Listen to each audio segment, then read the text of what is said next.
Muller. It's as if he's experiencing a religious... 10 years ago, when he was 12 years old, Hmm? in 1917, we learned that his father fell in France. Since that day, he has been dumb. He refuses to speak. And he has made himself a little shrine. Now I understand. Now I know how to talk to him. Oh, Doctor, don't go near the table. Don't touch anything on that table. Alaric. Alaric, put away that bayonet. I only mean to... Put down the bayonet. Alaric!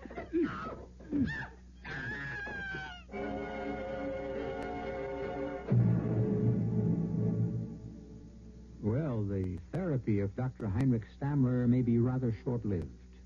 A furious Karl Erich is stabbing away at his tormentors with a World War I German army bayonet. Some of you are probably saying, there's really nothing to worry about since we would never kill off a central character in the first act. Well, there's a great deal to that philosophy, but remember, like everyone else, we hate to be taken for granted. We may just surprise you in a very few moments.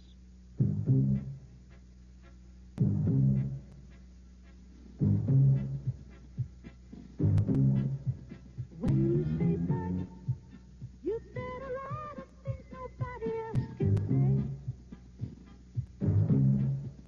When you say but, you've gone as far as you can go to get the very best.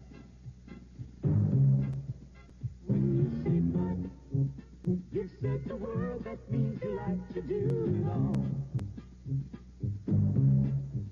When you say but, you say you care enough to only want the king of fears. There is no other one. There's only something left. Because the king of fears is leading all the rest. When you say Budweiser, you said it all. Anheuser-Busch, St. Louis. Hello, I'm Helen Hayes. There's something very important happening in this country. High school students from 60 nations are living here for a year in the United States. They're learning about us, about our families, our schools, our communities. And we're learning from them. It happens through American Field Service, AFS, and the thousands of people who give their time to help others. Volunteers help find families to host students. They arrange activities in the community and help raise scholarship funds. AFS is an exciting and rewarding activity that deserves a place in your town or your city. To find out how you can help bring an international experience to your school and community, write AFS 313 East 43rd Street, New York, New York. That's AFS 313 East 43rd Street, New York, New York.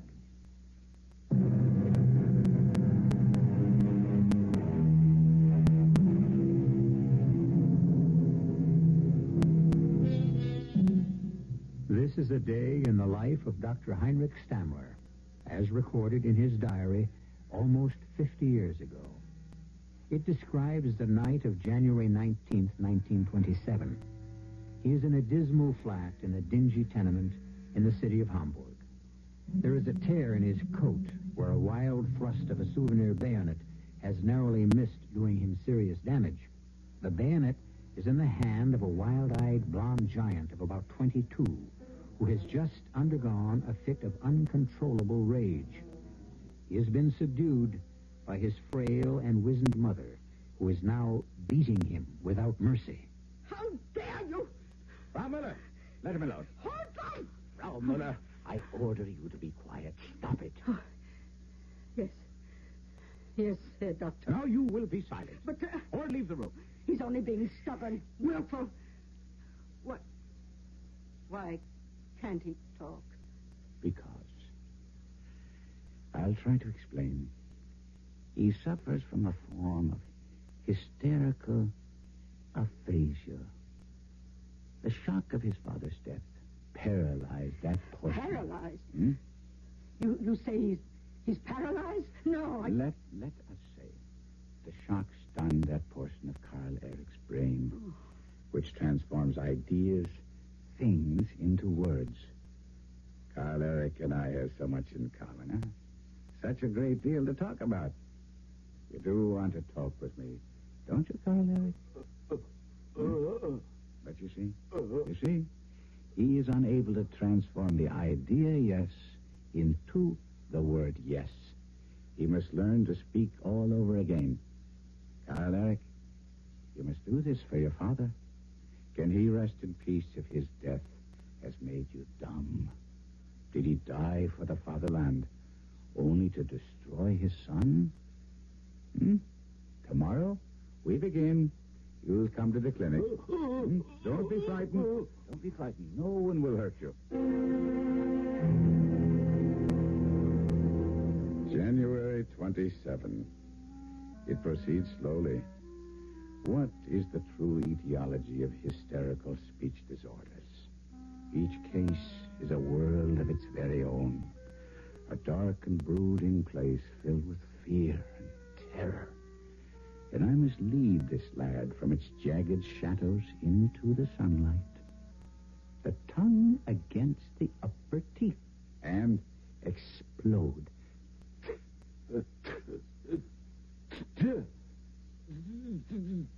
Now? All of them?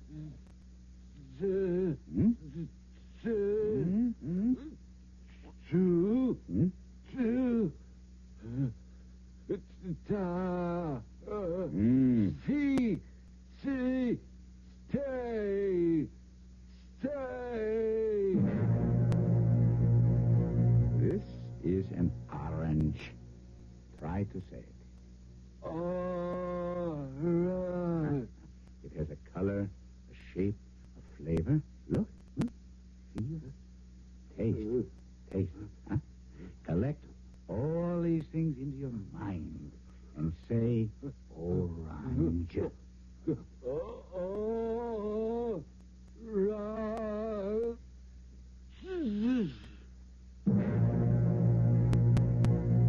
This is now. Watch. You turn the cup upside down. The outline of the cup is like the shape of the top of your head. Head. The key is the word head. Now, the word cap sounds like the word cup. And a cap fits on your Head. Huh? And a captain. Captain? Where do you find a captain? At the... Head of... What? What? Soldier. Captain. Captain. A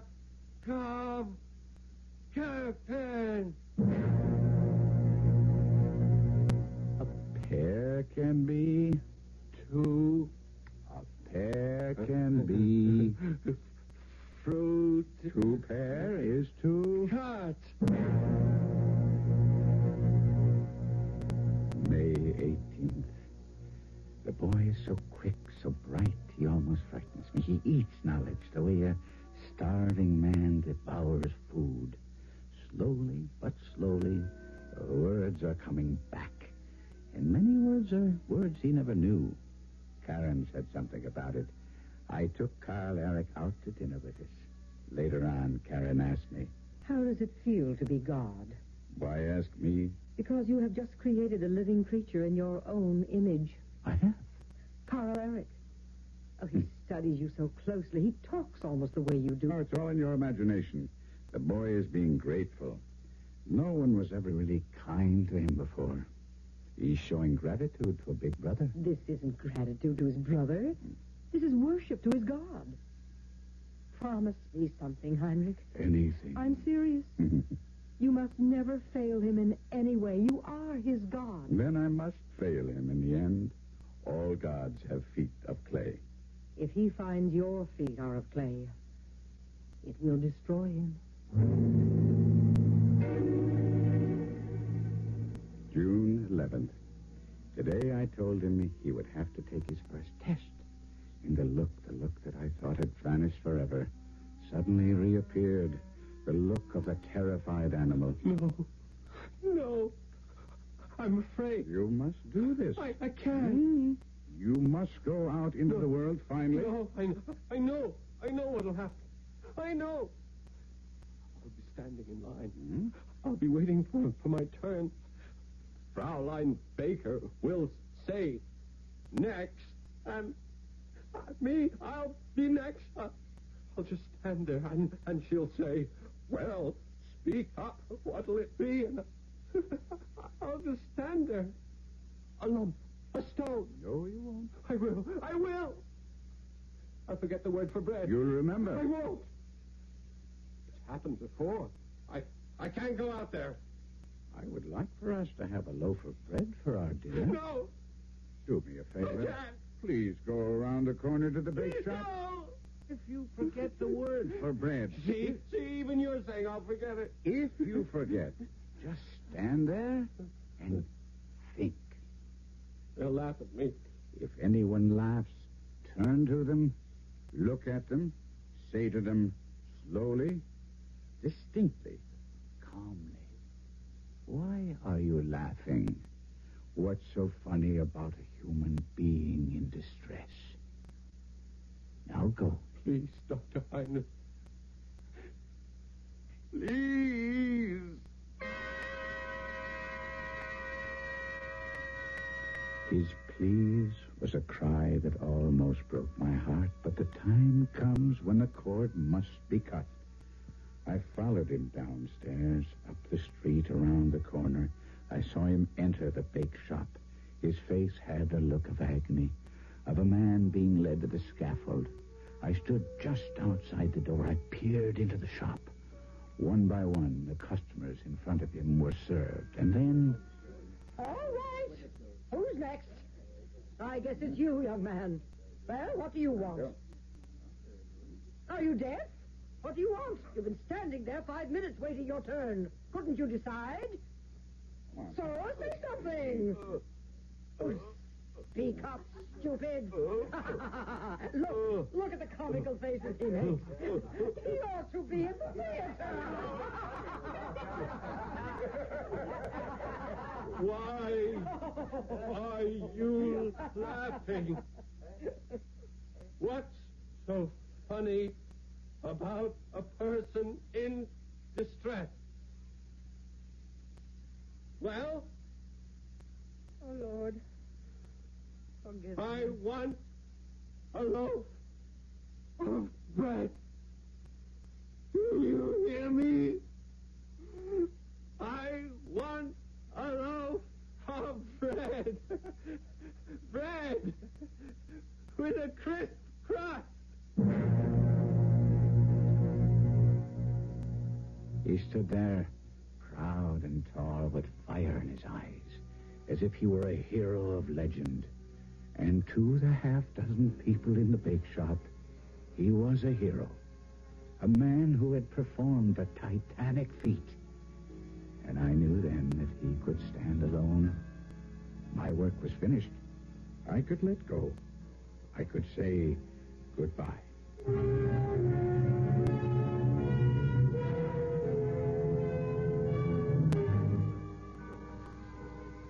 Goodbye, Carl Eric. Dr. Heinrich, what can I say to you? I only did my duty as a doctor. No. Did you say goodbye to your mother? Oh, yes. She made a scene. Munich is so far away. But it is time for me to leave. I know the job doesn't pay much, but it's a start. I work hard, I promise. And meet a nice girl. What's this? Yeah, you're blushing. I've already met her. You've been holding out on me. Who is she? You laugh at me. I'll only laugh at you if you deserve it. What's her name? Lisa Reinmuth. Lisa. Are you... Am I what? Crazy? No, do you mean Lisa Reinmuth, the film star? Ah, I see. What do you see? A foolish clod? No. That's why she's there. On the screen, so idealistic young men can fall in love with her. I know it's hopeless. Hopeless? Is anything hopeless for a true German? Look at what you've done already. Look at what you've won. Why not Lisa Reinmuth? Yes. Set your sights high. Yes, you make me feel that anything is attainable. You did from the very beginning. Work hard? You got the stuff. If I have, it's thanks to you. No. Now stop that. I admit that I've Given you a splendid gift. The magnificent gift of language. But you are the one who must use it. Promise me. Promise me. You will use it wisely and well. I promise. Dr. Heinrich. Goodbye, Carl Eric. Goodbye.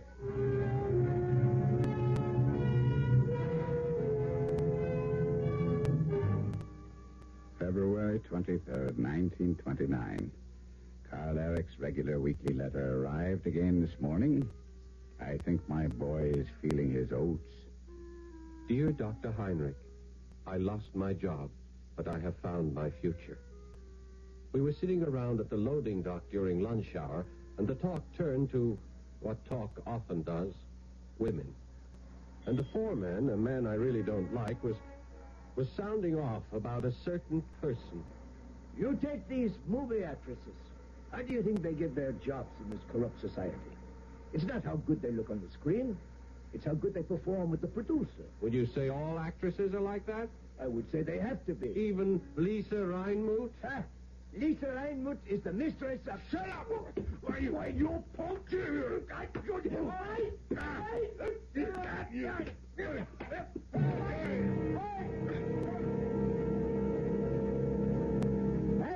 Hey, Carl Eric. Hi, Fritz. Oh, you're going to have one beaut of a black eye. You should see Meyer. What happened? I got fired. It figures. He starts the fight, you get canned, yeah? I like the way you handle yourself. Look at where it got me.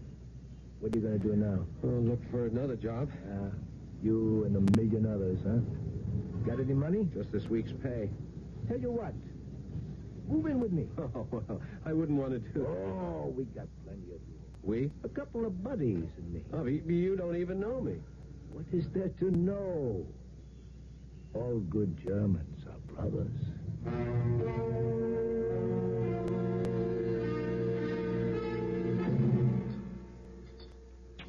Here, have some more sweets. Oh, I feel guilty. Oh, look.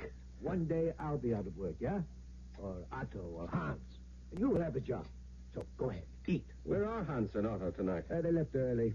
They had to set the place up. What place? Why, the meeting place. I don't have to be there till later, but I better hurry. Well, what kind of meeting is it?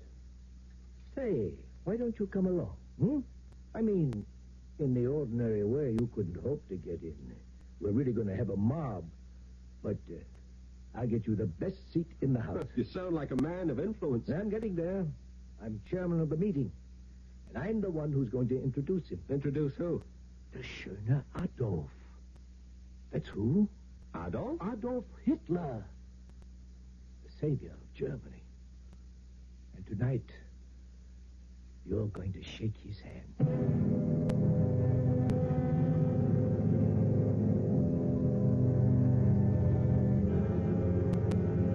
Let's see. That was part of a letter written by Carl Eric Müller to Dr. Heinrich Stammler from Munich in the year 1929.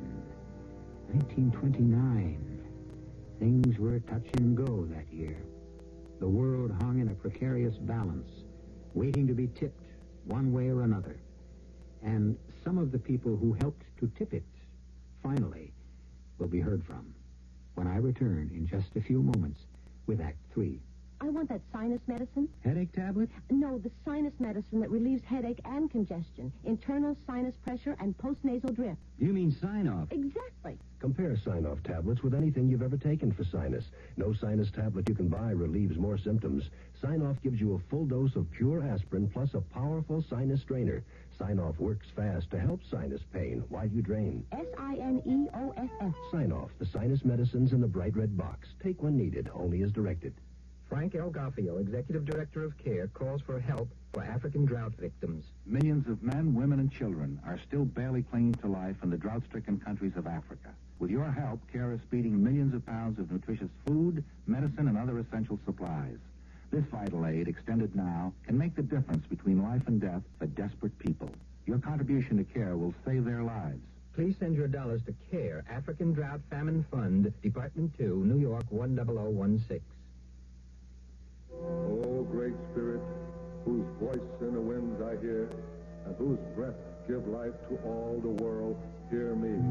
The voice is Iron Eyes Cody of the Cherokee Nation. The words are a prayer first spoken 400 years ago by his people, a people who loved the land. Make me walk in beauty. Make my heart respect all you have made. Make me wise, that I may know all you have taught my people, the lessons you have hidden in every rock. In some Americans today, that spirit is reborn. Throughout the land, areas of thoughtless litter and pollution are being restored to their natural beauty, and yet we still have so far to go. So everyone must get involved. To contact the Keep America Beautiful team nearest you, write Keep America Beautiful, 99 Park Avenue, New York, New York. People start pollution. People can stop it. A public service message of this station and the Advertising Council.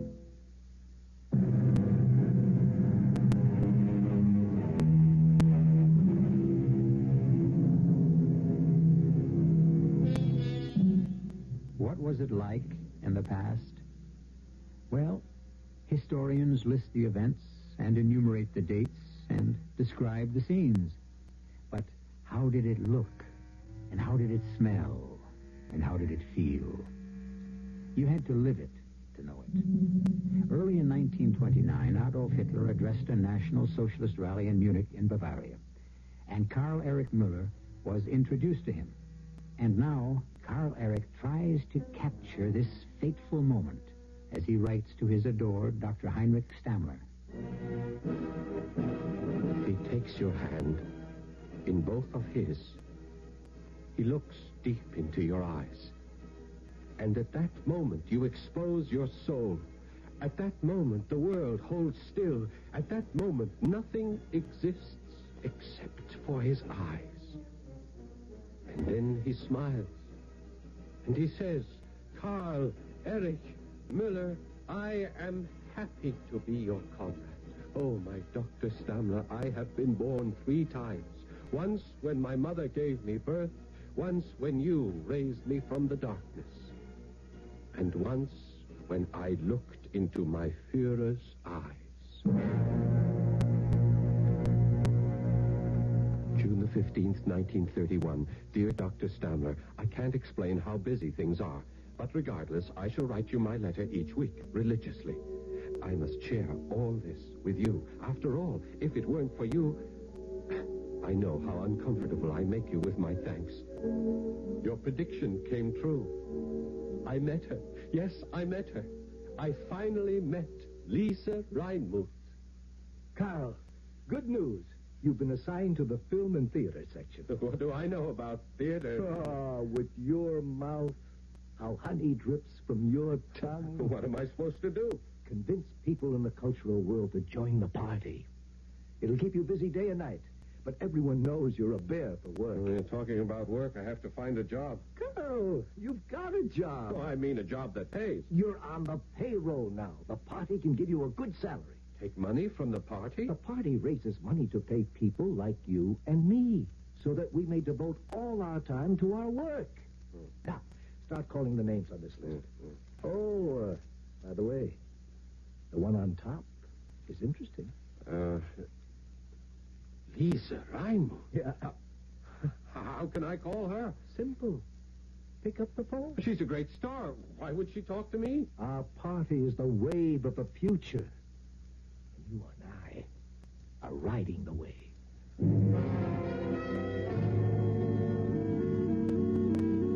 Oh, but I'm a completely unpolitical person. Life is politics, Fraulein Reinmuth.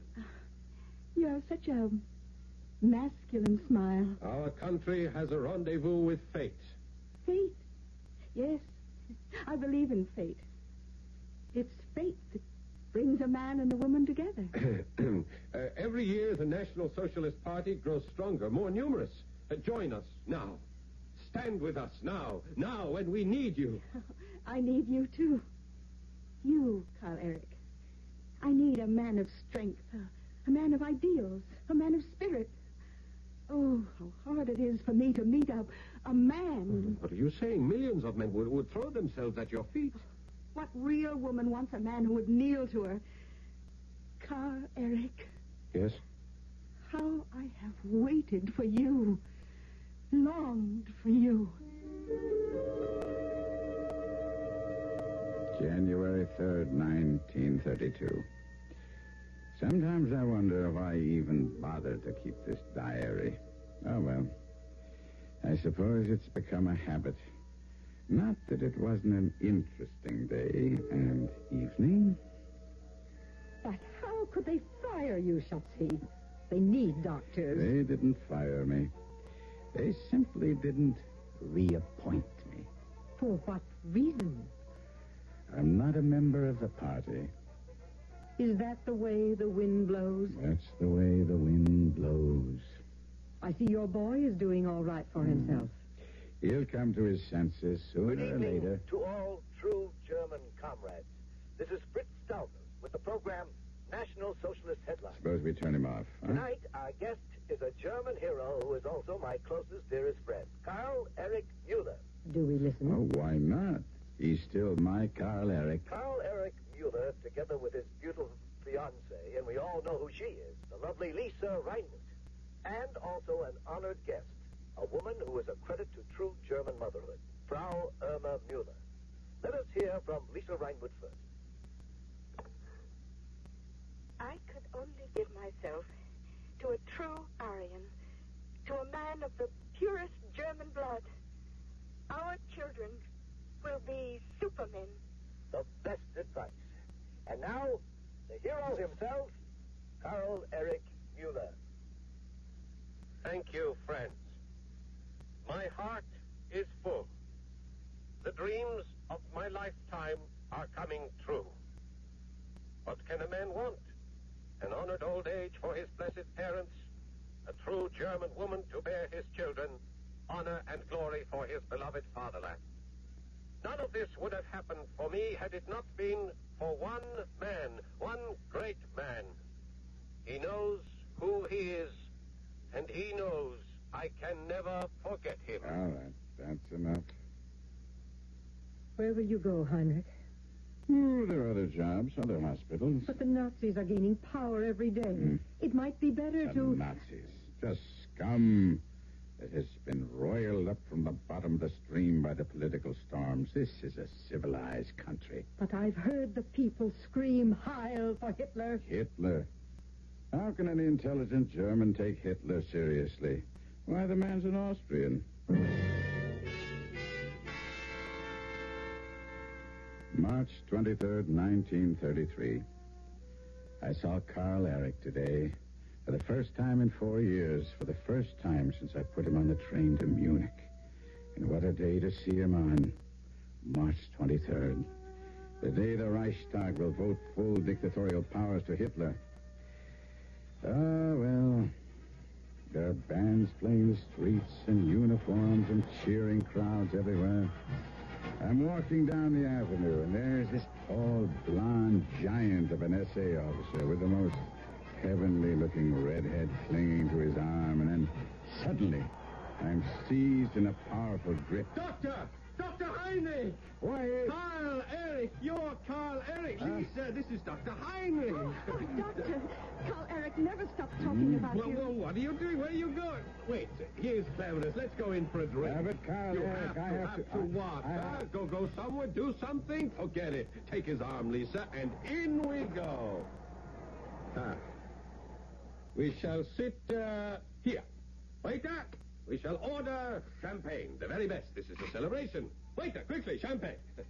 Now, talk to me, Dr. Heinrich, please. Talk to me. What can I tell you? Everything. What is everything? Well, I haven't heard a word from you in over 2 years. There at the hospital, nobody knows what happened. What did happen? Your clothes. Look at you. Did you ever wear a rumpled jacket? I never saw you in a wrinkled shirt. Well, what? That's how it goes. Oh, no. That's how it went. You once saved me.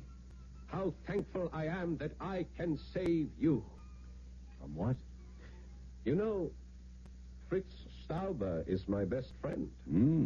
I heard. Fritz Stauber was with Hitler in the 1923 putsch. Stauber introduced me to Hitler. I read. Don't you know what this means for you? No? You're ill. But we will nurse you back. Lisa and I, won't we, darling? Of course. You will become the most powerful man of medicine in all of Germany. I don't think so. Please listen to me, Dr. Heinrich. Ever since the day we met, I prayed, if only I could thank you someday, if only I could perform a service for you. It's so good to see you again. Before I leave... Where are you going? To America.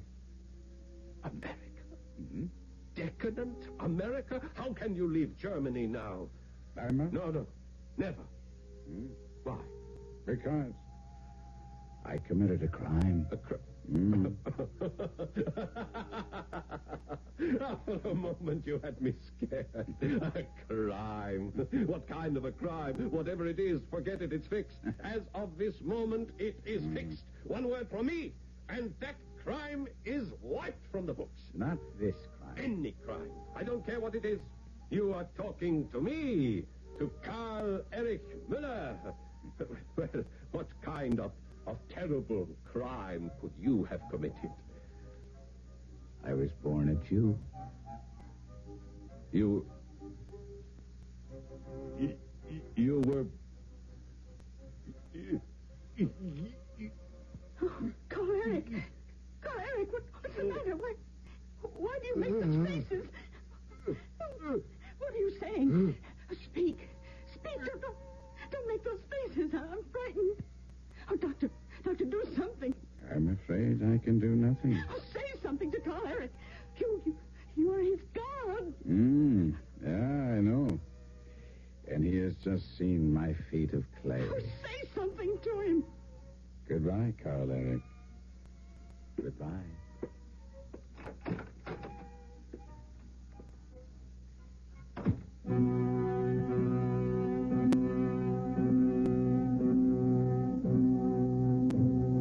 From the diary of Dr. Heinrich Stammler. I left him sitting there, staring into space, that dull and vacant look that would remain forever on his countenance.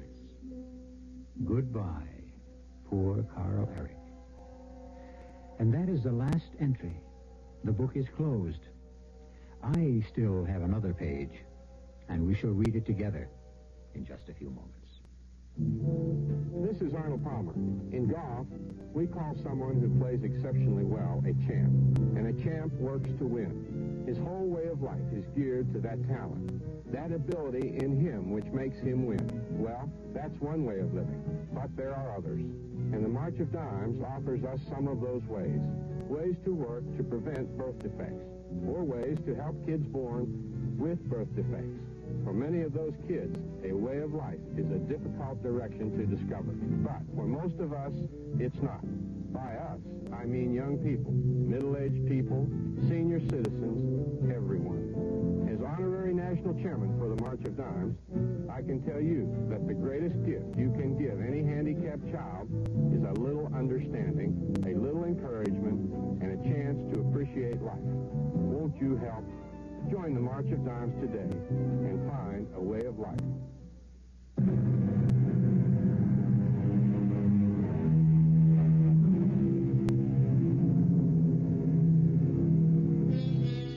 The twilight of the gods, all of the gods of power and conquest, were finally blasted from their feet of clay a decade after our story ended. Unfortunately, they have been recreated, rededicated. And once again, so many of us worship the gods of fire and destruction. Who will expose and destroy those gods in our time? Our cast included Kevin McCarthy, Paul Hecht, Bryna Rayburn, Joan Shea, and Sam Gray. The entire production was under the direction of Hyman Brown. And now, a preview of our next tale. What is it? I don't know. A funny, dead smell. Oh, we must get this house open and let some air in. And... And what? I thought it was oppression at first, but strange reaction. Heavy, listless. No, what's the word? I know. Something I've never totally felt in my life. Even at my parents' funerals. Sad. Just unbearably, inescapably sad. Lord, help us. I knew as soon as I saw the door open. And the moment we got inside, she's back again. You let her back in. Radio Mystery Theater was sponsored in part by Sine-Off, the sinus medicines, and Anheuser-Busch Incorporated, brewers of Budweiser. This is E.G. Marshall inviting you to return to our Mystery Theater for another adventure in the macabre. Until next time, pleasant dreams.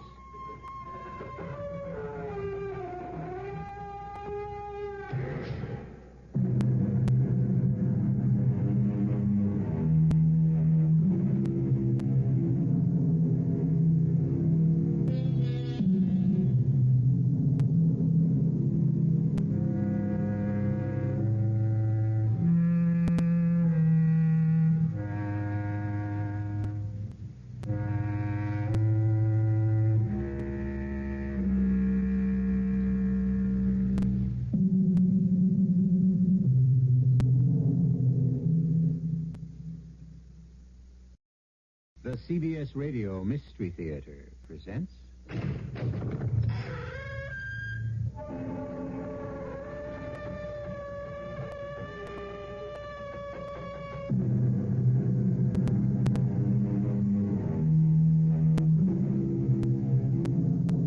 Come in. Welcome.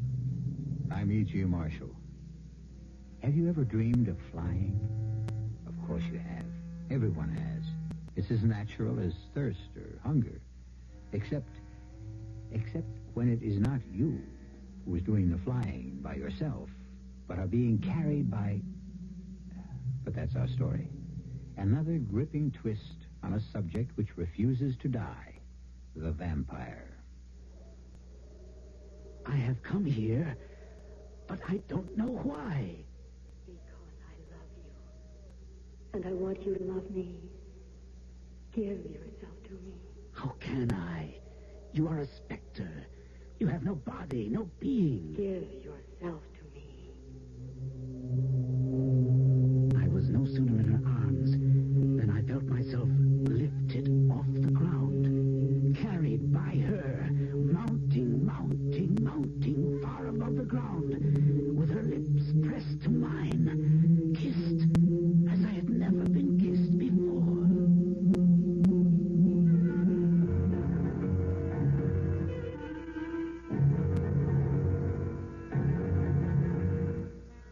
Our mystery drama, Nightmare's Nest, was written especially for the Mystery Theater by Ian Martin and stars Gordon Gould. It is sponsored in part by Buick Motor Division and by the Florida Orange Growers. I'll be back shortly with Act One.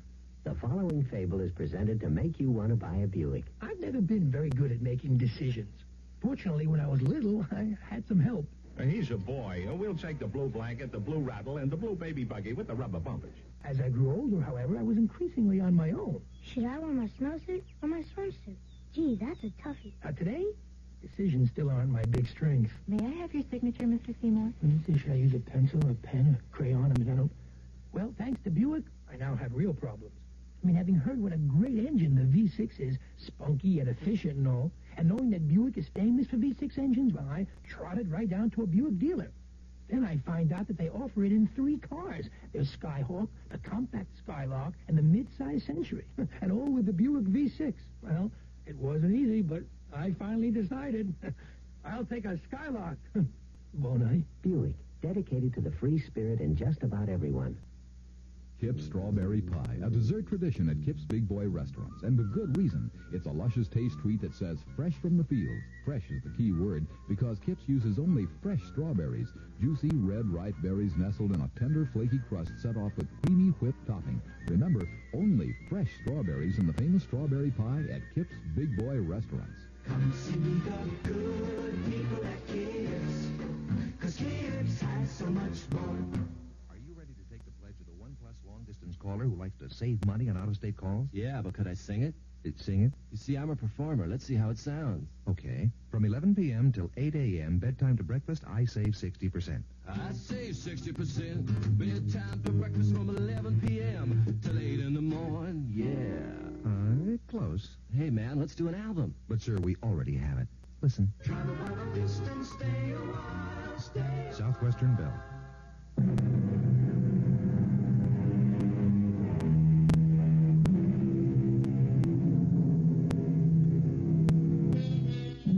Most of us, I imagine, accept the concept that certain things have been left out of our general makeup. We don't hit a baseball like Henry Aaron or a tennis ball like Jimmy Connors. We cannot play the piano or paint or develop the business acumen to become a millionaire.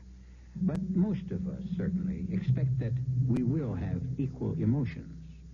How many of us could even imagine not being able to love someone? To be a person in whose personality that emotion had just been completely left out. This is the story of such a man, John Findlay Masters.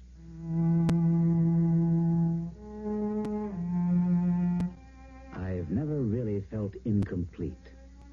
That is, I never had till... But that would be getting ahead of myself. What I mean is that I have never been unhappy. Although I suppose I've not been very happy either. But content enough with my life, my dreams, my achievements, and my few avocations. As Father Dan McGovern liked to say of me. You're the ultimate pragmatist, John, my boy. That's what keeps me coming by. I'll convert you yet. What keeps you coming by is the sad delusion that someday, some way, you'll beat me at our weekly game of chess. Can I get you something to drink? Oh, now that'd be nice. A little cherry would warm my heart if you'll join me. By all means. I wish I thought it could warm yours. Dan, you'll never let go, will you? Why do I worry you so? Because it's not natural to begin with.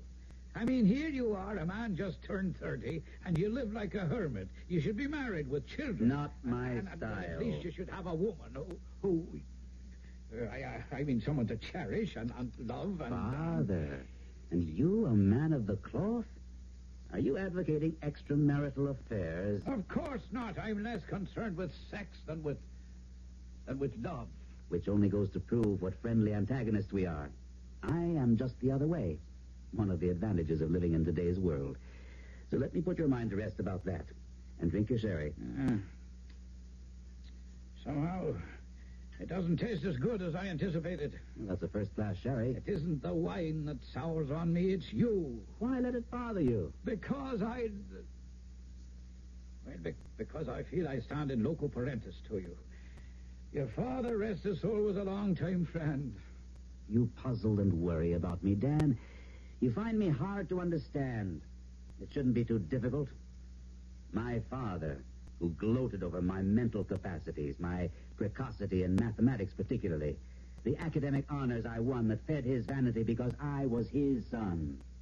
The endless hours he chained me to a chessboard, teaching me the game till I became the master. Pride in me. Cold satisfaction, but never love. And, on the other hand, there was my mother. Well, you can't say you didn't get it from her. That was just the trouble. Too much. Like a dog that licks wildly at his master's face. Or all the girls who hung around after the football game. Or when we won the basketball championship. Wait now, by the Holy Father. There's some hope for you yet. There is emotion. When sure I thought your soul was dead and buried. Oh, don't be ridiculous, Father. I am a man of no emotions, because I don't need them, or believe in them, except as a destructive force. My motivations are scientific. in the realm of pure mathematics. Sheerly practical. Come on, you finished your sherry. Let's get to the game. Well, no. A moment longer. No, I don't feel much like chess tonight. Well, you'd better. Why is that? It may be your last chance. I'm giving up my apartment. I'm going away. Away where? I found the perfect house. Isolated, remote, locked away from the world. Oh, sure, the last place for you to go. Oh, I need to be utterly alone. I'm coming near the verge of a breakthrough in pure mathematical theory that could upend the world. Oh, dear God, would you listen to the man? Hasn't the world been upended enough already? Oh, John, I have a terrible premonition 'tis the worst thing you could possibly have done.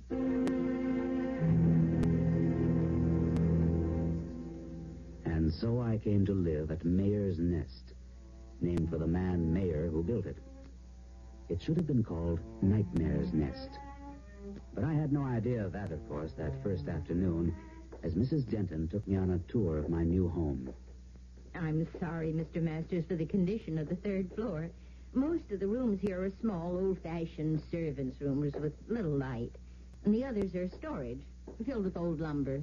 A lot of leftover trash that Mr. Mayer has instructed me to throw away. Family papers, old clothes, and the like. What's that door at the end of the hall? Why, that's Miss Stella's old playroom. Is it large? Oh, yes. Well, let's have a look at it. I mean, nothing's been done here. After she died, her things were all taken away, too. It looks perfect for me. That big gable window overlooks the garden? Yes, it does. Is it fully wired here? Oh, yes, it's heated electrically. Mr. Mayer had 220-volt current brought up. Well, then it's perfect. I may want to put in a computer. Quite a view, too. I didn't get a chance to really look at the gardens. It's beginning to get a little dark. What's that sort of walled-in area beyond the trees there? That's the maze, sir. The what? Mr. Mayer was a very rich man. He had strange fancies. He was visiting in London at Hampton Court, is it? Where Henry VIII lived? That's right. Well, there's a thing called the maze there. You know, a place... I know, a labyrinth of yew hedges full of dead ends till you find just the right path to the center. That's right. Well, anyway, Mr. Mayer built one just like it for Miss Stella. For her and her friends to play in was the idea. Fascinating. I'd like to go down and have a look at it. Oh, it's getting a bit dark, sir, and besides, when the wall was built around the maze, the gate was padlocked, and I don't know where the key has gotten to. Well, never mind. I can see it tomorrow. Let's go down to the second floor and decide on a bedroom suite for me, and then we can start thinking about dinner. Very well, sir. Oh, Mr. Masters. Yes?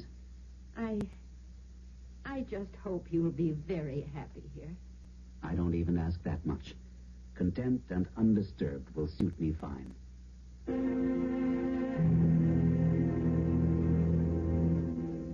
Good morning, Mr. Masters. You'll be ready for your breakfast? Just juice and coffee, Mrs. Denton. I don't eat in the morning. Oh, we have some lovely fresh eggs from the farm down the road. No, thank you.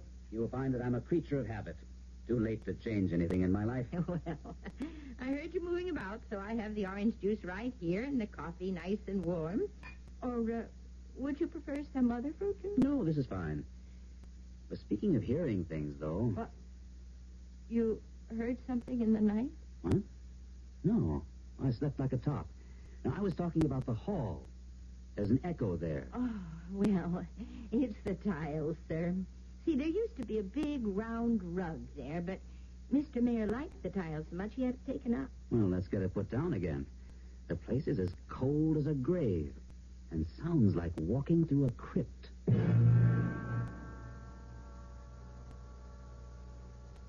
It's a pleasant day. It's getting very chilly. Nice dry chill. Invigorating day. And I need a good deal of air after last night. I beg pardon, sir.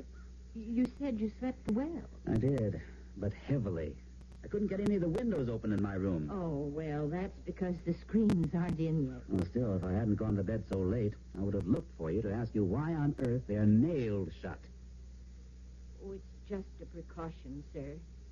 The trees grow so near the house that Quite a bit of wildlife gets into the house unless the screens are up. Well, then let's get them up. Is there some sort of handyman? Oh, yes. You know, I'm fascinated by the maze. Did you dig up the key for it? Oh, no, not yet, sir. Well, there's no great rush. You must tell me more about it at dinner or tomorrow. Because today I must get back to the house and get to work. But I would like to get some windows open. It's cold this time of year. And the screens need painting. Now, if you could just wait a while. Not too long. The house is as musty as a tomb. Let's get it opened up a little. What is it? Oh, you left the front door ajar. Oh, Mrs. Denton, don't worry. I realize there's an oil crisis, but a little extra strain on the supply... It isn't that, Mr. Masters. Oh, we shouldn't ever leave anything open. There are things that can enter. Things? Oh, you mean mosquitoes, flies, insects? And there are other things. Woodcocks, opossums, raccoons. We're that far out in the woods? We're all alone here. Isolated like. Well, as long as it isn't bears or anything we can't handle. What is it? I don't know. Funny dead smell. Oh, we must get this house open and let some air in. And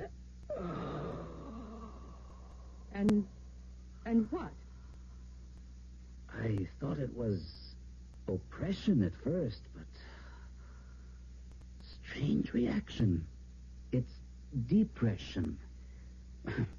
Doesn't make sense on a day when it's so clear and the cloud cover's so high. I never felt like this in my life before. Well, heavy, listless.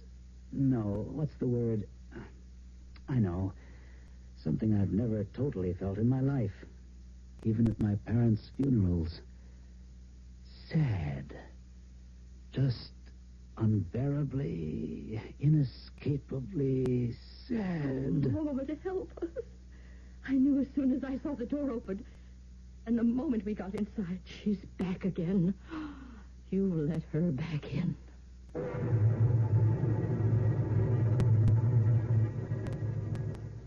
The ultimate pragmatist suddenly in the grip of an unbearable emotion. And for no practical reason. Certainly no natural one. So, by the evidence, it must be supernatural. Who is the she who disturbs the peace of this haunting, strange house? I'll be back as shortly as I can with Act Two.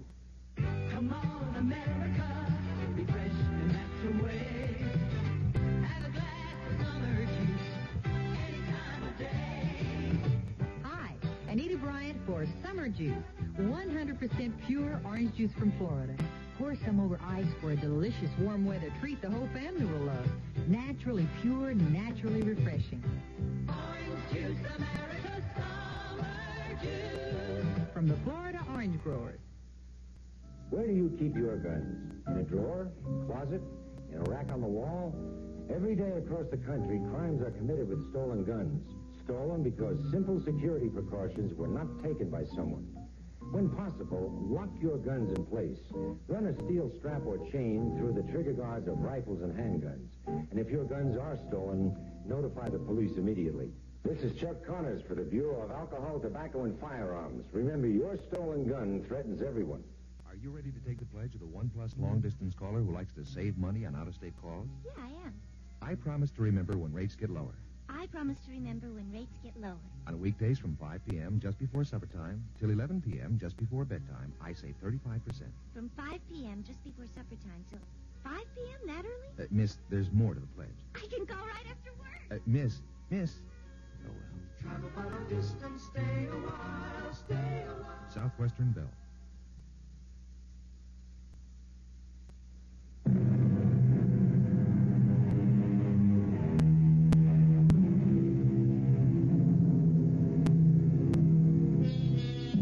In the dark and gloomy hall, the huge, ornate staircase curving up behind his head like a giant question mark, John Masters, shaking off the depression that shrouds him, turns to the frightened, cringing little woman. Mrs. Denton leans against the heavy front door, whether for support or as if to bar its opening at the insistence of some outside force. It's hard to tell. Before he can speak, he has to take a deep breath to lift the crushing weight of nameless sorrow from his chest. What she? Whom have I let back in? Oh, I suppose you had to know sooner or later. Well, I'll try to make it as short as possible. Not in this echoing vault. Let's get away from sound and half-darkness. Here, the dining room will do. Now sit down, Mrs. Denton. You look as though you'd seen a ghost. Thank you, sir. No, not seen. But I know she's here. Who's here? Oh, the poor lost little soul. Stella. Miss Mayer that was. Tell me what this is all about. Oh, it goes back over 10 years. And she was such a lovely little thing, Stella. Just 17 and bright and gay. And chipper as a little bird, always laughing and full of fun. Until Ram Gaetano came to work for us. There were horses here then for riding, and he took care of them. And he drove Mr. Mayer in his car to and from the station. Oh, he was a handsome young man with black hair and white teeth and a dark gypsy skin. And it didn't take Stella very long to fall head over heels in love with him. And they would sneak away and meet in the middle of the maze. There's a little sort of Grecian temple there. There used to be a gazebo. And I was so worried, I hid myself away behind there one night after dinner. Moshkadroka e Borodine Sharlukan Kisana. What is that, Ron? Darling, what do you expect from a gypsy? That's Romany. What does it mean? My heart and all my pulsing soul is yours, my only love. Oh, how beautiful. Yeah, if you go for that. Oh, Stella, baby, what difference is it how I say it? I'm crazy about you. And you know I love you. Well, you know I'd buy it, but with your old man? I don't know. Have you talked to him about us yet? No. What's the matter? Afraid he'll think I'm not good enough for his little chick? I'll handle that. I don't think so. Oh. All right, Stella, you can go. I heard enough on my way into the maze to know where we stand. I'll handle this from now on. Crouched in my hiding place, I blame myself bitterly for not having been at the house so that I could have stopped this meeting. I could see, hear how hurt my little Stella was, and I wanted to come out and help her. I knew how wrong this man was for her, but I also knew Stella. I knew how deeply she could be hurt and how easily broken, so I froze, helpless. It doesn't matter what you do or say, Daddy. I love him. And if he wants me, I'll have him. Any way he wants me. Sorry it had to be like this, sir. I am sorry it had to be at all. How long has this been going on? Oh, for some time, Mr. Mayor. If you have in any way... I may not be Ivy League, but so far I'm a gentleman. No sweat there. You had better not. So help me God, I'll drag you in for statutory rape. I wouldn't advise it, Mr. Mayor. You wouldn't have a case. But nudge me far enough. I'll nudge you, all right. Straight out and keep on going. You're fired. You're making a mistake, Mr. Mayor. My mistake was in hiring you. Never letting you get near my daughter. But from here on in, I'll make sure you don't have another chance. You know I could tie you into a pretzel, old loudmouth. Try it and I'll put you in jail where you really belong. On second thought, maybe I'll just lay a nice fat gypsy curse on you. That's what you really object to, isn't it? My race. I don't give a damn about your race. Or your color. Or up to a certain point your creed. Simply that I can recognize a no-good, hands-out bum just as well as you can. I came up from nothing myself. Only I made my own way. I didn't climb over other people's backs to get there. Now get out and stay out. I waited a long time before I left the maze. And by that time, they'd gone to the station. And I was left to comfort and try to calm down a frantic little girl who was mad with grief. Oh, I should have slept in her room that night. Her bedroom was the same as you have now, Mr. Masters. But I was fool enough not to.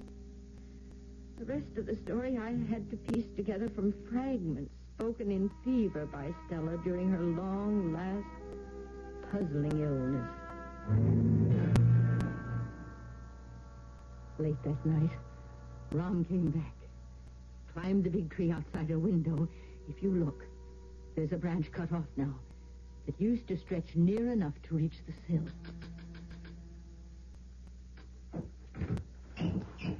Rom! Shh, help me in. Right here. Give me your hand. Grab hold of the window frame. Okay. Don't let go, just for a moment. And keep out of my way. I'm going to jump. Now. I'll close the window quick. Are you all right, darling? Fine. Did you come back to take me away? Yes, but all in good time. Everyone asleep? Oh, I think. Shall I get dressed? Not yet. Now, look. The safe downstairs. Your father still keep all that dough in it? Well, yes. Well, there's nearly 10,000 there. I put away some for him this morning. Why? You know the combination? Of course, but... Look, darling, let me hold you in my arms. And listen to me. If I'd gone away, if I hadn't jumped off that train when it slowed down for Traverse Crossing, I'd be gone out of your life, you know that? Why? Why? Because it's written in the stars. Or if you don't like my gypsy second sight, because by the time I ever made enough money to be able to afford you, old Moneybags Mayor would have talked you into marrying someone else. No, Ron. I never would have. Well, this way we're taking no chances. You're going down now to sneak open that safe for me and give me that dough. You mean steal it? Honey, when we're married, how much bread do you think your old man is going to sling around like confetti? This is a drop in the bucket, but it's enough for you and me to get started. Oh. All right. But then I'm going with you. You can't, baby. Not for another couple of months. Till you're 18 and your own woman. I'm going to cut out with this stake, get myself set, send you my address. And as soon as you're 18, you come a-running to me and we get married. Once that happens, you know he won't touch us. Honey, it's the only way we can make it. Oh, well, I don't know. I thought you loved me. I do. But Okay, then. Prove it.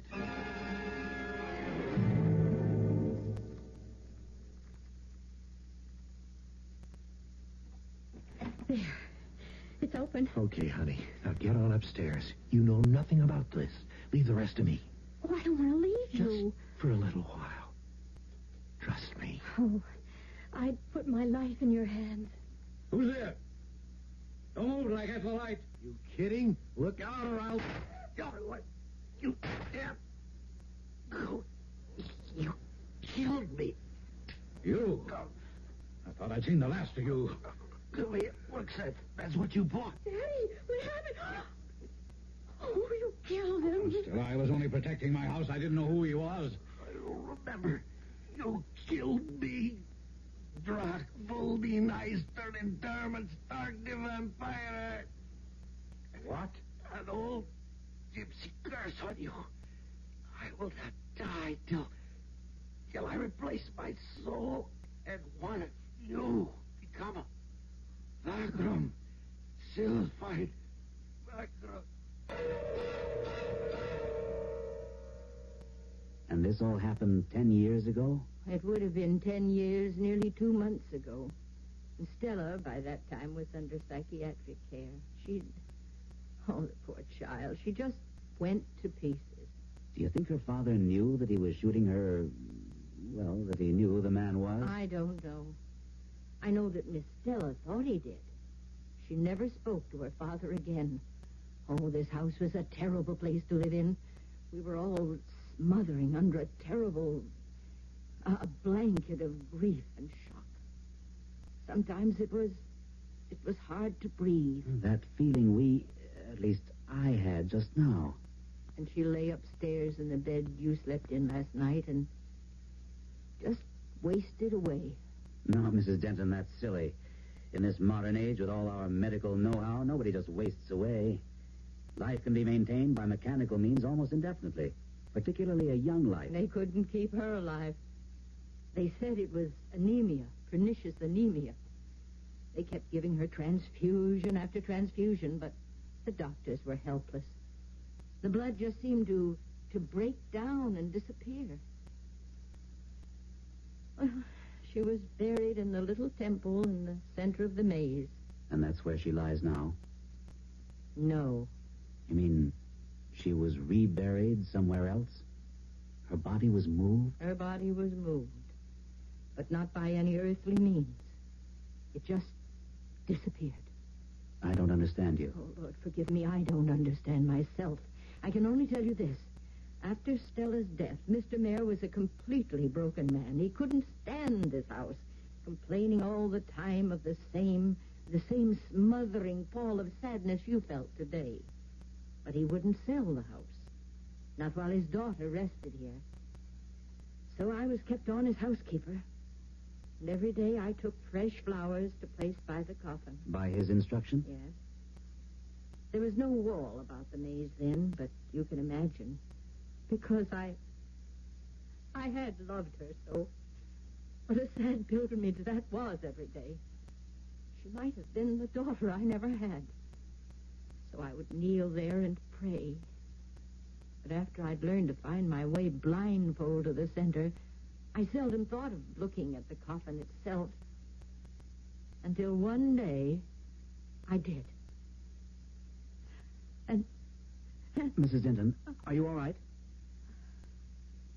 I'm as right as I shall ever be again. Are you up to finishing your story? Oh, I'd rather show you as well as I can. You wanted to see the maze. Well, now's the time to see it. You found the key? I've always had it. I never let it out of my sight. Shall we go? I followed her to the maze. The lock, rusty and old, but apparently well oiled, opened easily, and we threaded our way to the little Grecian temple at the center, Mrs. Denton leading. Inside the temple was a dais, and on it lay a carved, frescoed bronze catafalque. She brought me to it. The lid is very heavy. It takes a strong man to open it.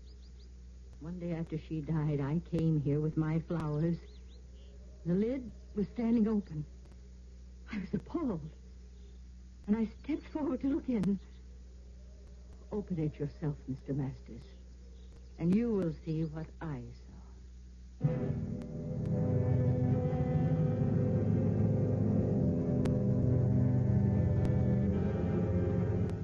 Curiouser and curiouser, cried Alice, as she wound her way through Wonderland. But this is a darker and more disturbing world than Lewis Carroll ever dreamt of. Even at high noon, as John Masters and Mrs. Denton look upon the coffin of a long-dead girl, the forces of darkness swirl and cloud about them. I shall be back shortly with Act 3. Here's a tip from your Better Business Bureau on the metric system. Have you noticed the metric measurements on packaged foods at your supermarket lately? Soon the metric system of measurement will be commonplace all around the country, and you should be ready for it. Look carefully at the metric measurements on the foods you buy.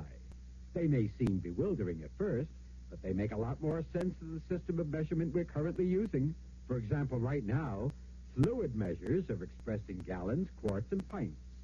Dry measures are expressed in bushels, pecks, dry quarts, and pints. And a dry quart is 16% larger in volume than a liquid quart. By using the metric system, however, you only need to know one unit of measurement for liquid volume, the liter. All other fluid measurements are multiples of the liter. And similarly, dry volumes are measured by the gram and multiples of the gram. This has been a tip from your Better Business Bureau on the metric system. Why be skinny? Why lose out because you're skinny and underweight due to poor eating habits? Let Weight On put pounds and inches of welcome weight on you. Weight On users report gains of 5, 10, 15 pounds and more without loading up on sugary syrups or greasy mixtures. Helps fill out face, arms, bust line, legs, entire body, rich in nutrients for fast strength and quick energy. Get Weight On, WATE-ON, liquid or tablets, at druggists. Satisfaction guaranteed or money back. Hello, is this the consumer helpline? That's right. What can I do for you? Well, I need some help picking the best of 4 small cars. What 4 small cars? The VW Beetle, the VW Rabbit, the Fiat 128, and the Toyota Corolla. Well, what do you want to know? Which one gets good gas mileage? All of them. Which one's built really tough and dependable? All of them. So what's the difference? Just a moment, please. Here we are. The Toyota Corolla 2-door sedan comes standard with features like a rear window defog auger and power front disc brakes. The Toyota Corolla has more horsepower than any of those 3 European cars. Really? And based on a comparison of manufacturers' suggested retail prices, the Toyota Corolla two-door sedan is priced lower. Hey, that's terrific. So you really think I should buy the Toyota Corolla then? Well, I'm not really supposed to say, you know. Well, couldn't you make an exception?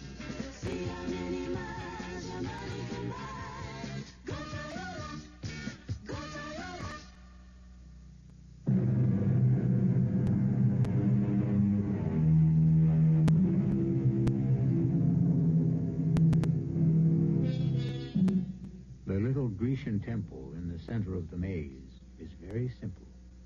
4 ionic columns, perhaps 12 feet high, bearing a cupola roof.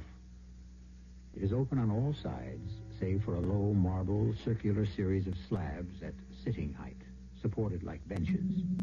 In the center is a dais about 3 feet high, on the surface of which rests a bronze coffin, obviously maintained with loving care. There are no flowers. Lift the lid. You need have no fear of disturbing the dead. Very well. It won't be so hard, because I'm a foolish woman. The hinges are kept oiled. There's nothing there. Exactly. That's what I found all those years ago. A month after she had died and been buried. I was annoyed. I had bought this house from the Mayor estate with a built-in housekeeper to guarantee my isolation and quiet for my mathematical experimentation. I realized now I should have questioned more closely the bargain I had thought it to be. But that die was cast. The problem now was to put all this nonsense out of my mind, and at the same time try to banish the stifling feeling of profound grief that kept sweeping over me from time to time.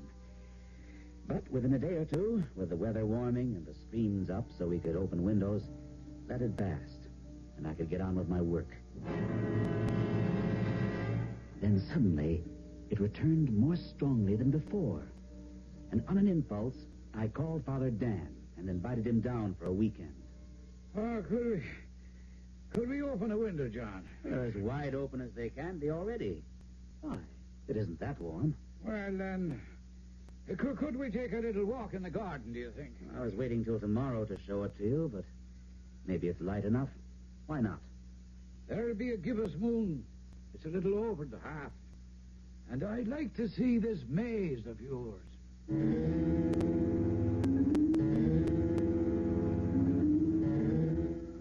Well, it's an amazing little labyrinth. I wouldn't have believed you could find your way in here so easily. Well, it isn't so difficult. There are a whole series of little markers that lead you right, when you know where to find them. Oh, even in this half-light? You must have come this way quite often. Yes, I'm fascinated, naturally, by Mrs. Denton's foolish, well, you might say, legend that she's been building up. Yes, of course. And I see there are fresh flowers by the coffin. I thought that had been stopped a long time ago. Oh, I put some there yesterday morning before I picked you up at the train. A gesture. I don't know why. To an empty coffin. And it is still empty. Well, naturally. But I have seen a picture of the young lady who should lie in it. I'll show you later. And she was a lovely child. I suppose that gypsy lover's relatives stole the body. No. Now, why would they do a thing like that? Well, how the devil would I... She was wearing jewels, rings, when she was buried. I can only surmise they robbed her for those. Or some kind of vengeance. Did he have relatives? No, Father Dan, I don't know. I told you it was a surmise. Let's get back to the house. I was in no mood for discussion when we returned to the house, which was unreasonable of me, since it was the main reason I had invited Father Dan down. But the mood of depression hung too heavily on me, and I wanted to be alone, to sleep, to just forget.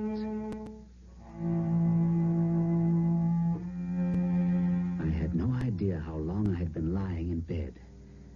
I may even have slept for a while, but all of a sudden, I came awake, or consciously in control of thought.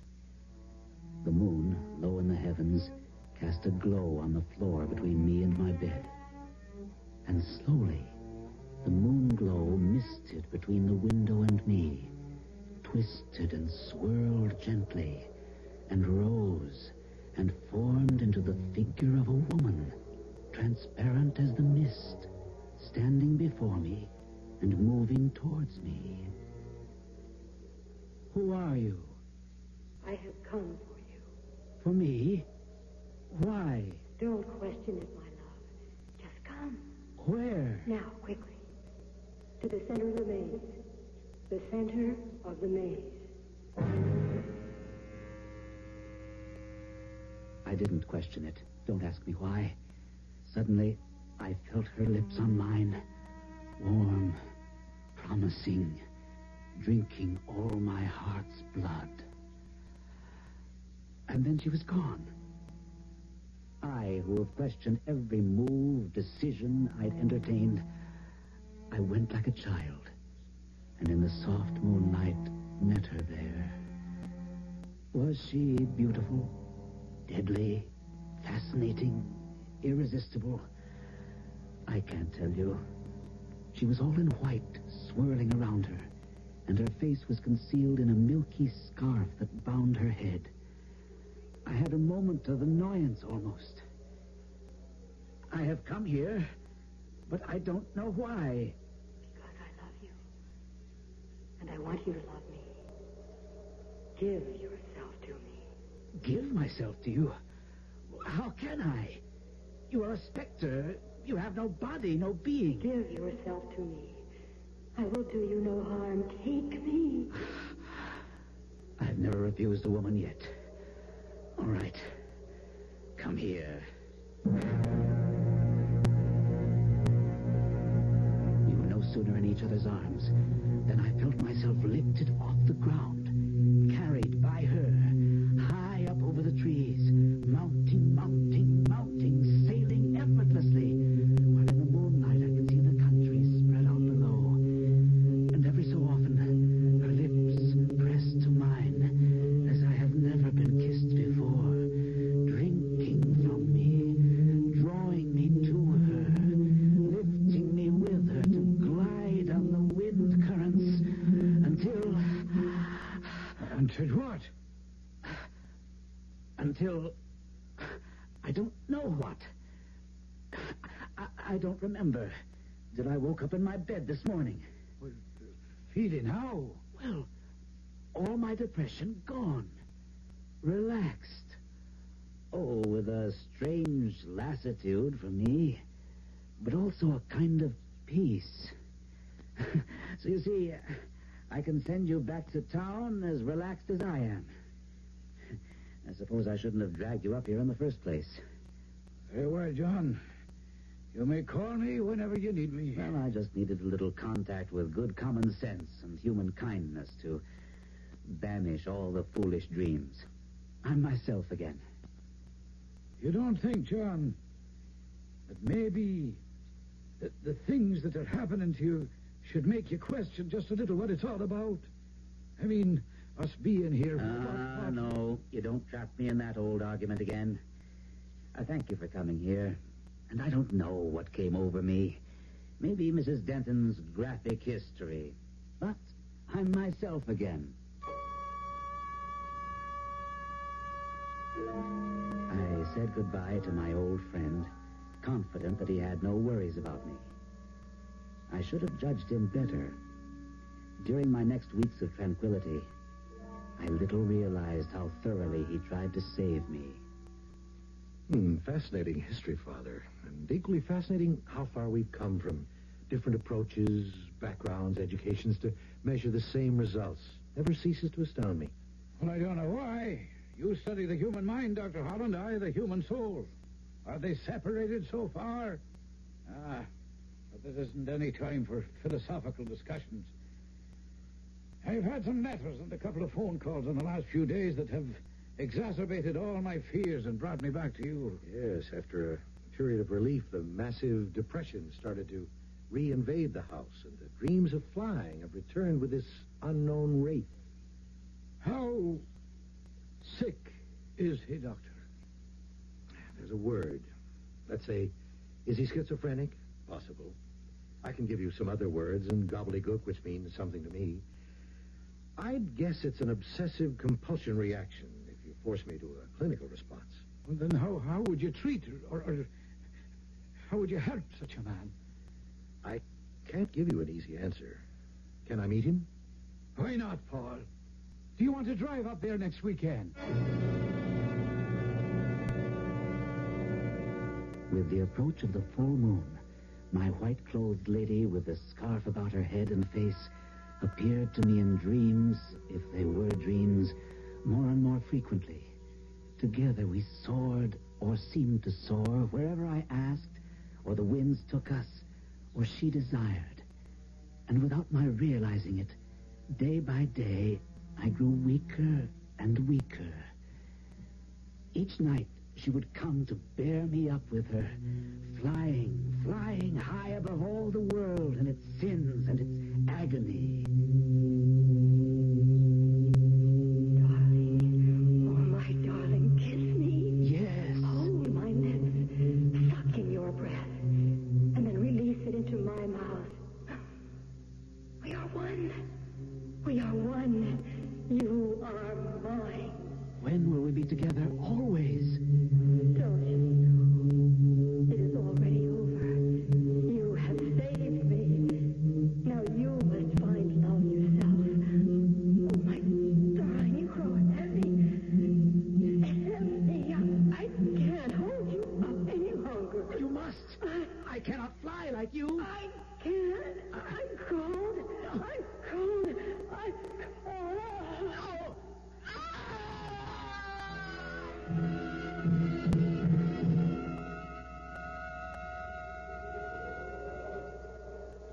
Well, thank you, Mrs. Denton, for bringing us here to the center of the maze. If you don't know your way, it's hard to find. So this is the tomb from which the body mysteriously disappeared. Yes. I haven't seen the inside of the coffin myself. Oh, you can open it if you want. There's nothing to see. Well, for curiosity's sake, I'd like to look, but you are the one who should say if it's proper. As I'm told, the poor child hasn't been there for 10 years. It's hardly likely we'd disturb her body or soul now. It's heavy, but... Oh, sweet Mary, full of grace. It's not empty any longer. She almost looks alive. That's her. Oh, my little Ella. Oh, you're the cutest little. Oh, my darling. Oh! Dr. Holland, here. What is it? Here, behind the little temple. Look there, that was my friend, John Masters. Good Lord, he's dead. Of course. It must have been a terrible fall. The fractures are so multiple. But from where? Good Lord, forgive me, I don't know. From the sky. At least from some terrible height. And yet it's incredible. What's that? The damage is so extensive. I don't want to go into details, but there should be blood. And there's not a trace of it. Not one single drop.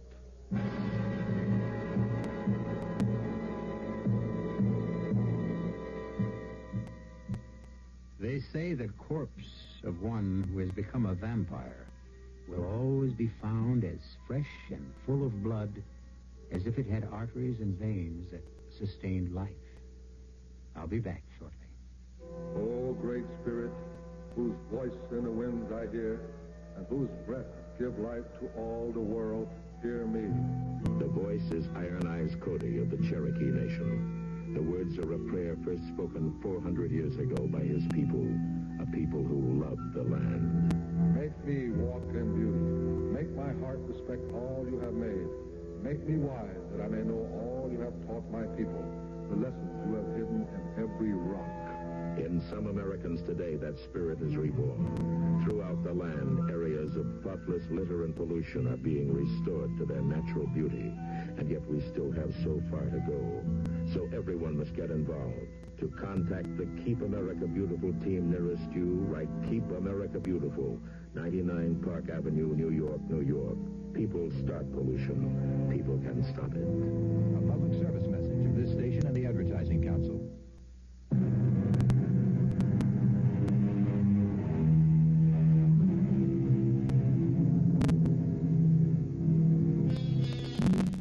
One further note on the vampire legend. The vagrom, the wanderer who seeks blood, having found it, joins the dead in peace. The donor, the victim, must wander between heaven and hell till he finds one to love and nourish him and grant him the sanctuary of the grave. An endless chain which always leaves one spirit unsatisfied and searching for rest. Look out for him or her, whoever you are, whatever you think your armor is.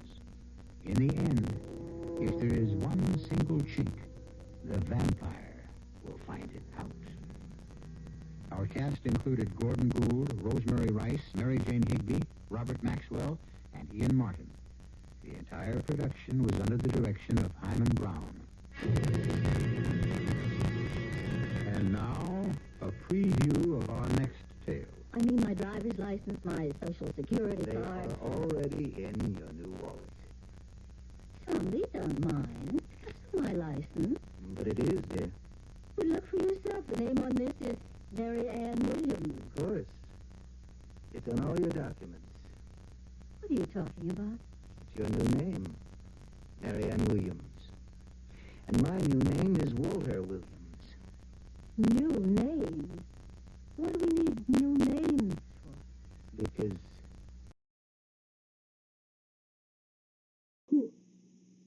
Who died? you and I, we were killed in a car crash. Do you know what you're talking about? Tom and Eloise Rutledge are dead. They have been changed into Walter and Mary Ann Williams. Radio Mystery Theater was sponsored in part by the Florida Orange Growers and Buick Motor Division. This is E.G. Marshall inviting you to return to our Mystery Theater for another adventure in the macabre. Until next time, pleasant dreams.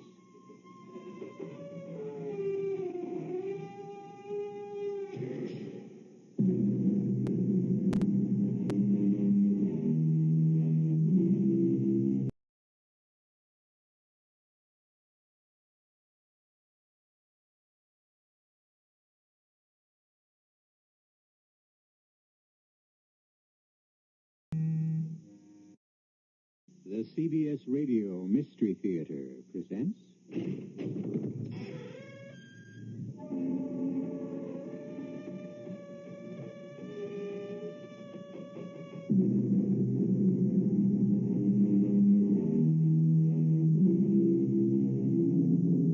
Come in. Welcome. I'm E.G. Marshall. Can the leopard change his spots? Asked the prophet Jeremiah. And his own reaction, of course, was no. But, you see, we live more than 2,000 years later, and today we may not only change the spots of the leopard, but his flesh and his blood and his bones and brains as well. We can do this because we have been given a fantastic gift called science. But whether this is a gift of the Lord or of the devil has not yet been definitely determined. How do you like your new wallet, my dear? Darling, it's beautiful. Let me get my papers and place them inside. And I've already done that for you, Eloise.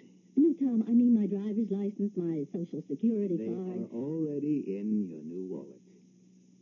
Tom, these aren't mine. That's not my license. But it is, dear. Well, look for yourself. The name on this is Mary Ann Williams. Of course. It's your new name, Mary Ann Williams.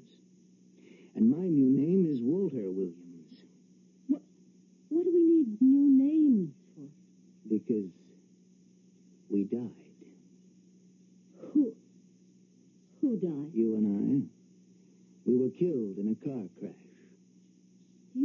what you're talking about. Tom and Eloise Rutledge are dead. They have been changed into Walter and Mary Ann Williams.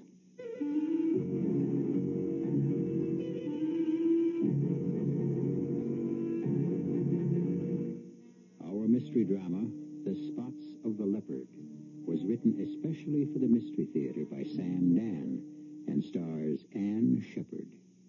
It is sponsored in part by Sine-Off, the sinus medicines, and Anheuser-Busch Incorporated, brewers of Budweiser. I'll be back shortly with Act One. I want that sinus medicine. Headache tablet? No, the sinus medicine that relieves headache and congestion, internal sinus pressure, and postnasal drip. You mean Sine-Off? Exactly. Compare Sine-Off tablets with anything you've ever taken for sinus. No sinus tablet you can buy relieves more symptoms. Sine-Off gives you a full dose of pure aspirin plus a powerful sinus strainer. Sine-Off works fast to help sinus pain while you drain. Sineoff. Sine-Off, the sinus medicines in the bright red box. Take when needed, only as directed. It's athletes versus MS. Meet baseball's Jolton Joe DiMaggio. Baseball's a game where you learn fast about teamwork. That's why I believe in athletes versus MS. Athletes from every sport, including John Havlicek, Muhammad Ali, Billie Jean King, have teamed up, asking everyone to join in the fight against MS. Multiple sclerosis, the great crippler of young adults. There's no cure yet, but there's hope through research. Support your local chapter of the National Multiple Sclerosis Society.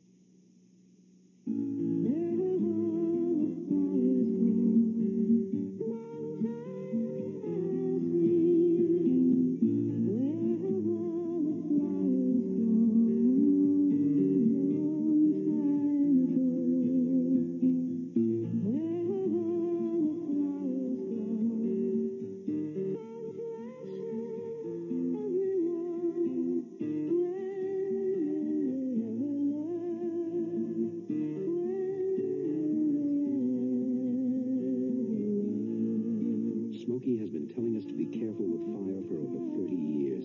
Yet last year, we still started over 100,000 careless forest fires. When will we ever learn?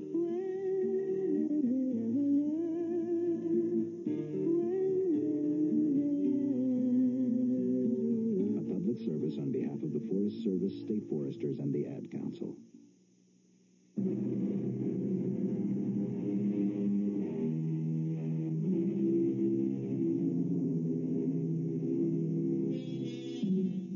When young Leonard Foster won the leading role in the Shakespearean play to be given by the local community theater, he was, of course, overjoyed.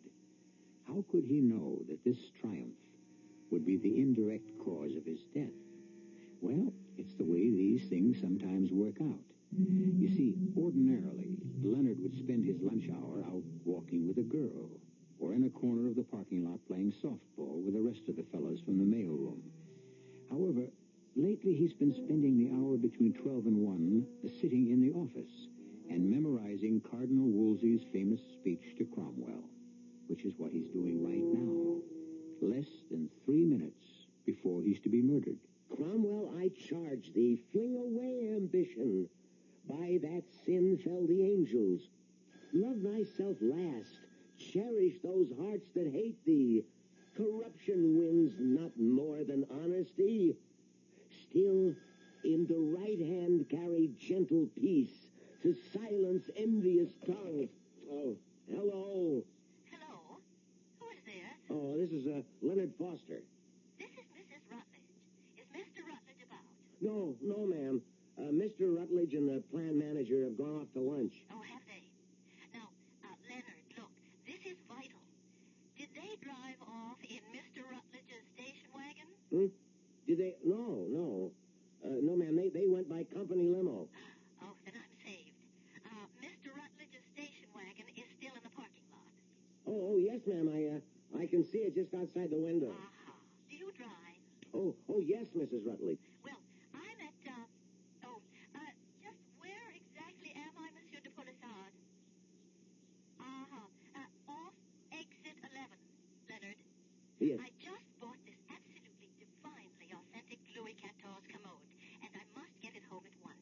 Now, you're, no more than 5 minutes away from exit 11 on the turnpike. And, you'll see the sign, De Polissard Antique.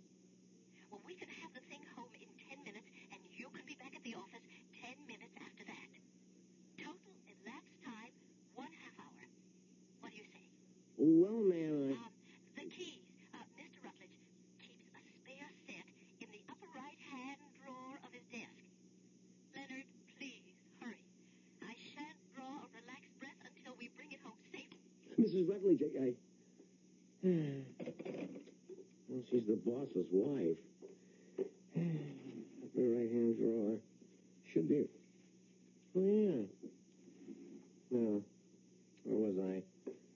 To silence envious tongues, be just and fear not.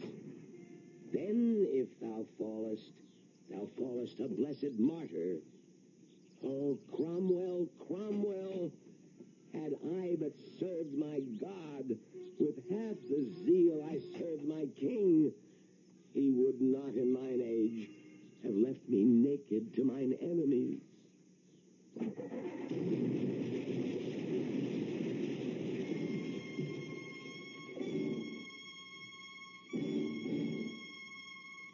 That bomb was meant for me, Mr. Atkins. There can't be any doubt about it. Why? Why did you allow such a thing to happen? Look, we can't be everywhere all the time, Mr. Rutledge. You came to me. You said, you, Tom Rutledge, you have a duty as a citizen. The underworld has been trying to move in on your industry. You have certain facts. I understand all that, Mr. Rutledge. Now, wait. Your testimony, Tom Rutledge, can place all these hoodlums behind bars forever. I said to you, I have been informed by certain letters, phone calls, even a visit to my office, that it would be suicide for me to testify. We know all this, Mr. Rutledge. And when I told you about all those threats, how can I describe your reaction? It was as if this whole thing were an opera, and you burst forth into a glorious aria about how the full force of the assembled resources of the U.S. government would always be on hand to shield and protect me. Well, where were you when a bomb went off in my car this new? We're doing the very best we can. Your best isn't good enough. I believed you. I came forward. I testified. Now... This young fellow, this Leonard Foster, why was he about to drive your car? I haven't the faintest idea. Would he have any reason for being in your car? None that I know of. Where would he get the key to the ignition? I couldn't tell you. Mr. Atkins, this has been a very...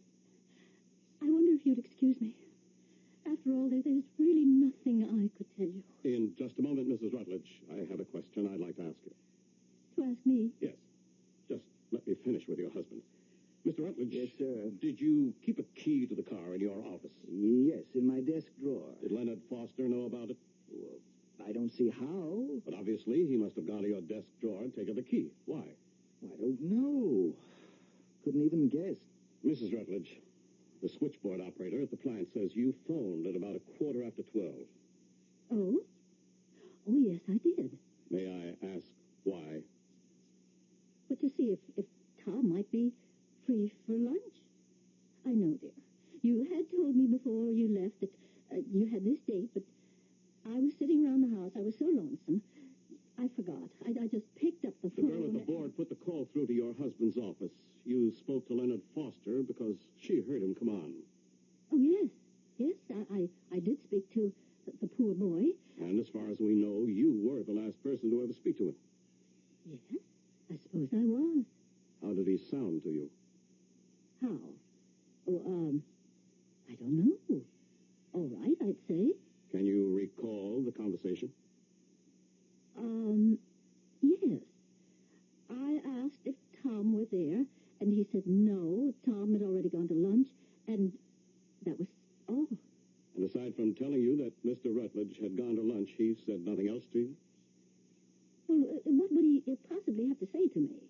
So then, for whatever reason, young Leonard Foster decides to drive off in your car, Mr. Rutledge, but the car is booby-trapped, and he becomes the accidental victim Please. All this is so upsetting, and you really don't need me for anything more, do you? No, Mrs. Rutledge. Dear, why don't you go upstairs and lie down for a bit? Yes. I think I'd better, please, excuse me. Now, this is part of it. My wife is an extremely sensitive woman, and she doesn't... I know she's scared, and I know you're scared, but I promise you're not going to be thrown to the wolves. Really? We were almost bitten this noontime. As of right now, you're being guarded 24 hours a day. But how long can you keep doing it? Mr. Rutledge, all I'm asking is for you to have a little faith.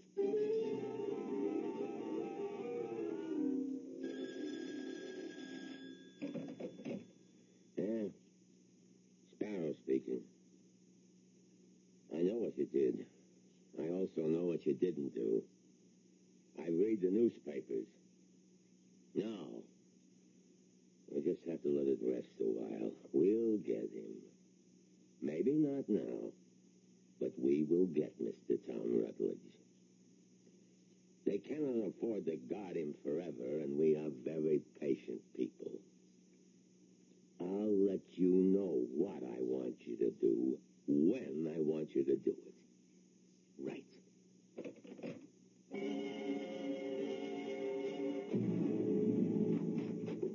Oh, Monsieur de Polissard. Madame Rutledge, may we come in? I thought you would want your commode. Oh, of course. Gentlemen, inside. And where shall you have it, madame? Where do you suggest? Beneath the painting. Set it down, gentlemen. Oh, it's beautiful. It was foreordained to occupy that precise place. Thank you, gentlemen. Okay, boss. I must say, it was difficult to approach your house, Madame Rutledge. The police, they stop everyone. Oh, well, my poor husband, his life is in danger. Could you do me a favor, Monsieur de Polissard? Madame, there is no other reason for my existence. I would like to give you a check. Certainly. For half the amount we agreed on, and cash for the balance. Whatever is convenient. Well, I would just as soon my husband didn't know how much I pay. Have no fear, madame. This shall be our little secret. Oh, thank you. Thank you, Monsieur de Polissard. Our second little secret. I beg your pardon? Yes, it is our second little secret. Our first little secret is concerned with that most unfortunate occurrence yesterday noon. What did you say? What did you say, my dear Madame Rutledge? Or, more properly speaking, what did you not say concerning that most regrettable episode? What are you talking about? You said in the newspaper account that you had called your husband's office from your home. Oh. We know that was not true. You had called his office from my shop. Further, it seems that both your husband and the police are completely mystified. They have absolutely no idea why that poor young man should have wanted to drive your husband's car. Now, you could have enlightened them. You must believe me, Monsieur de Polissard. I couldn't mention this because, well, I was so obviously the cause of that poor boy's death. He died because of me. I simply couldn't accept that kind of guilt. Please, Monsieur de Polissard, you said it would be our secret. What is the real reason, madame? There must be more to it. I assure you, monsieur. You placed me in a most awkward position, madame. You see, you are withholding knowledge from the police. You are aware this is illegal. My motives are not evil. If my husband knew that I had asked Leonard to run that errand for me, he would be furious.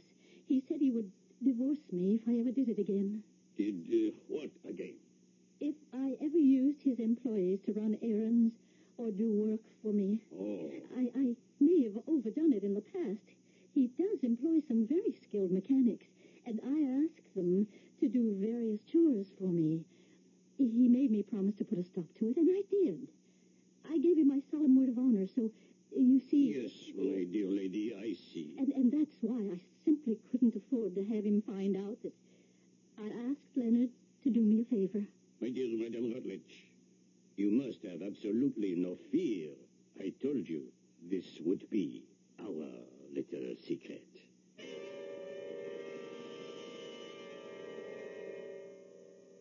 Bread eaten in secret is sweet, says the proverb. But even the sweetest bread must one day grow stale. And secrets tend to grow heavy with age. And sometimes they require additional people to carry them, in which case they usually don't remain secrets. As you can see, we have a lot of work to do. and we'll get a good part of it done.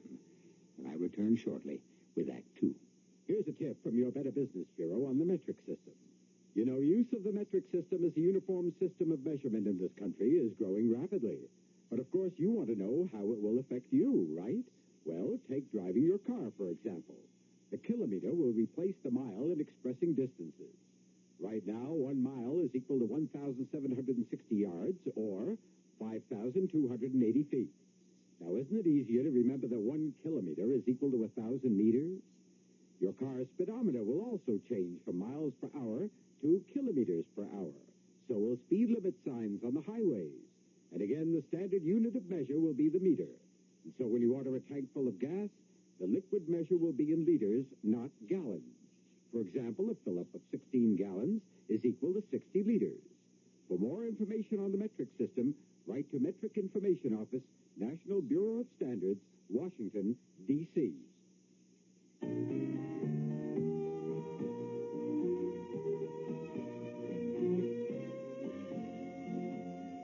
think it was the first time I can remember really going fishing with my dad. I'm sure I'd been with him before, but the first time I really remember it was wading downstream with him in an extra big pair of wading boots as he felt his way very surely along the stream bed, and I shakily held onto the willows, and we found a spot where my dad lifted his finger to his lips and said, "Shh, we don't want to scare the fish away."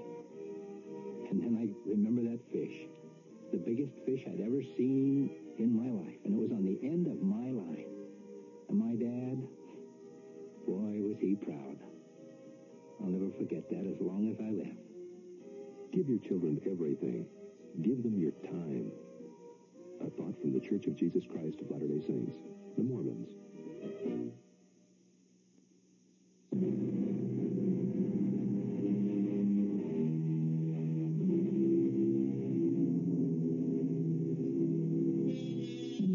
Very few people will admit they tell lies. Because, as you know, truth is relative. And also, truth rarely gets you anywhere. After all, a politician who tells the truth seldom gets elected. And a lover who tells the truth usually spends his night alone. Eloise Rutledge takes the view that the important thing in this life is to get along, be happy, and not create any unnecessary problems. And so, if a bad peace is preferable to a good war, then certainly a good lie is better than a bad truth. Monsieur de Polissard, what do you want? What do I want, Madame Rutledge? Yes. Let's remove this mask of continental gallantry and... What makes you think I wear a mask? Well, I wish, Madame, only to be your friend, your ally. Well, thank you, Monsieur de Polissard. Thank you. These words may sound strange to you, my dear Madame Rutledge, but my dearest desire is to serve you. And if you wish to keep a certain secret, then I shall serve you by silence.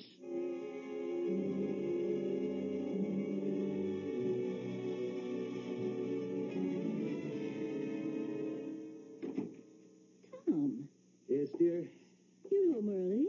Well, we'd better have a long talk, Eloise. It's a long talk. About what? About our future. Well, that sounds serious. Yes. It's extremely serious. I just spent several hours with Mr. Atkins. The government man. Yeah. We found out something about that bomb. These are clever and tenacious killers. They want me dead. I must die as an object lesson to everyone else who might consider testifying against them in court. Even the government cannot protect me and you against them indefinitely. Oh. Well, then, what did Mr. Atkins say? That eventually you'll have to be murdered? Yes. That's the truth.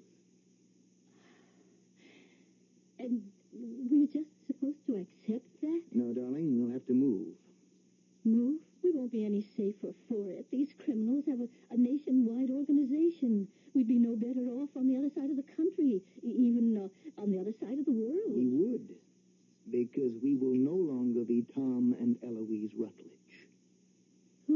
be? Who would you like to be? Any ideas for a new name? Tom. Yeah, what the government can do for us is what it has done for people like us before. They'll help us establish a new identity. What will we do? What will you do? A job is waiting for me. What kind of job? Where? We're teaching mathematics at a state college in the Northwest.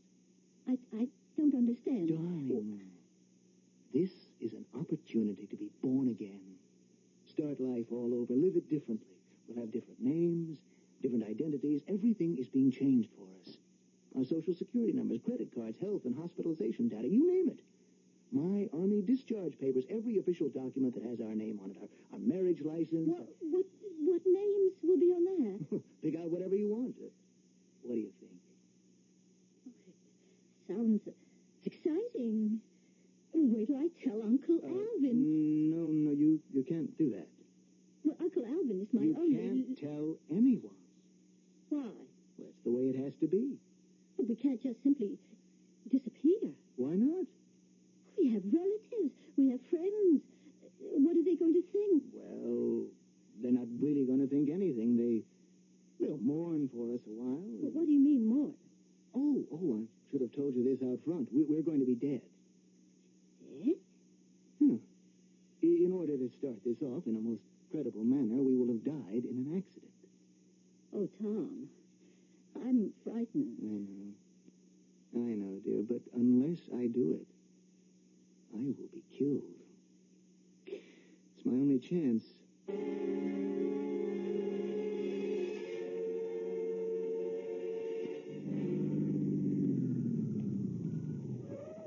Sorry to be a few minutes late. It's all right. We had to arrange matters with the chief of the local police. Well, take a look. That's your new car. Like it? It's beautiful. I'll have the officers transfer your baggage from your old one to your new one. Frank, Smitty, start moving the luggage. Mr. Atkins, what's going to become of my furniture, my antiques? Well, they'll be part of your estate. As Tom and Eloise Rutledge, you had a will. But there isn't anyone in either my family or Tom's who has the proper respect for a valuable antique. Couldn't we have taken... No, ma'am, we can't go through all this again, please. Now, you were driving late at night. You went off the road and the gas tank exploded. You perished in the crash and were consumed by the flames. Oh, that sounds terrible. The police and the medical examiner will authenticate all these facts. You fellows moved all this stuff? Yeah. Well, okay.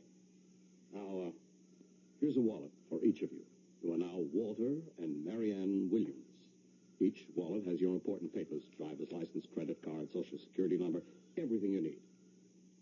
Douse that car with gasoline, fellows. Oh, Tom. Eloise, if you have any reservations... No, Now, listen, Tom. you folks had better start calling each other Walter and Marianne. Darling, that this won't be an easy thing for you to do. If you have any reservations, well, I could have been alone in that car. No, Tom. Walter, Yes, remember? Walter. My place is with you. My place is always with you. Okay, fellas, roll her off the road.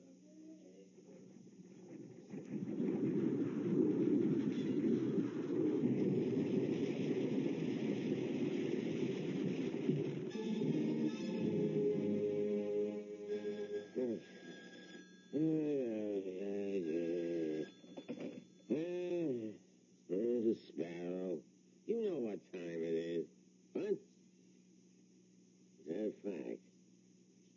They had an accident, huh? Car burned up. Both of them dead. Somebody seen the bodies?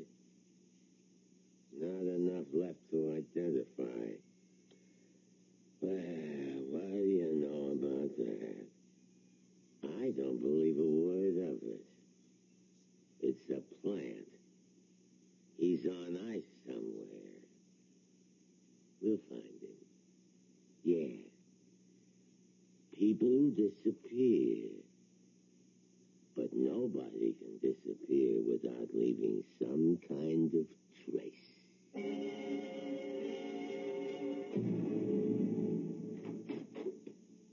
Oh, I didn't know you were home. Well, where would I be, Tom? Honey, my name is Walter.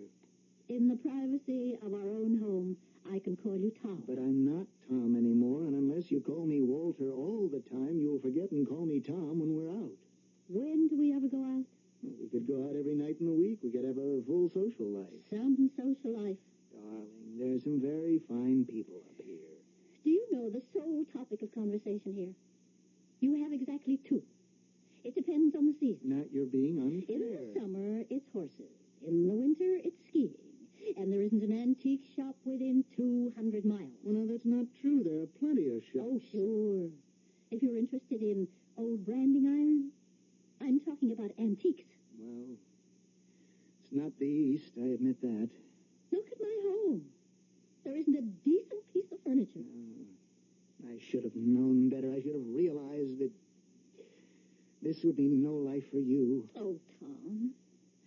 I mean, Walter, I'm sorry. The important thing is we're together. Together. That's all that I care about. Yes, that's the important thing.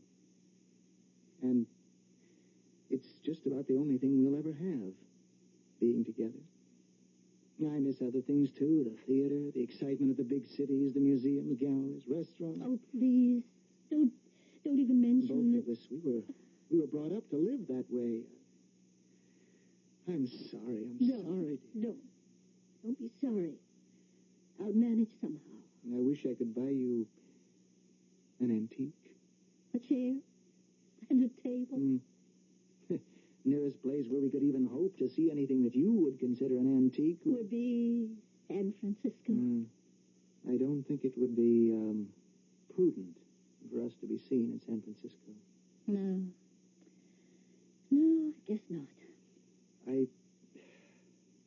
I'm sorry, dear. I just have to live with it somehow.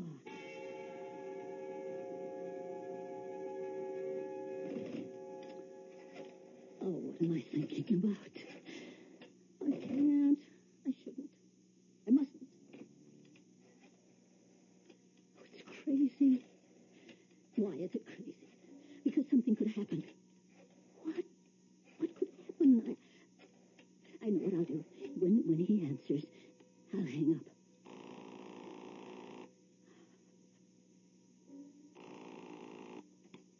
Good day.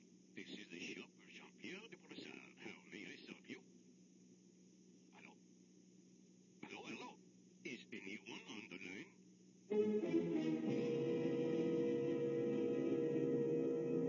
Is anyone on the line? Or put it this way. When I return with Act 3, will there be anyone on the line? Will she do the smart, sane, sensible thing and hang up? Or will she... Well, she's a woman. And today's women's lib attitudes to the contrary notwithstanding, history is replete with women who go against specific instructions. Bluebeard's wife, Pandora, Eve. Do we add Eloise?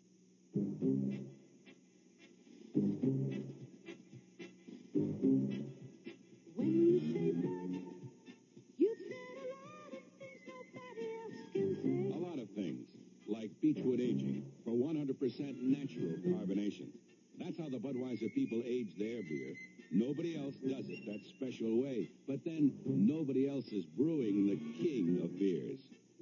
I could tell you a lot of other things about Budweiser and why it's the largest selling beer in the world.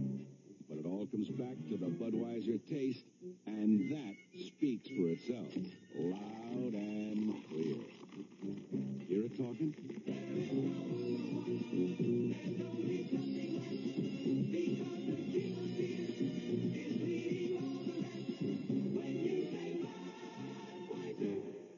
You said it all. Anheuser-Busch, St. Louis.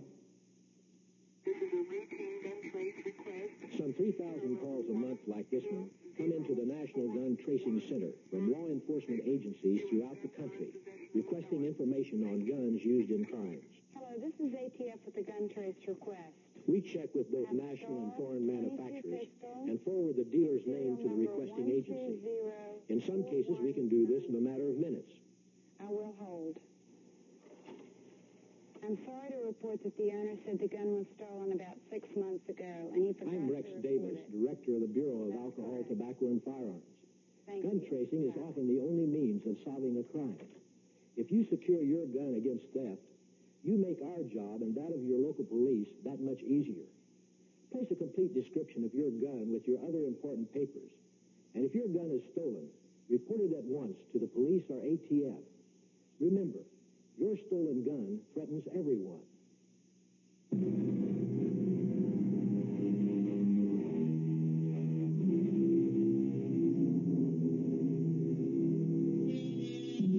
Let us say your name is Jean-Pierre de Polissard, and you are a respected dealer in antiques.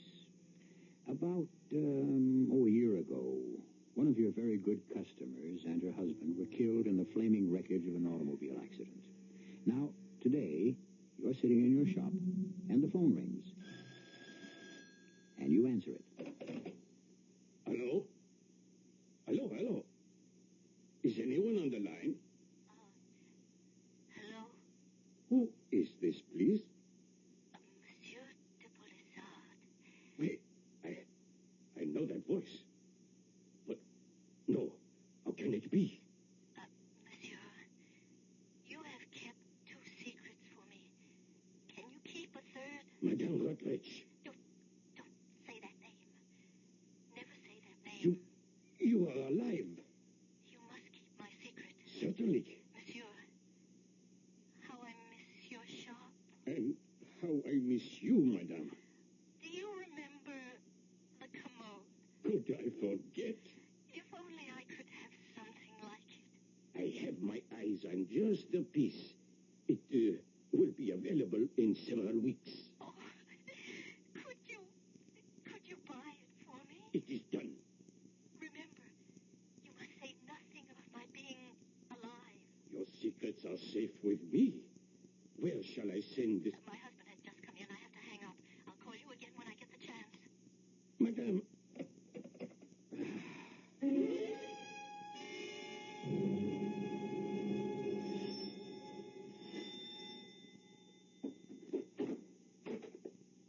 Yes?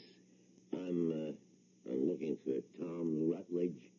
We were in Korea together, and he said, if you ever find yourself in or around New York, come see me. So I've come to see him. You were a friend of Tom. Oh, I was better than a friend, a buddy. Won't you come in, Mr. Sparrow. Thank you. Hey, look, I hope nothing's wrong. I'm sorry I must tell you this, but Tom's dead. What? Yeah, dead in an automobile crash. Oh. Tom and Eloise, his wife. I'm Eloise's Uncle Alvin. I inherited their estate. Tom dead. I can't believe it. I can't either. Old man like me, outliving Tom and Eloise. I'm sorry I intruded, sir. Say, this is quite a layout here. Practically every piece of furniture is an antique. Right. It seems to have a lot of class. Suppose the antique dealers around here were hit pretty hard when poor Eloise was killed. You can see what a valuable customer she must have been. Yeah, I can see that. Well, thank you for your hospitality, sir. I'm sorry you had to come all this way out here for nothing. Well, maybe it wasn't for nothing after all.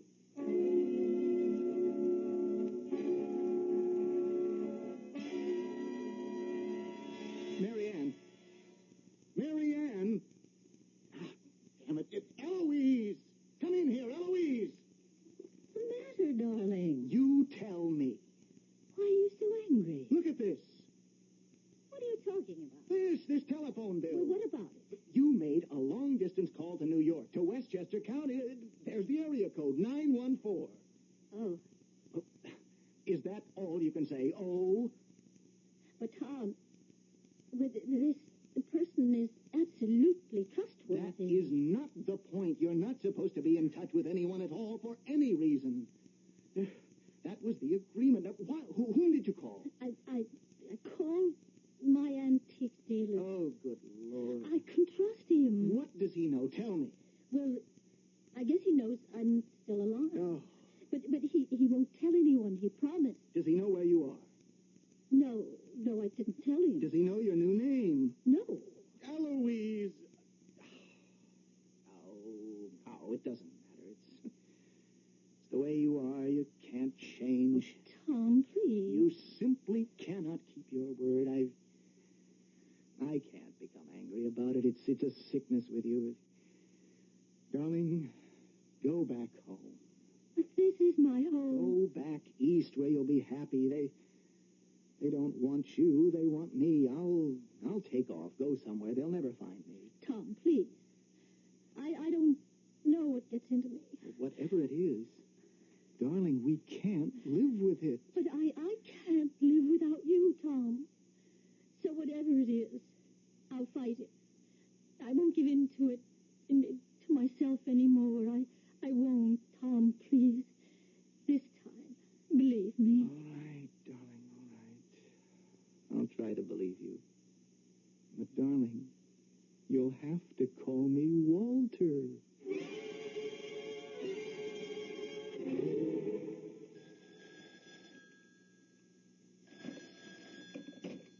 Hello? Monsieur Polissard. Madame. I don't have too long to talk with you. Did you find me? Madame, I found you a gem exactly like the other, and the same price. Could you send it out here? Of course. Well, I don't want my husband to know I got it from you. Easily remedied. I shall ship it to a friend in San Francisco. He will send it on to you. You can claim you saw it advertised out there. Well, I think I can get away with that. What is your address? No, this is an absolute secret. I shall guard it with my life. All right? You send it to Mrs. Marianne Williams, care of Western State A&M, Barrett, Wyoming. And please keep it secret. My dear madame, it is our fourth secret. Mr. Atkins, I'm Eloise Rutledge's uncle. You remember Tom and Eloise Rutledge? Yes, I do. Are they really dead? What do you mean? Why couldn't you answer that question yes or no, Mr. Atkins? Because I'm not sure I understand that question. Well, let me draw a picture. A week ago or so, man rings my bell. Says he's an old army friend of Tom's. You follow? Yes, sir. Yeah, sure. It's simple so far. And he asks about Tom. Didn't know Tom was dead. That doesn't raise any suspicions. Now, here's where it gets complicated. I see this fella's picture in this morning's paper. Here it is. Same person.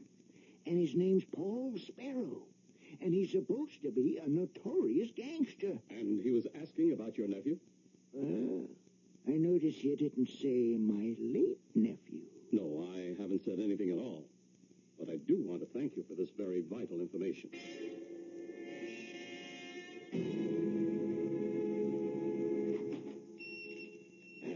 Good day to you, sir. Welcome to the establishment of Jean-Pierre Polissard. Well, if it ain't Benny the Frenchman. Hello, Sparrow. Look at you. New racket? I have gone straight. Is this stuff on the level? Or did you hammer it out in the back room? I told you, Sparrow, I have gone straight. All the way. Well, I'm looking for a dame. Aren't we all? She'd been a good customer of yours before she died. If she died. That is quite a description. Her name was Eloise Rutledge, or Mrs. Tom Rutledge. I read in the papers a year ago. She got killed in a car crash. What is on your mind, Sparrow? Oh, same thing that was always on your mind, Benji. Squealers. I remember how you always hated squealers. And that's her husband. He was killed, too. Yeah, that's what it said in the papers. I warned him. But he's already dead. No, the feds got him stashed. So I figure maybe she's been in touch. Why? buy some antiques. That would be okay, but I have not heard from her. You haven't, huh? Tell me, why'd you just cover that piece of paper with your hand? Yeah, but what are you talking about? You didn't even know you were doing it. I just had to write something down. Here, let me see. Just a customer's name. Look for yourself. Marianne Williams. How come you got a customer all the way out in Wyoming? She likes antiques. You know what I'd like to bet?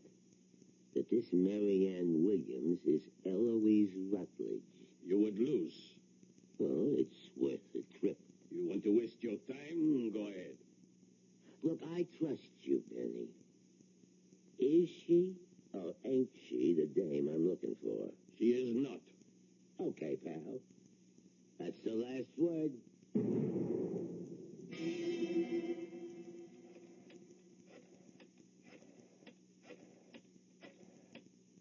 Hold it, Benny. What? Put that phone down.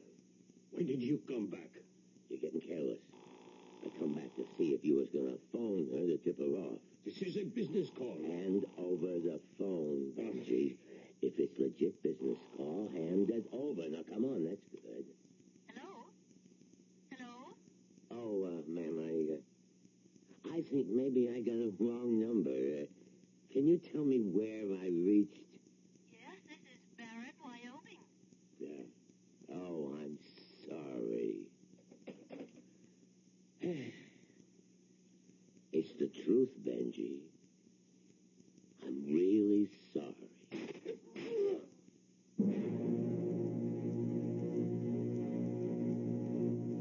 Darling, sit down. What is it?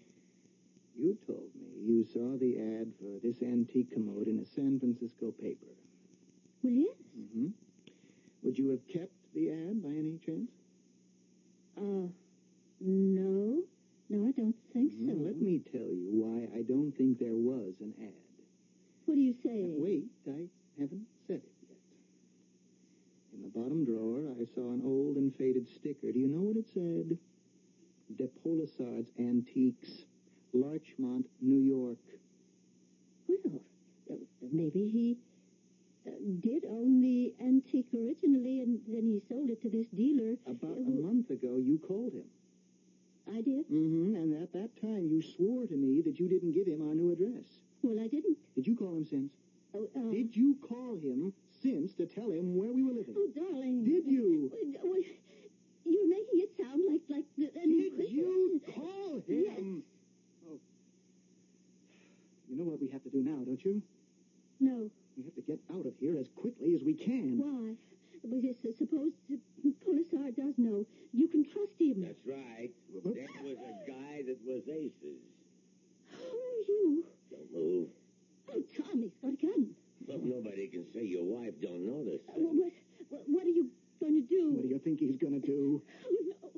Please. Now, don't feel bad about Monsieur Polisard, as you called him. Wasn't his fault. Besides, he's dead. Look, if you shoot us, people are all around on campus, and they'll hear the shots. Not this. It's a silencer. It'll just be a couple of little pop-ups, that's all. You're covered, Sparrow. My suggestion is for you to drop the pistol and walk out the front door. Well, that sounds about right. Drop it. Oh, Mr. Atkins. Oh, Tom. I'm so sorry. You folks will just have to do it again. You can't stay here. Eloise, I don't know if I can go through it again. Let him get me and get it over with. Oh, no, darling. No, trust me. Trust me. I really learned my lesson. Eloise, can I really believe you? Yes, darling. Yes, this time, you really can believe me.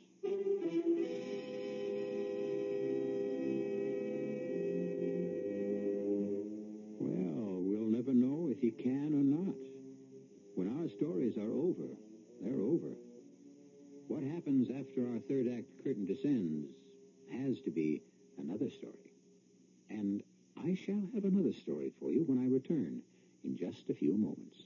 If you're a high blood pressure person, and your doctor says there's no doubt about it, and he's prescribed a medication, but you kinda hesitate because you feel pretty good without it. Don't hesitate, get well, get with it. Stay well, stay with it. Though it might have to be for the rest of your life, chances are that it will be a healthier life. Get well, get with it. National High Blood Pressure Month is a good time to find out if you are a high blood pressure person. Get well, get with it, because there are some 23 million people with high blood pressure in the United States today. If you do have high blood pressure and medication has been prescribed for you, then remember this advice. Get well, get with it. Stay well, stay with it. A message from your Heart Association.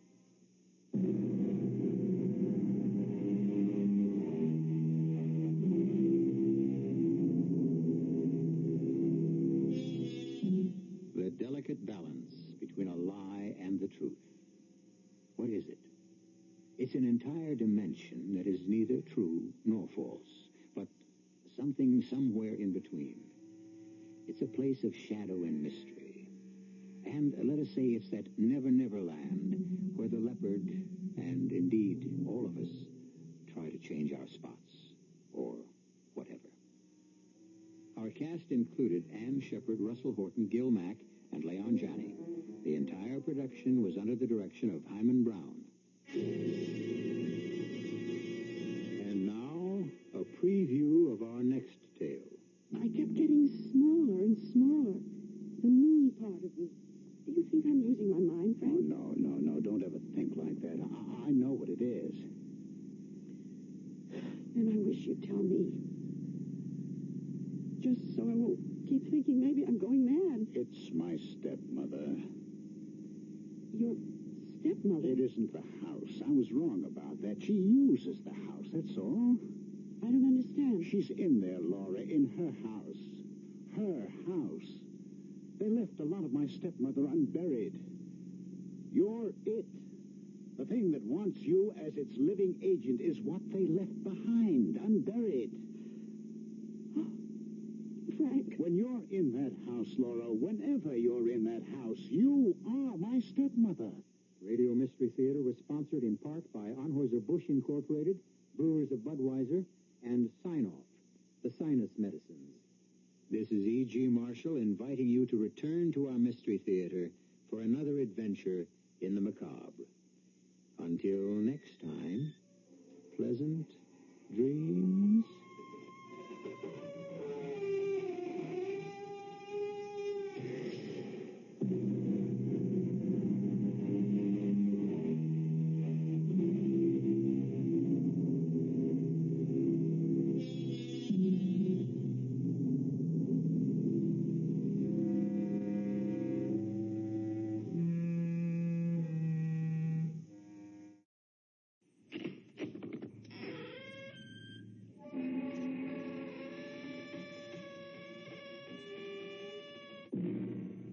Come in. Welcome. Welcome to Mystery Theater. I am Hyman Brown. One of the perpetual mysteries in life is explored in a game of solitaire. In a few moments of reflection, haven't you sometimes wondered, what if I hadn't been there at that particular moment? Or what if I had been? What would have happened if I had been there with someone else? Or if no one was there to help me? Would the same thing have happened under different circumstances? Or would everything be changed if? This is the game that is played in our mystery drama. Goodbye, Dave. Boy, am I glad to see you open your eyes. You mean hello, don't you? No. I heard what they said. What? Who said? I don't know. Those voices. They said I didn't have a prayer. You dreamed it, my friend. You've been unconscious for hours. Where are we?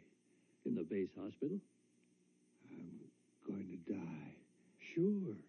We're all gonna die someday. But not this time around. You just lie still, old buddy. You can tell me later how it feels to have my blood in your veins.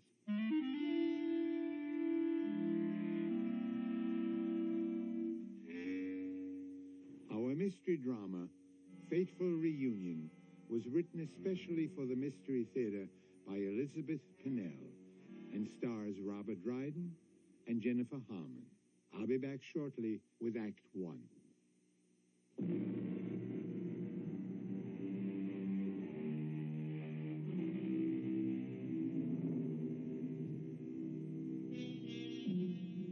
Our opening scene took place some 50 years ago when two very young draftees, as members of the Allied forces, were thrown together in the landing at the beach in Normandy. Since then, the bonds of friendship have never been broken. Now, they are middle-aged men, and they've gone their own separate ways. But over the years, one solemn promise has always been kept. No matter what's going on in their lives or where they are, they meet for a reunion on June 6th, D-Day. I thought I was a goner that time for sure. You saved my life, David. Blood saved your life. If it hadn't been mine, it would have been someone else's. Oh, but you were my buddy. Damn right I was. After you'd saved my life. Hanging upside down with my parachute all tangled up in that tree. I must have looked pretty funny. You did. I thought you'd never find your pocket knife. Well, raise the glass. Happy 31st reunion. Ah, good Lord, Dave, what's happened to time? Can you believe that many years have gone by? In some ways, I can. An awful lot has happened. How things been going with you in this past year, Gary? Oh, can't complain. Lucy's a jewel, as always. Although I realize I won't have her much longer. Nonsense. She and Doug will be living here in New York, won't they? Oh, speaking of New York, it was darn nice of you to make the trip here this year. Great for me, too. Chance to visit the big city, see my son. Hi, gentlemen. And your charming daughter. Uncle David. How good to see you. Oh, don't I get one, too? Of course, Dad. Guess I'm supposed to say Happy D-Day, but I'm not going to. Oh, what's wrong with a couple of old Army pals getting together? Everything. No, don't knock it, Lucy. Without our yearly get-togethers, you, my dear daughter, would never have met a certain young man who happens to be my best friend's son. I give up. Incidentally, where is my son? Oh, I meant to tell you. He's working late. I'm going to meet him at the office, and while you two are having your own party, we're going to one. But not in honor of D-Day. Well, I suppose other things did happen on this date. Mm-hmm. Like last year when Doug and I got engaged. But please stay right where you are while I get dressed. Before you take off, I want to use you as guinea pigs.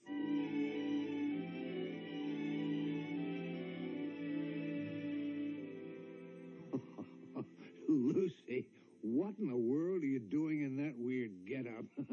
Can you guess what I'm supposed to be? Well, the headgear and all those beads make you look like a gypsy. Right. And what do you think I have under this striped scarf? Well, if you're a gypsy, it must be a crystal ball. Right again. Voila! Why, that's no crystal ball. It's a computer. Also correct. The 21st century's answer to the all-seeing eye of past, present, and future. Yeah, I'll bet. No, really. It's fabulous. Doug's been working on this for a long time. Well, I know he works on computers, but why all the gypsy stuff? Well, we're going to a fundraising thing where I'm supposed to tell fortunes. And believe me, our booth is going to bring in $1 million. Well, I'll admit your costume is startling, but... Not the costume, Dad. This gadget. You've never seen anything like it. Looks like most calculators are small computers to me. Oh, but it's not. This is a truth machine. Oh, I see it has a tape. That's handy. Shows how it works. Well, I'll have to put on the big act. Ah, mighty computer, It is Madame Lucy who calls you.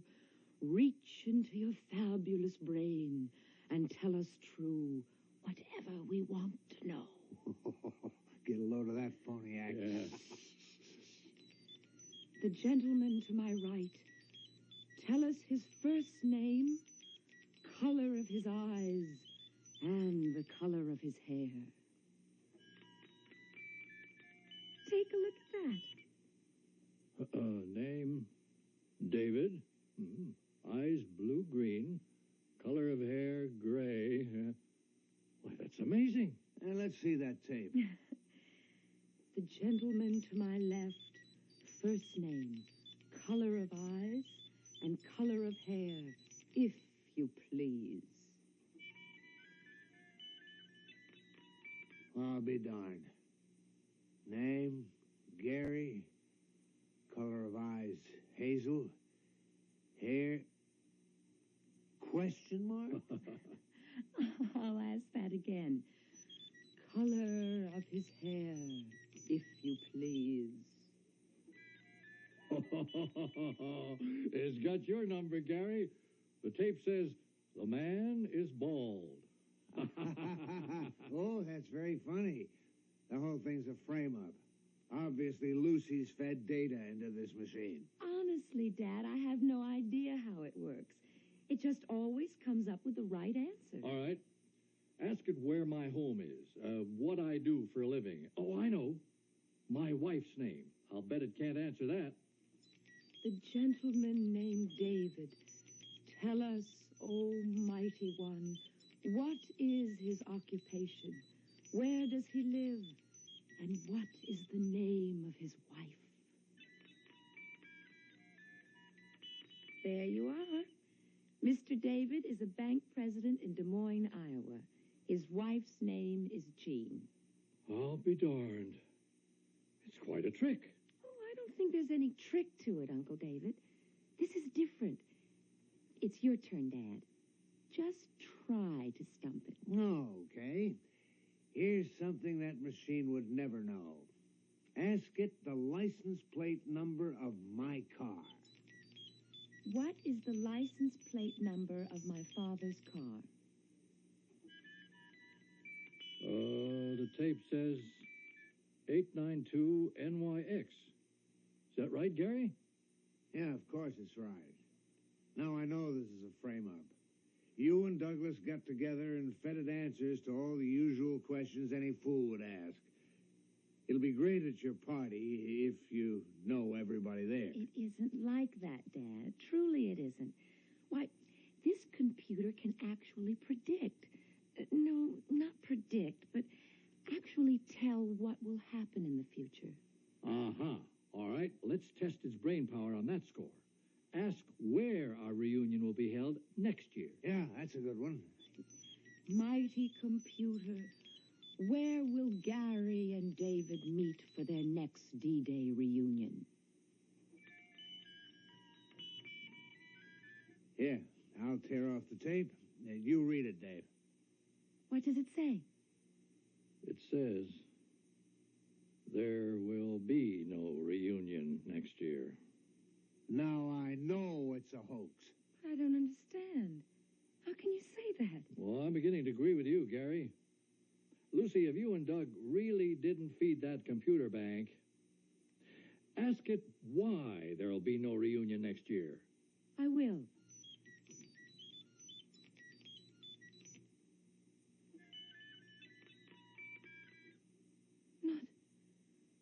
Not that. Well, what's the matter, Pat? Oh, it's come out all gibberish. The machine must have jammed or something. I'll have to ask Doug to unscramble it. Sounds mighty suspicious. I'll take that computer business up with my son tomorrow. Right now, can we drop you off in our cab? No, thanks. Doug won't be through for another hour. Give me a big hug, both of you. I hope you have a wonderful evening.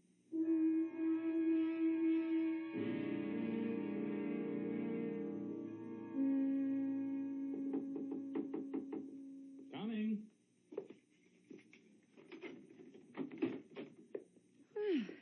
You certainly have a complicated complicated lock on that door. No, just security measures. We close up tight at 5:30. How are you, love? Miserable. Oh, what's that? Come on in for a minute. I don't want to go through with any more of that computer thing tonight. Honey, wait a minute. What's wrong? First of all, open the bag and take out the computer. All right.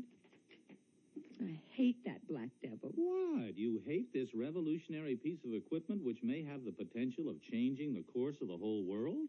I don't think anyone should look into the future. You can't change something that's destined to happen. Well, who's talking about predestination?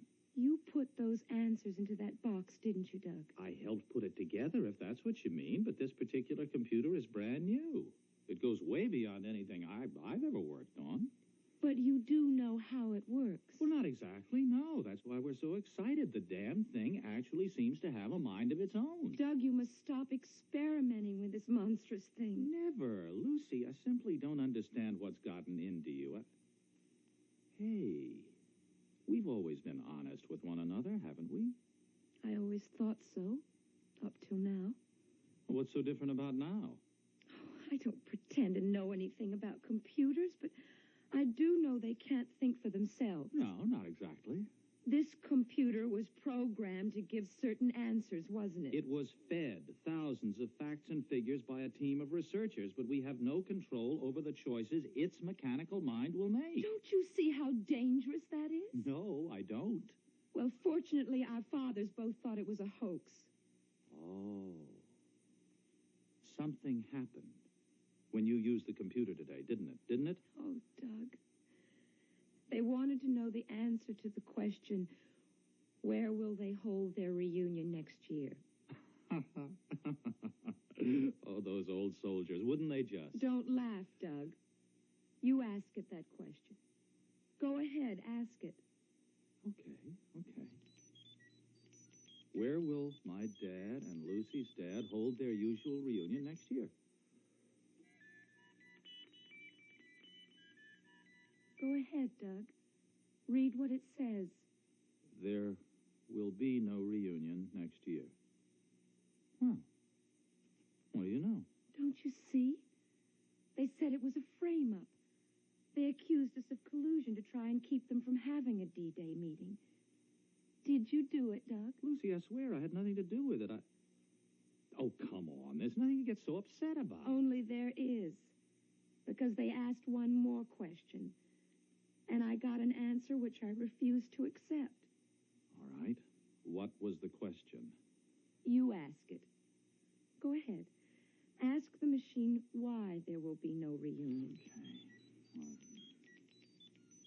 Please, God, the answer won't be the same as it was the last time. All right. Let's see. Oh, no.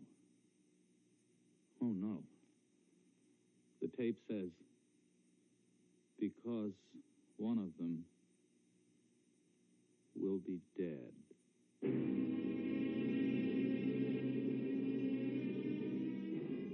Well, now you know why Lucy was so upset when she crumpled the tape and pretended it was nothing but gibberish. Well, perhaps that's all it really was. Computers have been known to get things mixed up, just the way people do. On the other hand, this computer may be right. One big difference between computers and people is the psychological effect an idea can have when it is implanted in the human brain. We'll learn more about that when Mystery Theater returns with Act 2.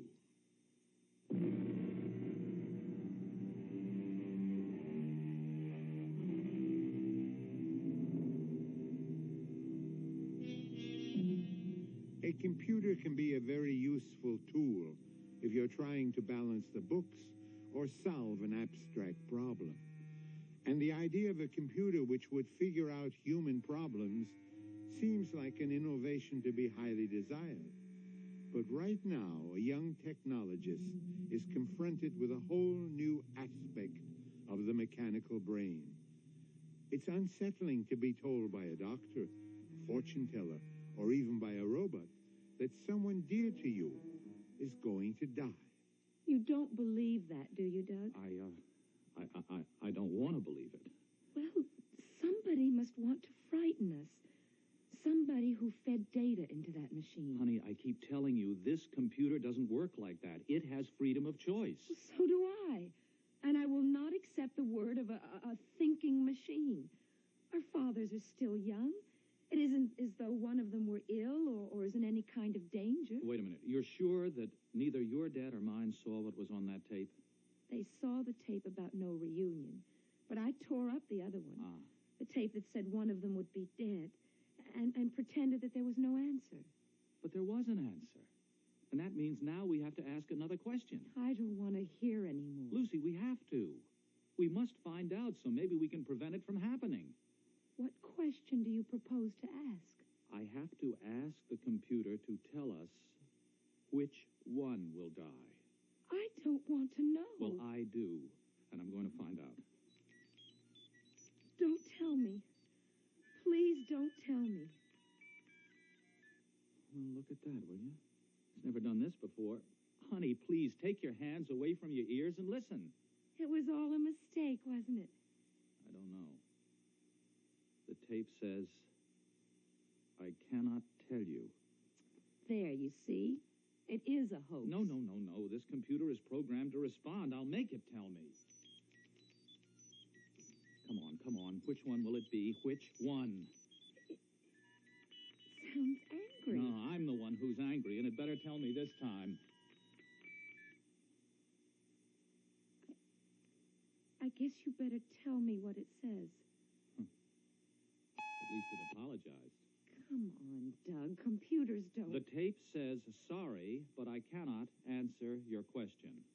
Well, then, if it can't answer that one, it can't answer anything. That's not so. It's always given straight answers before. You know it has. Sure, when it was fun and games. All right, maybe we're taking this too seriously. I could be wrong, about what a computer can do. Oh, good Lord, look how late it is. We promised to raise some money for a good cause. Do you think I can still go through with it? Sure. Just sidestep any serious question.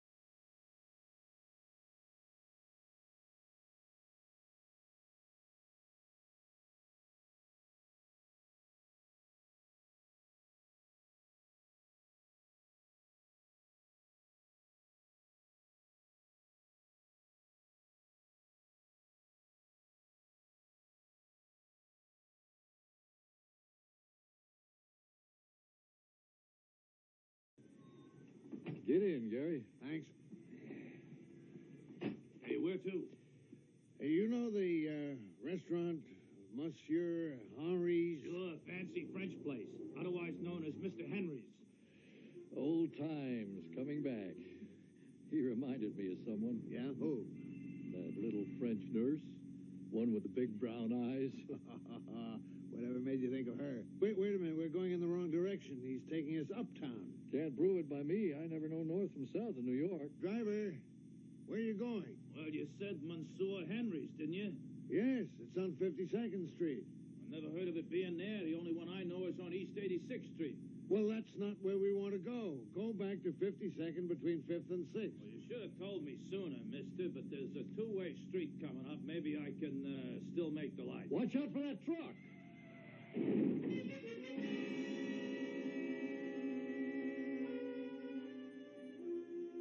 Well, we lived through another close one. Cheers. Cheers, I think. If that trailer truck had been going any faster, well, you were sitting on the bad side.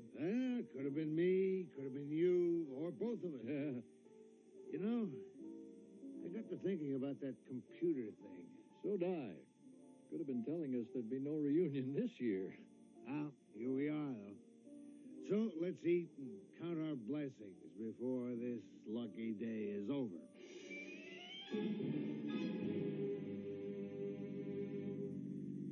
Madam Lucy, you were sensational. Not much thanks to your marvelous computer.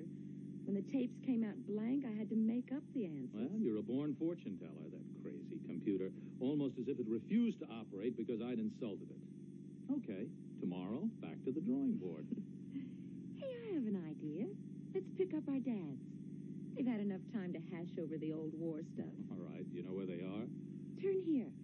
I used to go to that French restaurant. Oh, what's the name? I think it's in the next block. Oh. You mean up there where all that crowd is? Why, yes. That's where it used to be. Oh, honey, I don't want to get mixed up in all that mess. I mean, it looks like police cars and an ambulance. Oh, Doug. I have a terrible feeling. Drive up there. Well, honey, I can't. Look at it. The block is jammed. That's their restaurant. And something's happened. Now, Luce, baby, take it easy. Can't you get any closer? With all those cars in front of us? The ambulance is pulling away. And there go the police cars. Look, Lucy, I think you picked the wrong block. That's no French restaurant. Why, no, it says Club Shenandoah. Well, then, let's go on to your apartment, okay? No, Doug, we've got to find them. But if you don't remember where that restaurant is... I do remember. It was right here. The name's been changed, but this is the same place. We've got to go in and see if they're in there. It's all right, folks. Excitement's over. Enjoy your supper. Have a round of drinks on the house. Music for dancing until 3. Ah, yes, sir. Table for 2? Actually, we were just looking for some people. Lucy, I don't think they'd be in a place like this. Well, it's not the way it used to be, but you know how they are for going back to their old home. Okay. There's another room out this way. And if you find your friends, we'll be glad to give you a bigger table. All right, thanks. This doesn't look like their kind of crowd, but what if... Honey, look, let's get out of here, all right? Wait. That ambulance. What if it had something to do with them? Your imagination is running wild. Now, come on, let's go. Not yet. Maybe you folks would like to stop at the bar? No, thank you. But if you haven't been to the Club Shenandoah before... What happened here before we came in? Oh, don't worry, lady. We were in a nice place here. It was just an unfortunate accident. Could have happened anywhere. Well, there was an ambulance. Someone must have been sick or had an accident. It was just his tough luck. Whose tough luck? A man got hurt. Wait a minute. Who are you, lady? Somebody from the press? No, but I have to know who was hurt and where they've taken him. Well, how should I know? Come on, Lucy, let's go. No, it's important. We just want to make sure it had nothing to do with our friends, you know? Well, there were these 2 young fellas at a table over there. And to tell you the truth, I didn't like the looks of them from the time they come in. Well, see, now you can relax. Lucy, they were young fellas. Now let's go over to the bar. Not till I find out some more. Lady, you must be an ambulance chaser. What a dreadful thing to say. I hate violence. Well, these 2 characters got violent. You mean they had a fight? They got in an argument. None of my business to know what it was about, but one of them picked up a steak knife. I guess I don't want to hear any more. Of course, I'm not sure he would have used it. That is, if the old guy hadn't interfered. What old guy? Well, maybe not old, but there were these 2 middle-aged men sitting at the next table. What did they look like? Oh, conservative-looking gentlemen. Nice, quiet customers. Go on. Well, Go on. You understand, I wasn't right there. I didn't see what actually took place. Not till somebody yelled, "He was stabbed." Well, it seems these 2 older guys got very upset when they saw the young man waving a knife. So one of them jumped up and tried to stop him. Oh, no. Maybe it was a brave thing to do, but to my mind, it was pretty stupid. Well, wouldn't you have tried to stop him if you'd been standing there? No, I wouldn't have tried to knock the knife out of his hand the way that man did. Oh. But which one got hurt? And the young fella just sort of automatically slashed out at the older guy. Was he No, he wasn't dead when they took him away, if that's what you want to know. Where have they taken him? Well, to a hospital, of course. Oh, I wouldn't know which one. And the other man, I mean, the one who was with him, where's he? The other older fellow went out with his friend. Oh. And the 2 young punks were hauled off by the police. Well, you must have the names of these people. Look, if you're not the police or the press, get off my back. You can read all about it tomorrow morning. Please, we just want to know for sure. Lady, I only work here. The proprietor's gone with the police to make a report. I tell you, I never saw any of these guys before. None of them were regulars. This man who was slashed, surely you know what he looked like. Sort of heavy set and bald. My father.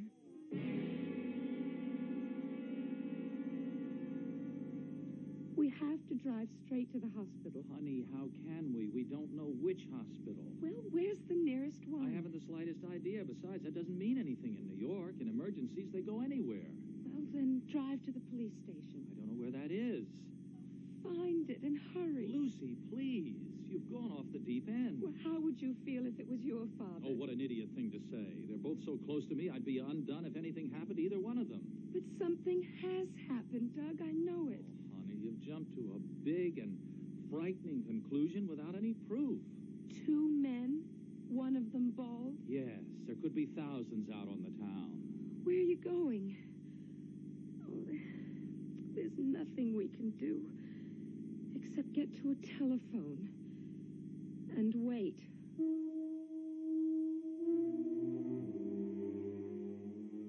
Lucy seems so certain that something has happened to her father. Of course, she's been influenced by a suggestion of disaster, further enhanced by an evening of fortune-telling. It is true, as Doug has said, that Lucy was jumping to a hasty conclusion. But when 2 old soldiers are commemorating D-Day, might they not be the first to come to the defense of someone who appeared about to become a victim of battle?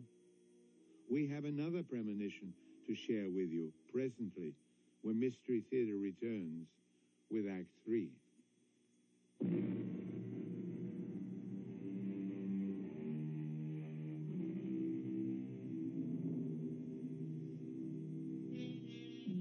Many a mathematician has taken delight in relating our actions to the movements of pawns in a game of chess.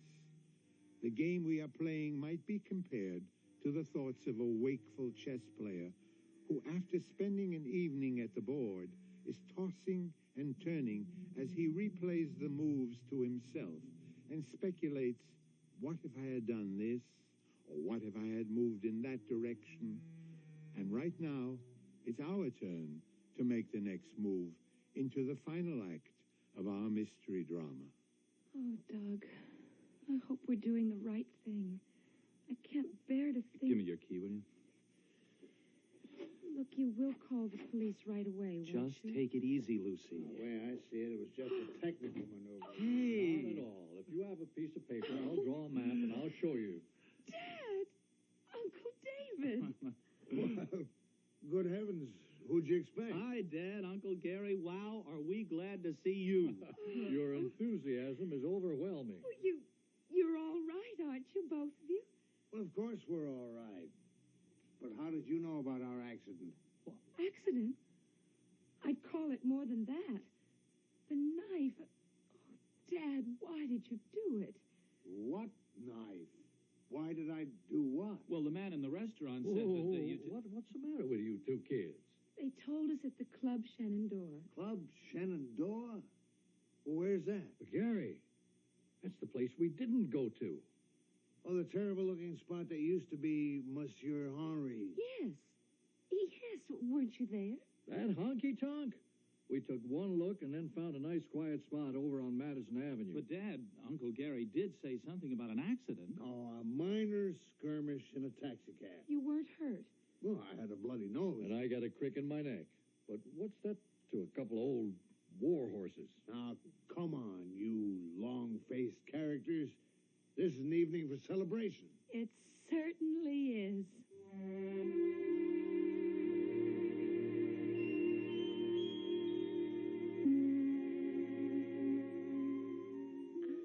think I'll hang these bells on that branch up there. Oh, I do love Christmas. And Doug, when we have our own house... That's exactly what I was thinking, Lucy. And when is that going to be? Soon.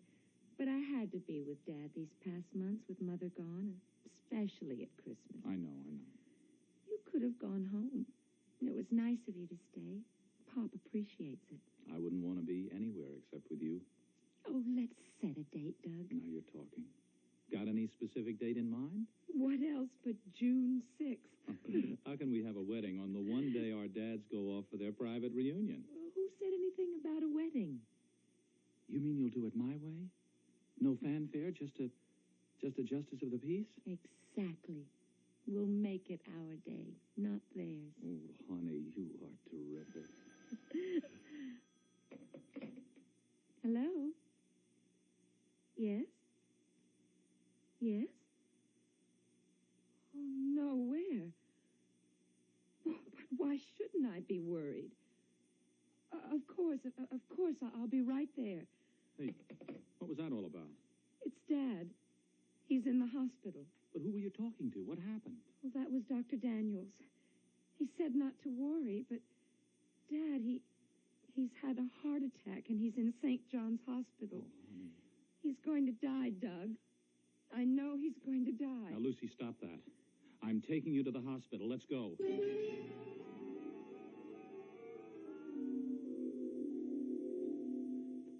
Promise you will sound cheerful, Lucy. You heard Dr. Daniels. I can't get it out of my Now, mind. forget your premonitions. Dr. Daniels said your dad is in better shape than either one of us, and that if he takes it easy, he can live to be 100. Okay. Dad? Well, come in, sweetie. I'm sorry to pull a stupid stunt like this on Christmas Eve. How are you, sir? I'm fine. Oh, Dad, how can you say that? Well, I guess I've just been working too hard. Doc says after a few days' rest, I'll be back in top form. I'm going to stay here with you. Nonsense. From the looks of the nurses around here, I'm going to have a ball. Uncle Gary, I'm going to call my folks for Christmas. Shall I tell Dad that you're in the hospital? You tell him just one thing, my boy, that I'll see him on D-Day.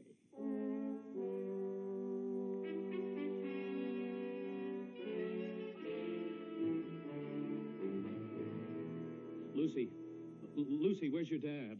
Why, he's at work, of course. What are you doing here this time of day? I thought he might have heard the news before I did. Have you had the radio on? No, I've been vacuuming, doing my spring cleaning. I tried at every payphone along the way, but the lines were all tied up. Let me use your phone, huh? Calm down, Doug. What's the matter? A bomb. They said it went off in the executive offices. What executive offices? What are you talking about? Oh, busy signals. Again, it's no use. I was out on the road. The report came through on the car radio. A bomb in Des Moines, in Dad's bank. Not your father. Yes, I'm afraid so. But you don't know. What was the rest of the report? Well, look, I'll turn on the radio. No, please don't. I want to get it straight from the source. I tried the bank and the paper and the police. Didn't you call your home? How could I do that to Mother? Well, you must call her, Doug.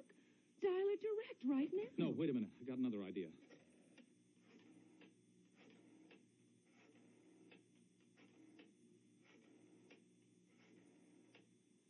Hello? Dad? Well, yes, on the car radio. I was out of the office. I've been trying desperately to reach you. Are you all right? Oh, thank God. Well, yes, as long as you're okay, that's all that matters. Give him all my love.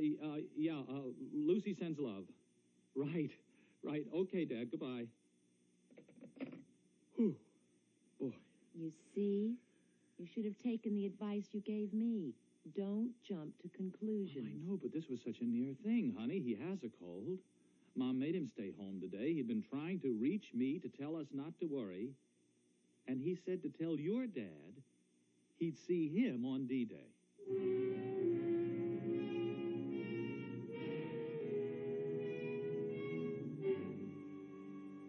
Well, old buddy, it's the 15th of May, and time for us to make some plans. You bet, Gary. Where'll it be this time? Well, I'm for keeping the destination a secret. You mean from our ever-loving families? Mm-hmm. Don't you agree? Sure do. How about getting away from all civilization? Well, it suits me. Any ideas? Yep, I got a dandy. What about up at the lake? That Wisconsin fishing lodge where we went one summer. Hey, that's beautiful. But it's pretty inaccessible without a private plane. We'll get one. You still flaunting that pilot's license? You better believe. If you'll come more than halfway, we can rent a plane in Chicago. That's great. We better meet on the 5th, if you can get away. Nothing's going to stop me. I'll see you at the airport in Chicago about 10 o'clock that morning.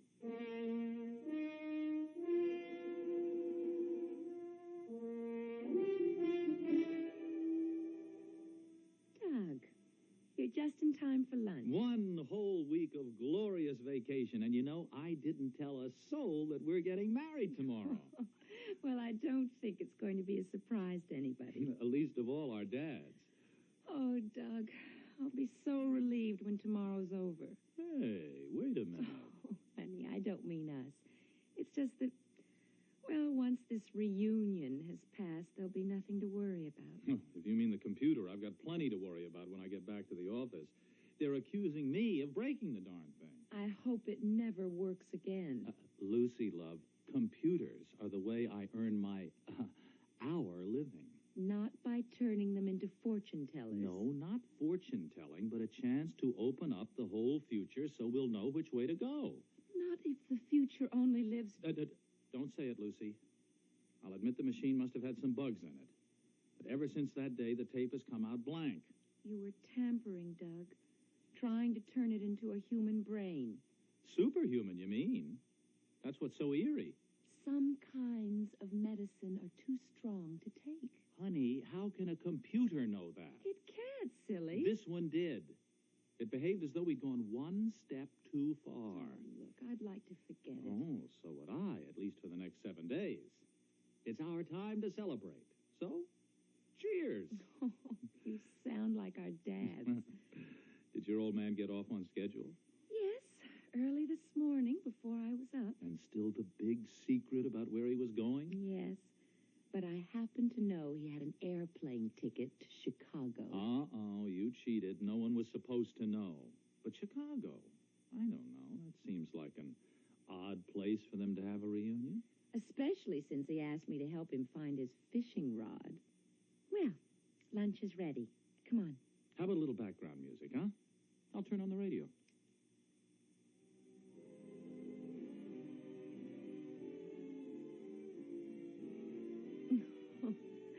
Why is it that you can always get a station with music, while all I ever get We is... bring you a special news bulletin. Uh-oh. Shall I try again? No, leave it on. Let's eat. A report has just come in of the crash of a private plane in an Illinois wheat field. Details are not available at the moment, except that a farmer allegedly saw a small green plane flying low. Later heard an explosion. And now a fire is spreading rapidly over a section of his property, out of control. Hey, this is good, Lucy. How'd you fix this chicken? Oh, it's a new recipe. It's good, isn't it? Oh, it's great. I have just been handed an update on that plane crash. Checking with the Chicago airport, we have been told that a small green Cessna took off from there this morning. Yeah, you know, Dad used to have a green Cessna. Oh, but he hasn't had an airplane in years. Well, I know, but he's still Lucy, this report is coming from Chicago. Oh, it couldn't. And here is still No, a it further couldn't. report on the tragedy. We do not know the names of the victims, but it has been established that the plane had 2 occupants. The pilot, who was known to airport officials as the Flying Banker from Des Moines, and a male passenger. Lucy. Repeat. Oh, the pilot, who was known to airport They were officials going to as that the Flying Banker That from Des lake in Moines, Wisconsin. and a male passenger. We will bring you further developments as received by the newsroom. It is assumed that both men have perished. Dear God. Oh, no, this time it really happened. There can't possibly be any doubt. And absolutely no way that we can help them. That damn computer. It knew. It knew, you see. It knew there would be no reunion. But I'm glad it was wrong. Now will you believe that computers don't know everything? It was right, Lucy. It said... It said one of them would die. But both of them? It's better this way. Better? Well, they were closer than brothers. And after all they went through together over the years. Yes. Yes, I suppose if they'd had their choice, it's what they would have wanted. We interrupt again to bring you further information on that plane crash in Illinois. Names will not be released until after the next of kin have been notified. But our report goes on to say that incredible as it seems, there is one survivor.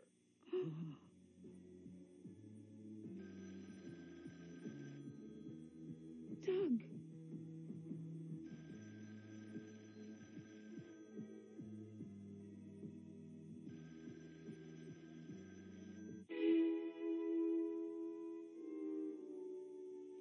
I'll be back shortly with a final thought.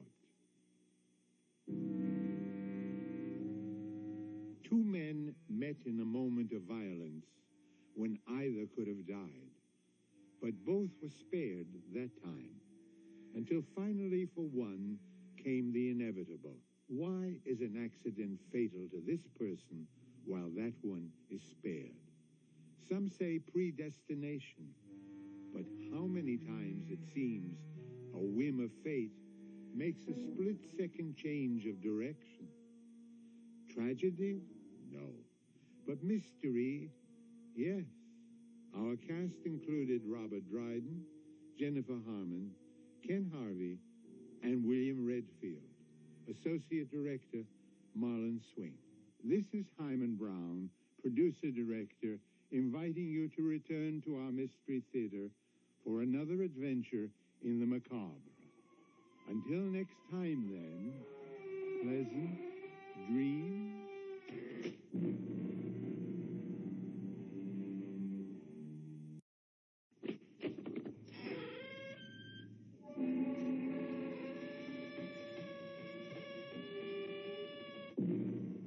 Come in. Welcome. Welcome to Mystery Theater. I am Hyman Brown, inviting you to join my class in mental calisthenics, where we exercise the most mysterious muscle in the human body, the imagination. Enough, said the poet, is as good as a feast. But what is enough? Mr. Webster tells us it means sufficient. But what does sufficient mean? That's right, it means enough. So we go round and round, and because it's so hard to agree on what constitutes enough of anything, we find that we have more than enough of murder. How did you kill those men? Magic. Magic. Okay, I can wait for you to tell the truth. I wrote them each a letter. And the letters killed them. They read the letters, and it killed them dead. That's impossible. Why do you say it's impossible? Because words on paper alone can't kill anybody. That isn't so, Sergeant. Didn't you ever hear the saying, the pen is mightier than the sword?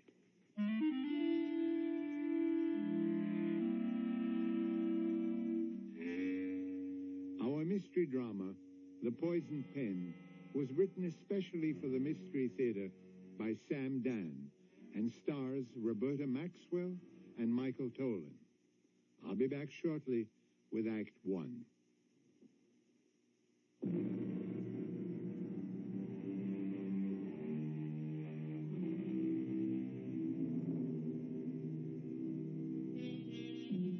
Every year, New York City is inundated by a bright wave of eager, anxious would-be stars. Girls so young, so fresh, so beautiful, they can break your heart. They come here to sing, to dance, to act. In short, to make it big in the big time. And like the waves that roll up on the beaches, they soon recede, disappear, and are gone without a trace. Are they good enough? There's that word enough again. In most cases, the answer is no. But it doesn't matter. So great a multitude clamor for a place in the spotlight, and yet there's only room for so tiny a handful. Let us concern ourselves with a theatrical agent named Barney Hogarth. What's that, Fred? You didn't get your check. It's impossible. I put it in the mail last night. Don't yell at me. Your argument's with the U.S. government. Freddie, pal, I swear to you, it's in the mail and it ain't gonna bounce. Hey, Proudfoot, come in here. You sent for me, Mr. Hogarth? How many times do I have to tell you? When Fred Sinclair calls, I'm out. Now, please, Mr. Hogarth, you're shouting at me again, and it makes me so nervous. I really become ill. Is there any mail? I can't do my work. Did the mail come? Mail? Oh, well, no. Let me get my thoughts together. What's that in your hand? And, yes, it's the mail. That one letter? It must be some actor looking for work. What do they want from me, these people? Go on, read it. Well, what are you standing for like a dummy? Now, I can only do one thing at a time, Mr. Hogarth. I came in here to ask you something. Yeah? Well, I haven't been paid in a month. We'll talk about it after lunch. Mr. Hogarth, You give me a hard time and we won't talk about it at all. Read me the letter, huh? Yes, sir. Don't these actresses know letters don't mean a thing? No, dear Mr. Hogarth, 6 months ago, a young lady approached a gentleman on the street. She was starving. She was desperate. She needed money for her lodging. She said to the gentleman, Sir, I will do anything for $50. What is this, a gag? But this gentleman looked at her with deep compassion, and he said, Poor child, take the money and bless you. It's a crazy world. I, that girl, have come into a considerable inheritance. I'm wealthy. I wish to prove the biblical adage, cast your bread upon the waters. I wish to reward your generosity 1,000-fold. I have tried to find you. I believe you to be a Mr. Barney Hogarth. Hey, tear that thing up. Now, if you are the man, please tell me so, and I will send you a check for $50,000. I enclose a stamped, self-addressed envelope for your convenience, signed, Forever in Your Debt. And, that's what it says. That's what it says, huh? Yes, sir, Mr. Hogarth. And, what's the address on the envelope where I'm supposed to answer? Well, it's just a post office box number. Mr. Hogarth, is it true? Is what true? The letter. Well, what do you think? Sure, it's true. Oh, Mr. Hogarth, I knew it. I knew that beneath your very tough exterior, you had a heart of gold. Do you remember like it was yesterday? This little chick comes up to me. Wait, where's a piece of paper? Let me write this down. Dear little girl, yes, I am that Barney Hogarth. Sign Barney Hogarth. Now here, put that in the envelope. Yeah, I heard her proposition. And would you believe it? I began to cry. Poor kid. I gave her the $50. I would have given her more, but I didn't have it, so go figure. No, Mr. Hogarth, you are a saint. Oh, seal it and send it. And remember, my boy, why we are put here in this world to begin with. Yes, sir. We are placed here to do good to one another. Yes, sir. I'll remember that. And if I cannot help an unfortunate brother or starving sister, of what use can I possibly... Mr. Hogarth. You don't interrupt me. Mr. Hogarth. Oh, What's the matter? What's the matter with you? I don't know. I can't breathe. It's hot in here. What's the matter? The room is What, are you beginning to sick or dance. something? I'm so dizzy. The room is dancing. I can't breathe. Mr. Hogarth, help me. Proudfoot. Oh. Proudfoot. Come on, kid. Proudfoot.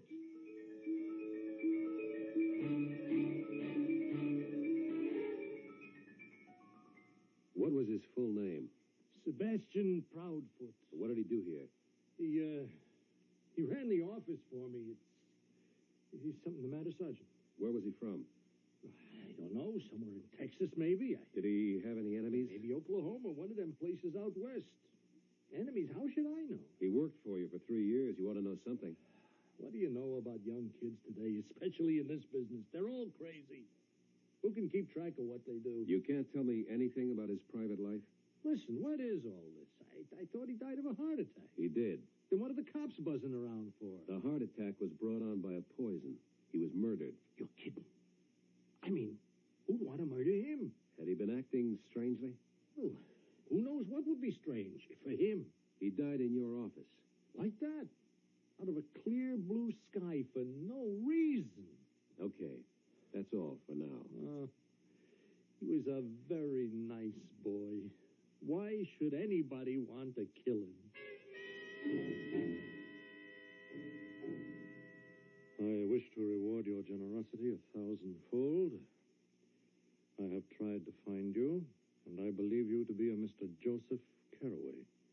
If you are the man, tell me so, and I will send you a check for $50,000. I enclose a stamped, self-addressed envelope. If I'm that man. Well. Joseph. Oh, yes, my dear. I know you're quite busy. Oh, no, please come in. I was afraid I might interrupt the news. No danger of that. She's abandoned me this morning, I fear. Oh, and the first draft was coming along so nicely, too. Where are you going? Well, I thought I'd drive downtown. Is there anything you'd like me to pick up? No, I don't think so, my dear. Well, I could mail the letter for you. Letter? The one you just sealed. Oh, this letter. And does it need a stamp? No. It's all ready for posting. And thank you, my dear. It's addressed to a box number. Oh, it's just an inquiry, my darling. A literary inquiry. Well, I shall return in time for tea. And you must promise not to work too hard. I promise. There's no great rush. You still have 3 months to finish the first draft. Yes. I suppose I... Joseph, I don't like your color. You're so pale. It seems to be so hot in here. Hot? Why, the room is freezing. I can't breathe. Darling, what's wrong? The roof is starting to... No, don't try to stand up. I can't breathe. The roof is dancing. Joseph? Help me. Help me. Joseph!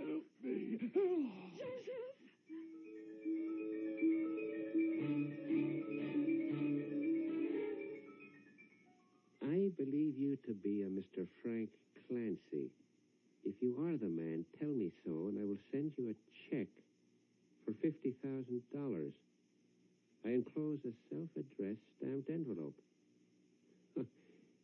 Honey, you're on.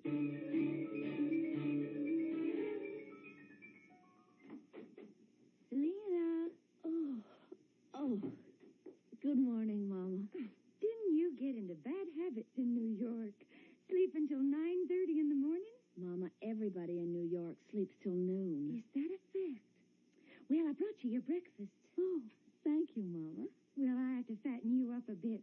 You got so skinny while you were away. You keep spoiling me like this, and I never will want to go back to New York to resume my career. How is your career coming along, Selena? That's my problem. I can't decide which career. Should I write plays or act or sing or dance? That's why I came home, to do some thinking. Well, you don't want to think so much. You just concentrate on your breakfast. Oh, I also brought you the New York paper. Oh, what's in it? What's always in a New York paper? Murder. Seems like they got a whole string of murders. No. Someone is running around poisoning people. Really? There's a Mr. Frank Clancy. Frank Clancy? Why, he owns the Rendezvous. It's the biggest nightclub in the city. Not anymore. Somebody fixed his wagon. That's awful. Then according to the paper, you got a Mr. Joseph Carraway. Joseph Carraway? Why, he's only one of the leading playwrights in New York. Well, I'm sure the worms will be thrilled to hear it. Someone poisoned him. That is terrible. And you got another one, Mr. Sebastian Proudfoot. Who? Well, it is rather a peculiar name, Sebastian Proudfoot. Sebastian? No, he shouldn't have been poisoned. Well, honey, if you get right down to it, nobody should be poisoned. But he wasn't supposed to. What do you mean he wasn't supposed to? He's a very young fellow. He was a very young fellow. And it's a shame. Well, how would you know? Mama, I knew all those people. After all, when you pursue a career in New York, those are the people you meet. These people were all friends of yours? Of course. They were all friends of mine. I just don't understand about Sebastian Proudfoot. You see, he worked for Mr. Barney Hogarth. Barney Hogarth? Barney is the leading theatrical agent in New York. And he's the one I meant to... Well, you meant to what? Oh, nothing, Mama. You know me. I always talk to myself. That's because you have money in the bank. It was like poor Mr. Joseph Carraway said to me before he died. Always go back to where you came from and renew your roots. Oh, well, we got plenty of roots that needs digging up in the south pasture. See you later, honey. Yes, Mama. Oh, Sebastian. Oh, poor kill Sebastian? It was Barney Hogarth that I wanted to. How did I ever manage to kill Sebastian? How?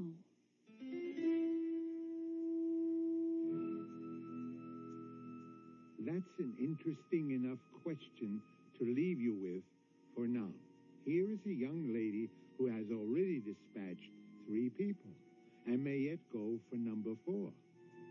How did she do it? Well, you should know that already. Oh, yes. I've been playing scrupulously fair with you. All the clues were right out in the open.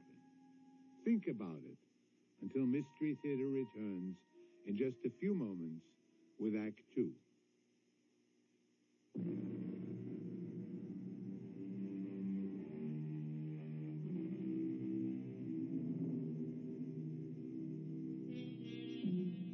Her name is Selina.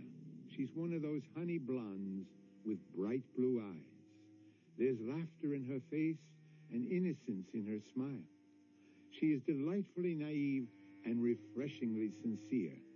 These are the signals you get from her appearance. Forget it. She's already killed 3 people. But so far, she's the only one who knows that. I'm very sorry to disturb you, Mrs. Carraway. Oh, please, Sergeant. Ask me the necessary questions. First, did your husband know a Sebastian Proudfoot? Oh, I don't think so. He worked for an agent, Barney Hogarth. No, that name isn't familiar either. How about Frank Clancy? No. What does all this have to do with... Your husband and these 2 other men were killed by a poison called ur-curare. It's a unique form of curare in that it can kill by ingestion. It's rare. They don't know much about it. It paralyzes all the motor functions. I'm sorry I had to tell you that. Oh, it's all right. Who had a motive for killing your husband, Mrs. Carraway? In these things, don't you usually suspect the wife, Sergeant Garvey? Yes. Except in this case, you'd also have to have killed 2 other people. How could Joseph have been killed? We don't know much about that poison. We don't know how it was administered or how long it needs to act. One moment he was active, busy, filled with life.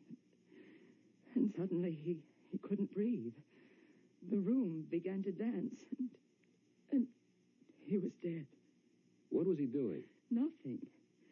He just finished writing a letter, and I offered to mail it for him. And he just died. Enemies. Had he ever harmed anyone? Harmed? What I'm asking, Mrs. Carraway, is anyone poorer because of him, unhappy because of him? Oh, I don't think... Mrs. Carraway, did he ever hurt anyone? No.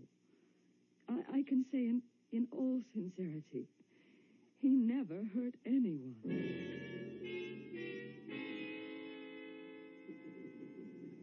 Well, if it ain't Sergeant Garvey. Have one on the house. Only if it's lemonade. What are you doing, celebrating? Now, what should I be celebrating? You are now sole owner of the rendezvous with Frank Clancy out of the way. Oh, so it really wasn't a heart attack, huh? Who killed him? Well, I didn't. If the joint was making the profit, I might have been tempted, but business today... Who killed him? Oh, Sergeant, 1 million people could have killed him. Popularity contest, he could never have won. Just give me a few prime candidates. Well, I figure it's a dame. Why? No, because he wasn't a guy who could, ditch a dame gracefully after he was through with her, if you know what I mean. Let's hear more. But some guys, Sergeant, when it's over, they know how to make a dame feel like she's not being tossed out. But him, I remember, it was a couple of, maybe 3 weeks ago, I come into the office, there's a dame there. She says to him, "I'll kill you, Frank." She threatened to kill him? Sure. Yeah, Frank used to lead him on, promise him a job here singing or dancing. He made a good thing out of that. Yeah, the dames would come across, but he never would. This particular dame, who was she? You know her name? No. Could you describe her? Yeah. Yeah, let me try to remember what she looked like.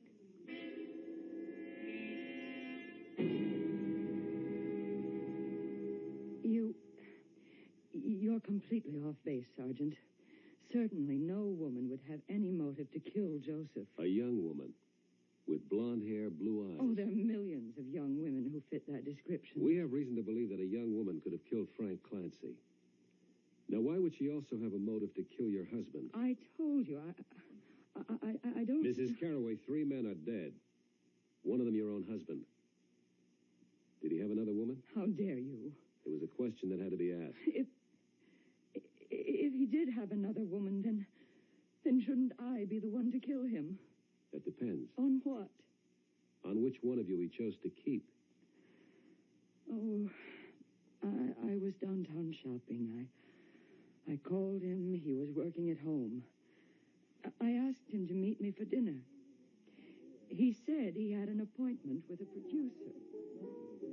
I decided to dine alone in Laredo's. I was sitting in a booth when I heard a familiar voice in the booth in back of me. Well, yes, my dear, I did say I would help you with your play. You said you would collaborate with me. Well, now, I never actually said that I would collaborate. You did. You know you did.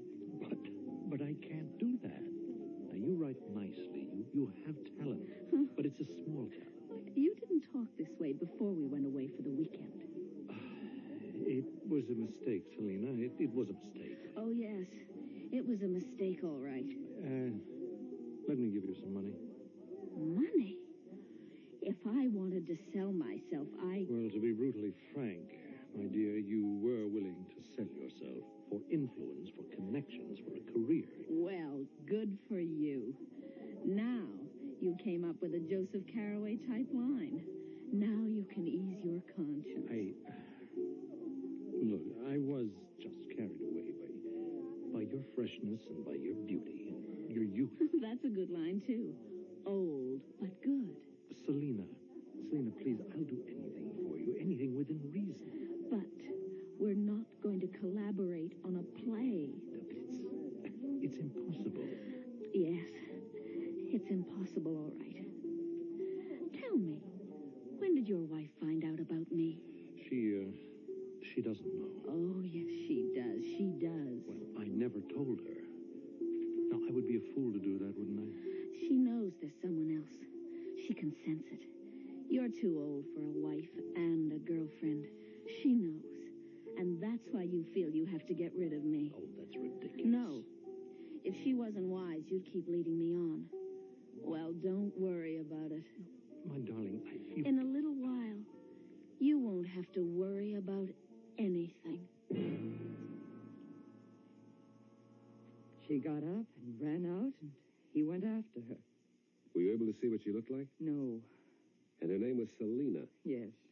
Selina what? I don't know. So she ran out and he ran after her. And what happened later? I don't know. I mean, between you and your husband. Nothing. Isn't that kind of, unusual? No, Sergeant.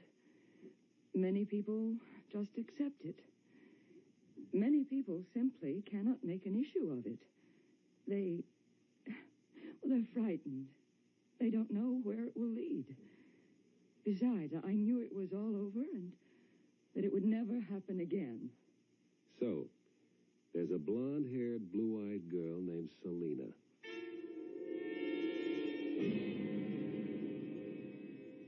Sergeant, I told you before, in a diplomatic way, he didn't go out with girls. Does the name Selina mean anything to you? Selina? Blonde hair, blue eyes. Yeah. There was a dame, Selina. Then he did go out with her. No, he didn't go out with her. The fact is, I did. You? Well, I didn't go out with her exactly, if you know what I mean. I saw her a couple of times, and, Yes? Well, I got rid of her.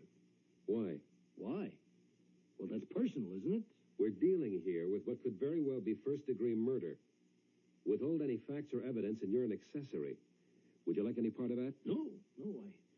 I'm only too happy to cooperate with the law. It's the duty of every citizen. After all, our government is only as strong About as... this girl, Selina. Well, you know how they come in here looking for an agent, and she was different. I mean, she was the same, but she was so fresh, right off the farm, and you know the type? And? Well, I said somebody's gonna pluck this little blossom sooner or later, so Why not you, Barney Hogarth? And you did. I tell you, I was willing to get very serious. But she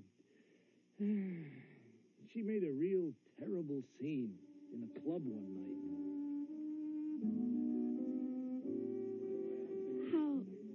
How's the part coming, Barney?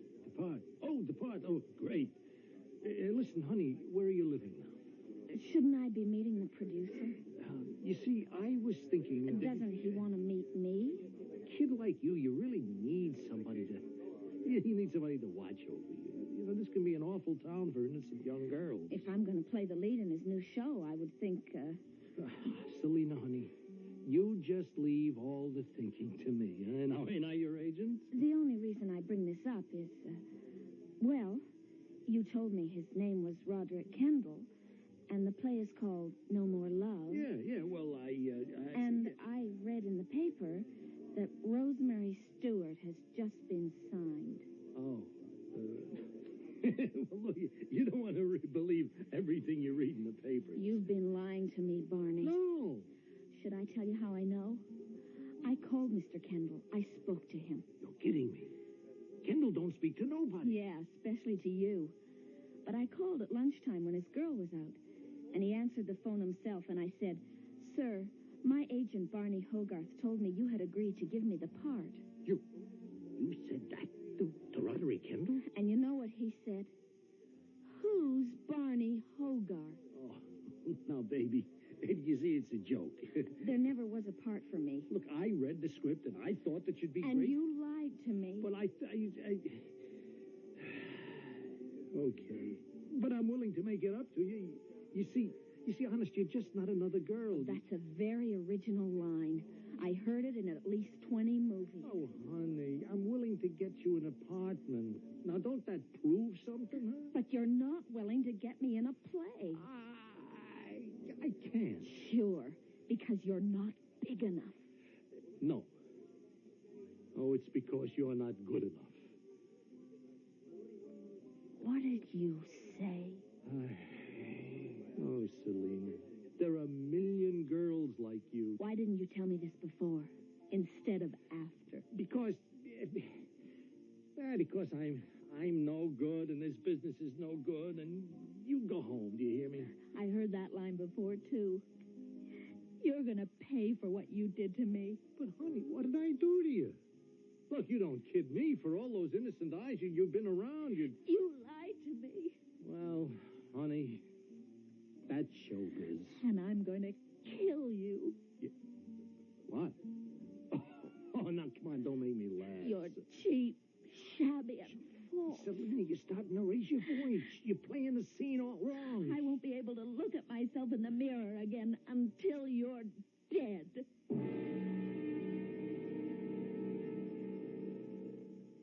She said she'd kill you. That's what she said, Sergeant. And she sure was mad enough. But if she was angry enough to kill you, why did she kill Sebastian?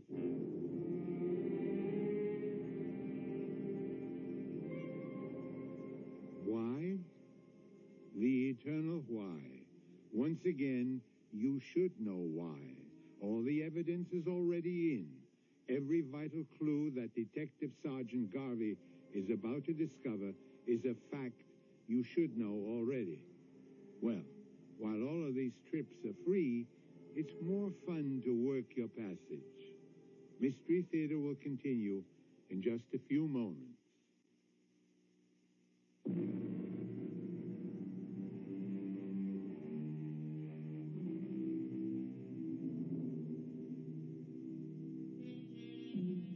Her name is Selena. She has killed 3 men. Whether or not her cause is just is not for us to decide. Certainly, her reasons are the oldest reasons in the world. You know what they say about women scorned, women spurned, women betrayed. Believe it. Believe everything you hear. You are aware of what happened to several men who didn't. That's right, Sergeant. If she was mad at me, Why did she kill Sebastian? You took her for a ride, Mr. Hogarth. No, you gotta believe me. I was really crazy about And Frank Clancy took her for a ride. And so did Joseph Carraway. But Sebastian... Hey, I remember now. She even liked him. They'd sit around and chew the fat in the office like I gotta say this, like they were sisters. Well, at least we now know her full name. Selina what? Hey, I don't remember. What do you mean you don't remember? Well, she come into the office the very first time. She says, I want to be an actress. And I says, what's your name, honey? She says, Selina, and I can't remember. Don't you have it written down? Yeah, well, you see, it was a long jawbreaker of a name. I think it sounded Dutch or Polish or, So I said, no, that can't be your name. We'll call you. And you see that calendar on the wall? The Jenkins photographers? Selina Jenkins. But her real name? Jenkins kind of fitted her, nice country girl sound. Uh-huh. Where was she from? Well, it had to be a small town. Where? I never asked her. She said something about Pennsylvania or Ohio, maybe Indiana. Try to think. What's the difference? Once you cross the Hudson River, it all looks like Bridgeport anyhow. So, we have no way of knowing her real name or where she comes from. Now, look, I have to ask you to recall every circumstance surrounding the death of Sebastian, every detail. Mm-hmm. You called him into your office. Yeah, Why? It had to do with not letting certain calls go through, and he'd also brought in the mail, yeah. So, he placed the mail on your desk, and then turned to leave? No. It was only one letter. He read it to me. And then he died? Yeah, just about. Now, the letter needed an answer, so I wrote it. And this is kind of personal. I give it to him to mail, and then, as he's gone out, it happened. Just like that.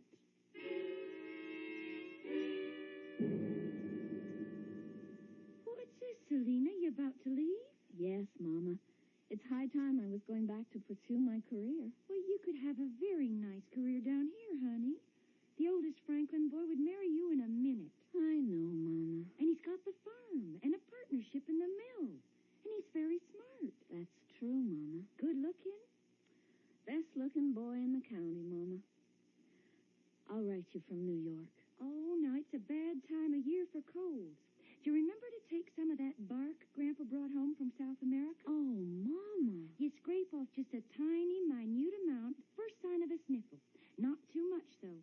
They do say it can really lay you low if you go whole hog. Now, Mama, I know how to use it. And you remember, in case the people in New York don't know how to fully appreciate your talent, you come right back home, you hear? Yes, Mama. I hear.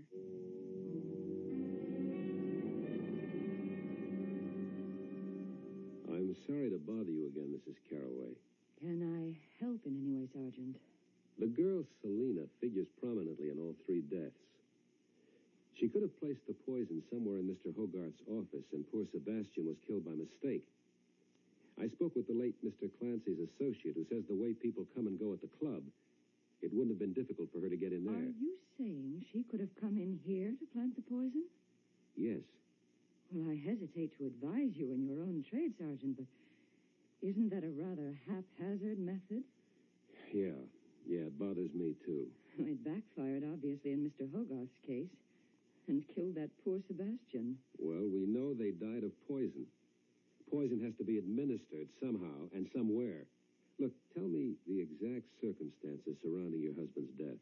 Well, it was very simple and direct. One moment... Yes, I know. You came into the room. You said you were going downtown. He was writing a letter. Well, he had just finished the letter. It was ready to be mailed. I took it from him. Wait a minute. You took a letter from him to drop in the mail? Yes. So did Sebastian. He took a letter from Hogarth. No, but that's no good, because if there's anything to that, you're the one who should be dead. I beg your pardon? The letter he gave you, what happened to it? Well, when he had the attack, I dropped it on the floor of his study, and it should still be there. Yes, here, right near the desk. You never moved a thing. It's addressed to box number 1234, 34th Street Post Office. May I open it? Of course. Dear Miss, I am the man, Joseph Carraway. What do you suppose this means? I don't know. Is there anything on his desk that could lead us to an answer? Well, I haven't been able to bring myself to go through his papers. Could you do it now? Well, I'll have to eventually. Yes, I'll do it now. And if there's anything that might be important... I understand, Sergeant. I understand.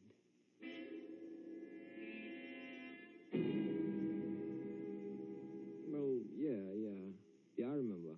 I come running in here when I heard he was lying in there in his chair. Now, Jerry, think. Was there a letter that was ready to be mailed? A letter. Oh, yeah, I remember that. Yeah, Frank Clancy was not a guy who wrote letters.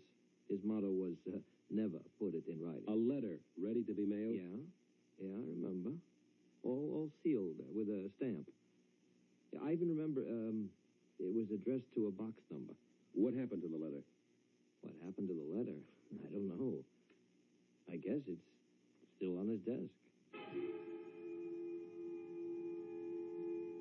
You found me. I'm that same Frank Clancy.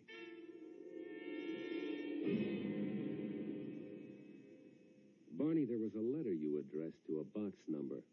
You'd just written it. You gave it to Sebastian Proudfoot to mail. Where's the letter? The letter? Well, I mailed it. You mailed it? Well, it was a personal thing, you know? What did the letter say? Look, this doesn't have anything to do with... Did it say, I am the same Barney Hogarth? How do you know? Okay, Mr. Hogarth.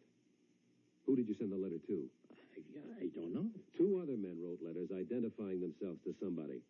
Now, what kind of hustle was being worked here? Hustle? Yeah. Hey, now that you lay it out, it does sound like a hustle. What could she hope to gain by it? She? Yeah, if it really is a dame. Look here, I got a letter in the mail. Hey, read it. If you are that man, please tell me so. I will send you a check for $50,000. I enclose a stamped, self-addressed envelope for your convenience. Sign forever in your debt. Word for word, that's the letter that Frank Clancy and Barney Hogarth each received. But what's the purpose of it? The post office box doesn't even exist. What does that mean?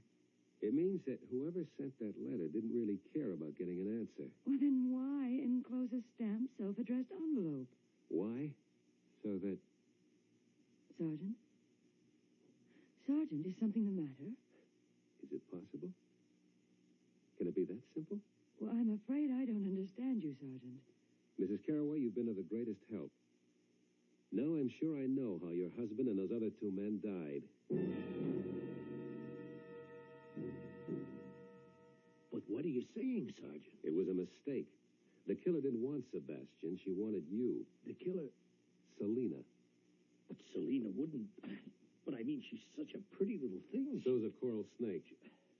But I don't even know where we can find her. I do. Where? Right here. Here? She'll be back. She has to be back. She missed you. She'll come back and make sure of you. What do you mean? How would you... She'll have to do it soon, too. So my advice to you is don't leave the office. What do you mean, don't leave? Live here, sleep here. Eat all your meals at a restaurant. But I And I'll can't be do here it. with you. I want to wait for her. Well, what makes you think that I'm your new assistant. Are you crazy? You couldn't fool anybody. You look exactly like a cop. I'll just have to do the best I can. But I'm not letting you out of my sight.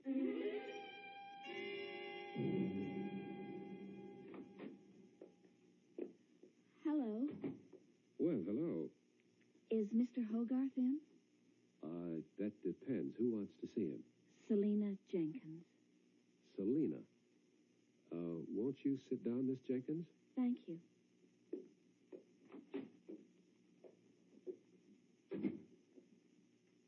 She's here. Well, why don't you arrest her? I have no evidence. But she wrote all those letters, didn't she? We can't prove any of it. But she threatened me. She threatened the other 2 also. Threats alone are not proof. Well, what are we going to do? We have to catch her in the act. But what? That's how the law works. You can't arrest someone before they commit a crime. But she's already committed 3 murders. We can't prove those yet. We hope to prove yours. Mine? The coffee pot's out near my desk. Now I'm going back out there. You mean She's alone out there? Don't worry. But suppose she has a gun. Did you ever think of that? She doesn't use guns. She's got this poison thing down pat. It works. Now, I came in here to give her a chance to doctor the coffee. Oh, I hope you know what you're doing. If you knew what you were doing originally, I wouldn't have to be here in the first place. Mr. Hogarth is tied up just now, but he asked you to wait. He's angry with me, I know. I behaved foolishly. But I'm truly sorry now. I know I'd forgive you. You're such a flatterer. Oh, excuse me. Yes, Mr. Hogarth. Oh, you want those Allied contracts? I'll bring them right in. Oh, well, it's always one thing after another. I better bring him a cup of coffee, too. Yes, he certainly loves coffee. He said for you to wait. He wouldn't be long.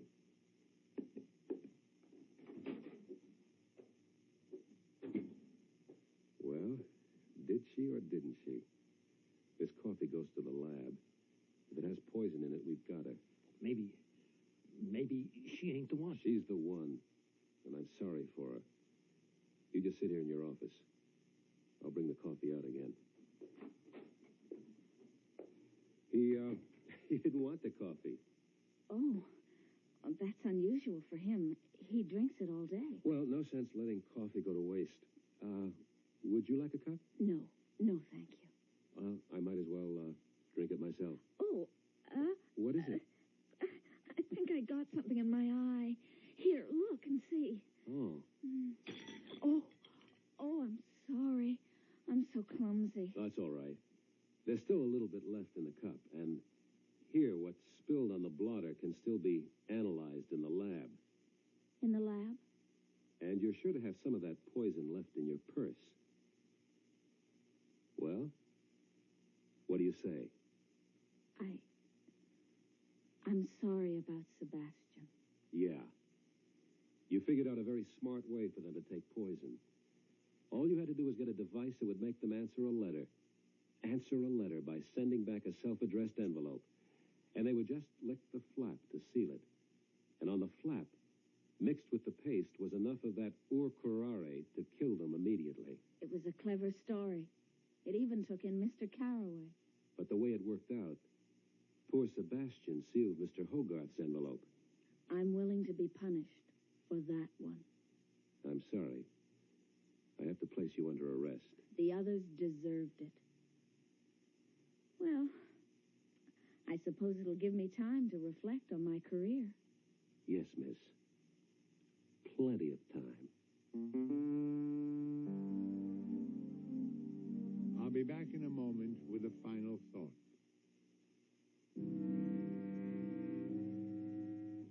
There were women on that jury, and Selina's story must have touched the universal chord of sisterhood. Anyway, she'll be out relatively young and still beautiful. So, if she should ask you to help further her career, be discreet. Each year, they sweep into the city, bound with hope and illusion, and each year they are forced to retreat, older but infinitely wiser. The race for glory is to the swiftest of the swift, and if a little learning can be a dangerous thing, then just a little talent can be, and often is, a disaster. Our cast included Roberta Maxwell, Catherine Byers, Michael Tolan, Earl Hammond, and Richard Seth. Associate Director, Marlon Swing. This is Hyman Brown, Producer-Director, inviting you to return to our Mystery Theater for another adventure in the macabre. Until next time, then, pleasant dreams.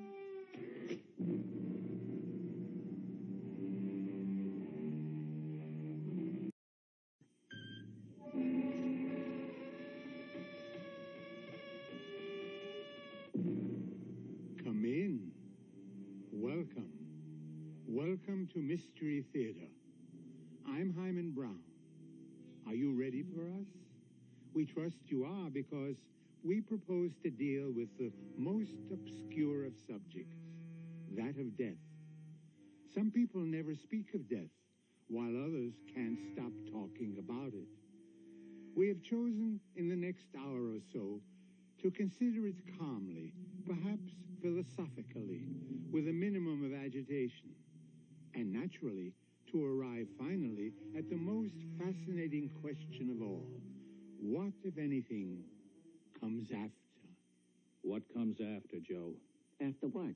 After we've, packed it in? Nobody knows, Harry. I know. Oh, Harry. I'm going to go on, Joe. I am.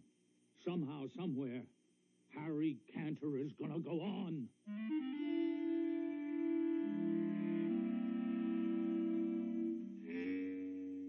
Our mystery drama, Appointment in Uganda, was written especially for the Mystery Theater by Elspeth Eric and stars William Redfield. I'll be back shortly with Act One.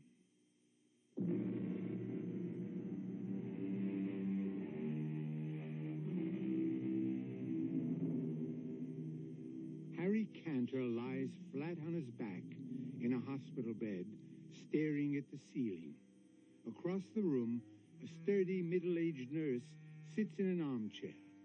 It's very quiet. The machine next to Harry's bed makes no noise, though its dancing lines are carefully recording every beat of his heart.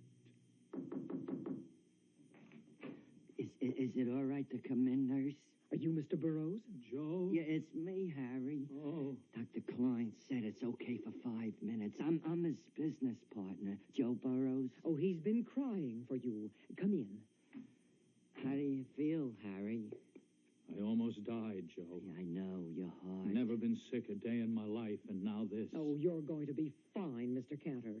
Long as you do what the doctor says. I lie here and I think, Joe, do you believe in reincarnation? You mean coming back as somebody else? Yeah, I've been thinking about that.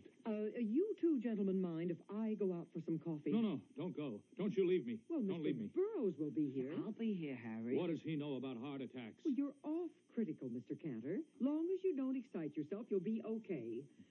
I really need a break, Mr. Burroughs. 5 minutes?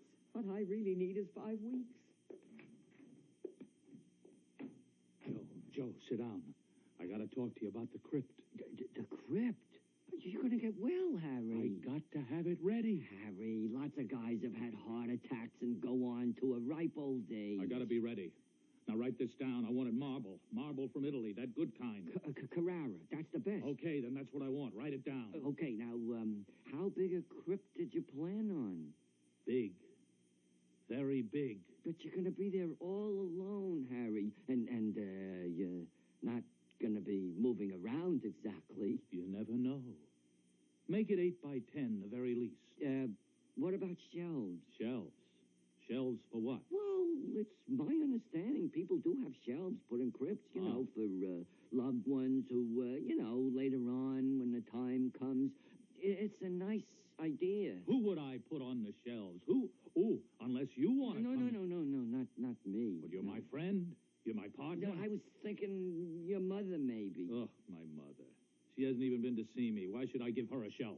Well, Bernice. Bernice hasn't even sent me a get-well card. Well, she's called up every day, Harry. I happen to know that. So, what's the phone call? She's at work all day, you know. She's through by 5. Harry, this is the first day you've been off the critical list. I'm the first person who's been let to see you. Well, she could have tried. Look, when they let you out of here, why don't you take a nice trip? You know, you could take Bernice with you. I already did that, Joe, 15 years ago. You could go to Europe. That's where I took Bernice. 6 countries in 6 weeks. Terrible. And no cottage cheese. California. How about California? They have cottage cheese. Joe, while I was lying here, I had an idea. For the business.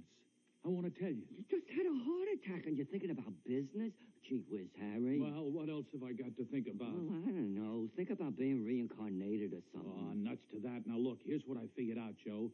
Lots of people are turning to natural sponges, you know? And I know where we can get our hands on some very cheap. Very cheap.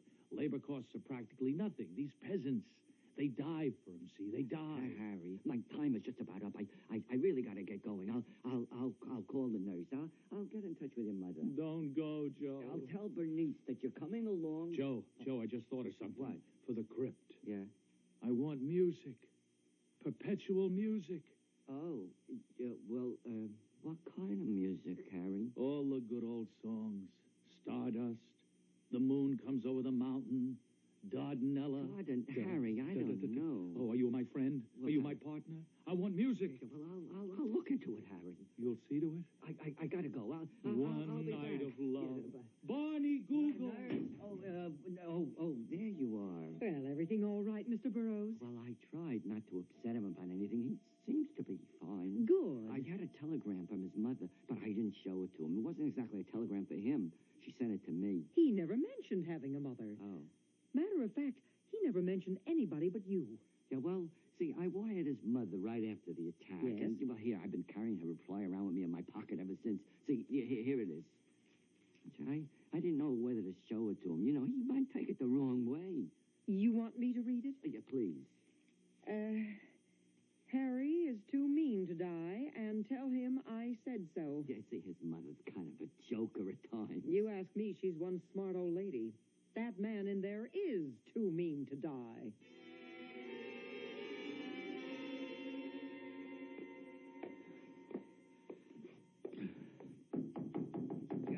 Mrs. Canner? Hold your horses. I'll be right there. It's Joe Burroughs, Mrs. Canner. Oh, how are you, Joe?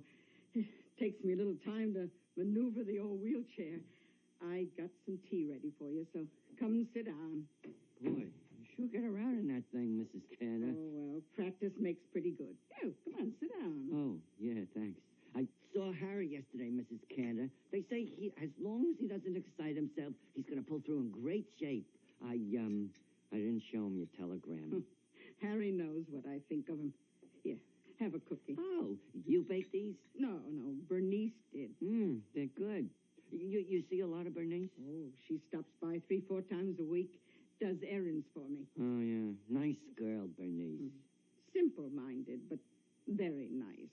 What did you talk about? Well, we talked about the crypt. Oh, that crypt. Yeah, well, it means a lot to him. You know, Harry's never realized that death is just an incident. Well, it's the final incident, of course, but even so, just an incident. He's thinking about reincarnation. Oh, that's something new. Do you believe in reincarnation, Mrs. Canner? Well, it's a pretty idea. But you don't believe in it, right? Joe, what's the difference if I believe in it? That doesn't make it true. On the other hand, if it's true, it'll happen anyway. Now, what else did you and Harry talk about besides that silly crypt? Oh, not too much. I did bring up the question of having shelves built into the crypt. Shelves for what? Cancel checks? No, well, as a rule, you know, they're for those nearest and dearest. I mean, if that's what they want. Oh, it's not what I want. Shut up in a tomb with Harry for eternity? Oh, no. I'm going to be placed gently in the ground up at Fargus Falls. That's where I was happy with Harry's father. I still have the house, you know. Well, I suppose I ought to go see Harry at the hospital. Oh, I think he'd like that. He won't like it, but he'll hate it if I don't. Yeah, well, should I tell him that... Well, tell him I'll get over there soon. And Joe. Yeah. Tell him I'm sorry. Sorry for everything.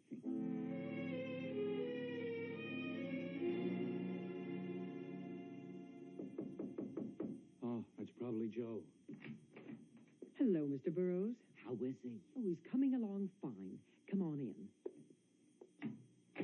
So, how are you, Harry? As well as can be expected. That's what they all say around here. Yeah, well, I saw your mother. She said she'll be in to see you real soon. How soon is real soon? Well, today, maybe. What about the crypt? Harry, what are we going to talk about? The crypt? Well, what about the crypt, Joe? How many times have I got to ask you? What about it? Your mother doesn't want to be put in the crypt. Why not? She doesn't like the idea of the shelf. She wants to be buried up at Fargus Falls. No. She can't do that. She likes it there. Joe, that 10 acres was made to order for a development, or it will be in another 10 years. Right now it's a little too far out, but in another 10 years, I got it all worked out in my head. Shopping center, parking lot, the whole schmear. Yeah, Harry, I talked to the cemetery about the crypt. They said it's okay about the size. Well, of course it's okay. And the Italian marble, I think I know where I can get that. Joe, what are you holding out on me? The cemetery plays music regularly. There's always some kind of nice, soft music. No, I want my own music. That's one of the main reasons for a crypt, so I can have everything my own way. Take it easy, Mr. Cantor. Now, Joe, you go back and tell them I gotta have it my way, or the whole deal's off. You'd better leave, Mr. Burroughs. Yeah, You tell them I got the money, and I gotta have it. I gotta have it. Out of my way. Yes, he is. Push that emergency button. Dr. Klein, 407 on the double, heart emergency. I better leave. Hand me that tray with the hypodermic needles. Harry? Clear the way, lady. The emergency heart unit is coming in.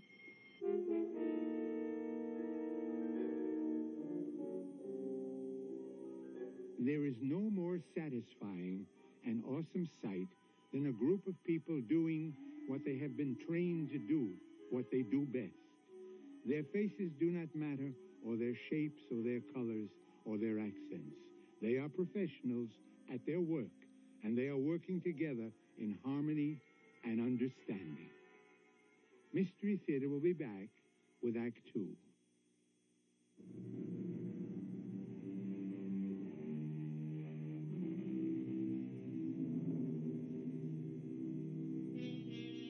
At the close of our first act, Harry Cantor had just suffered his second, his most severe heart attack. Actually, his heart had stopped completely. He had no pulse, he had no breath, he had no life. Where, you may ask, was the soul of Harry Cantor? Where had it gone? Where is it now? A pertinent and awesome question, one we shall now attempt to answer.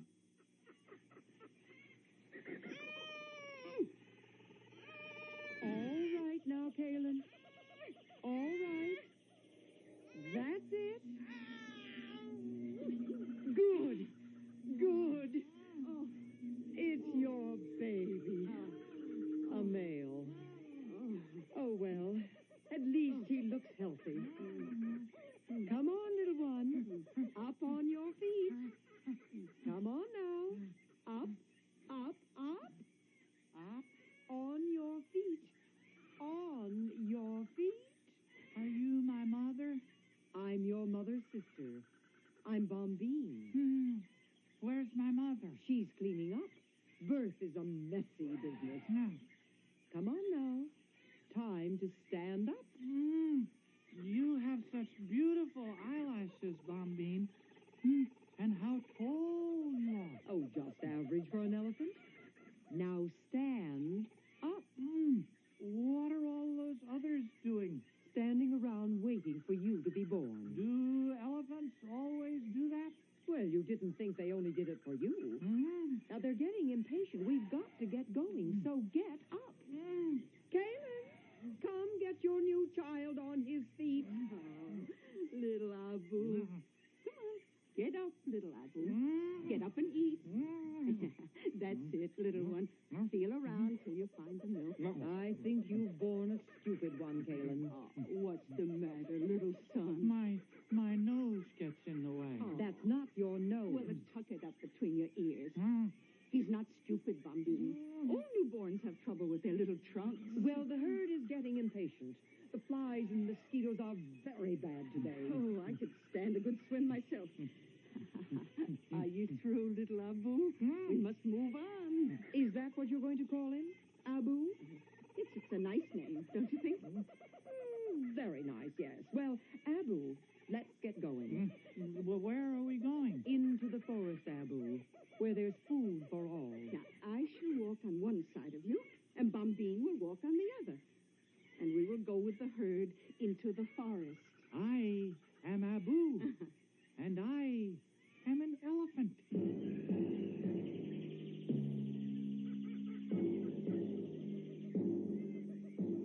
What are we looking for, Mother? Food, silly.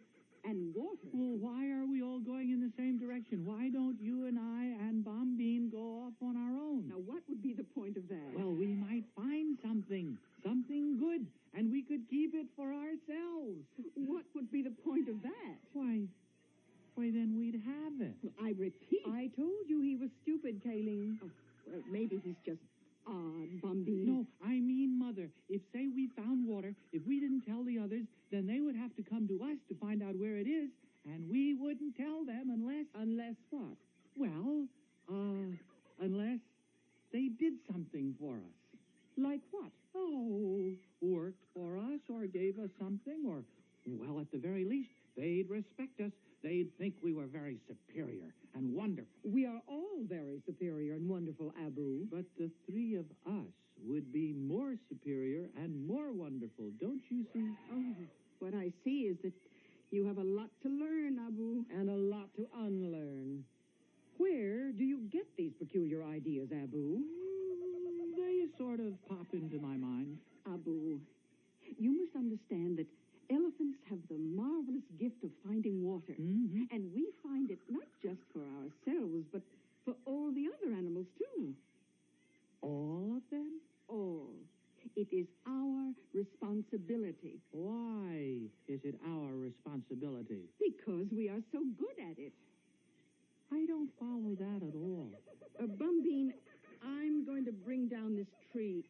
Now, I can't quite reach the leaves at the top, and they look so delicious. Bombine, are we friends with all the animals? What do you mean by friends? Well, it's not possible, is it? To love them all? Oh, you talk very strangely for an elephant. We have due and proper respect for all the animals, as they have for us. Does that answer your question? Oh, are they afraid of us? Well, I don't think so. Are we afraid of them? Of course not. Not any of them? Well, there's one you should look out for until you have grown larger. The one with the stripes. The tiger. When the tiger is very hungry, he sometimes attacks a very young elephant for food. Oh, that's terrible. Just you stay close to your mother and me. Well, what will you do if a tiger tries to hurt me? Your mother will pick the tiger up and dash him against a tree. Then I shall sit on him. Understand? Ooh, what a good arrangement.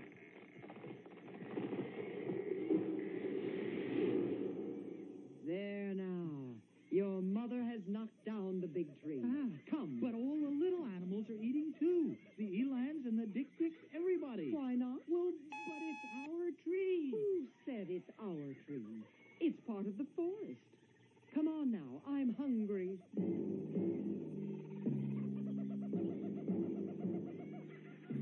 Mother, where is my father? Oh, around somewhere. How can I know where he is? I know he's at the head of the line. He's the leader. Oh, Bombine, did you hear that? Abu says his father is leading the herd. I told you he's a strange child. Well, why shouldn't he be leading the herd? I'll bet my father is the strongest, the wisest, the cleverest, the most handsome. Do shut up, Abu. I won't shut up. Mother, Bombine hit me with her trunk. She had every right. And it won't be the last time. Every elephant in the herd has the right and the duty to punish you when you get too impudent and talk of things you know nothing about. All I said was my father is probably our leader. Our leader, my dear little stupid, is a female. Is it female? The oldest, the wisest female of us all. But that's wrong. Mother. I have been cursed with a stupid male child, Bombine. Pardon me if I say I told you so. No, but wait. If the male elephants don't lead, what do they do? Oh, let's see. Well, they sort of hang around. They are very agreeable. Very companionable. And then there's something else. Every now and then I remember your father. At least I think I do. It was quite a long time ago. He and I were companions for a while. A long while. And then suddenly, one day, he seemed different to me. More than a companion. We stroked each other with our trunks. Something we'd never done before. And gave each other little pinches with our mouths. We thought we were only playing. And then... And then? Then what? Well, then I noticed that his ears were flapping wildly, and his tail was whisking back and forth. I was surprised. And then I felt that my ears were flapping, and my tail was whisking crazily. Oh, my, I was so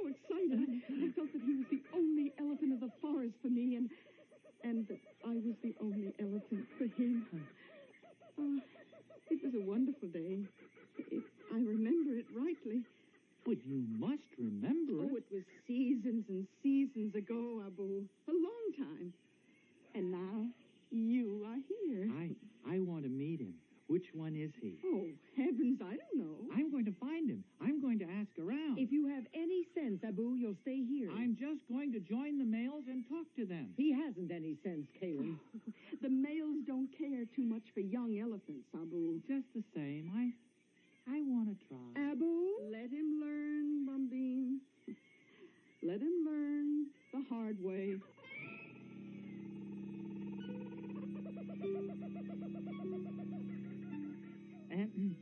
Sir? Do you think you might be my father? Your what? Kayleen is my mother. She's over there with Bombine. So? Do you remember being married to my mother? Being what? Well, I mean, did you sort of keep company with her for a long time, and then one day did you start whisking your tail and flapping your ears and fall in love? Well, seems to me I remember something like that. Was it my mother you fell in love Well, with? how would I know? It's happened to me so many times. Many times? Many, many times. Oh, many, many, many times. How many? No! You hurt me. You ask too many questions. Well, I'm curious. Are you very old? I think I am. Don't you know? Well, how should I know? The flies bother me more than they once did. Sometimes I shiver. I never used to shiver. Oh, you're sick. I don't feel well, that's certain. Now go away. But I want to ask you... I said go away! Oh. I don't want any children around me. I don't want anyone around me. I want to be myself. Mother, Bombine? Who are you talking to back there? Oh, a very old one. He didn't know how old, but he said he'd lived through many things many, many times. And now he doesn't feel very well. He shivers, he said. That's old Noor. Yes, that's Noor. Very soon now. Yes, very soon. Very soon what? Very soon what, Mother? Very soon, old Noor will wander off into the deepest part of the forest. By himself? All by himself. Well, then what? Then we shall never see him again. Nor will anyone at all ever see him again. Nor any trace of him. Not skin, or tusk, or bone. Well, how can that be? Mother, Bombine, how can that be? Surely a tusk, surely a bone will be left behind. Nothing. Nothing. It's the secret of the elephants, Abu. When you have grown, you will learn the secret. When? When will I? Perhaps not till the very end. Come now. It's time to bathe.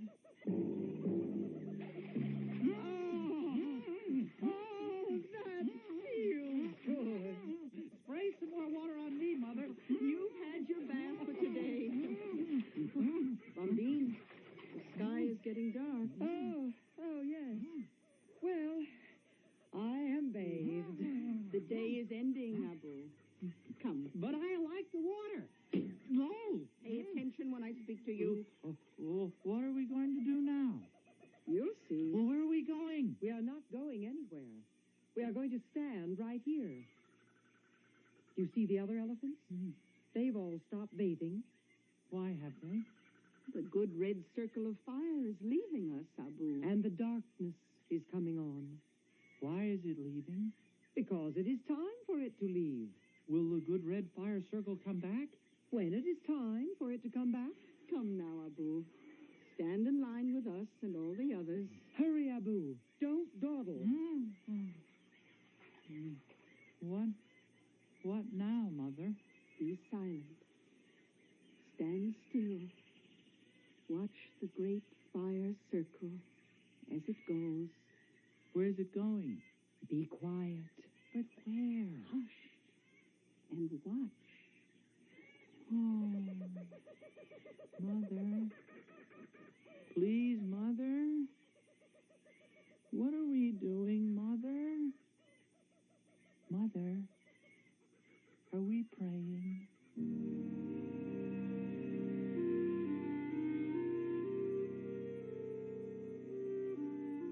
It's quite true, according to those who have watched and studied the great elephant herds, that they stand silent and motionless, facing the sun, not only in the evening when it sets, but again each morning when it rises. We're too ignorant or too far removed from our natural heritage to know just why it is that they do this. There's no obvious reason, no apparent advantage, no material gain. So perhaps the answer to Abu's question is, yes, the elephants are praying. Mystery Theater will be back shortly with Act 3 of our strange tale.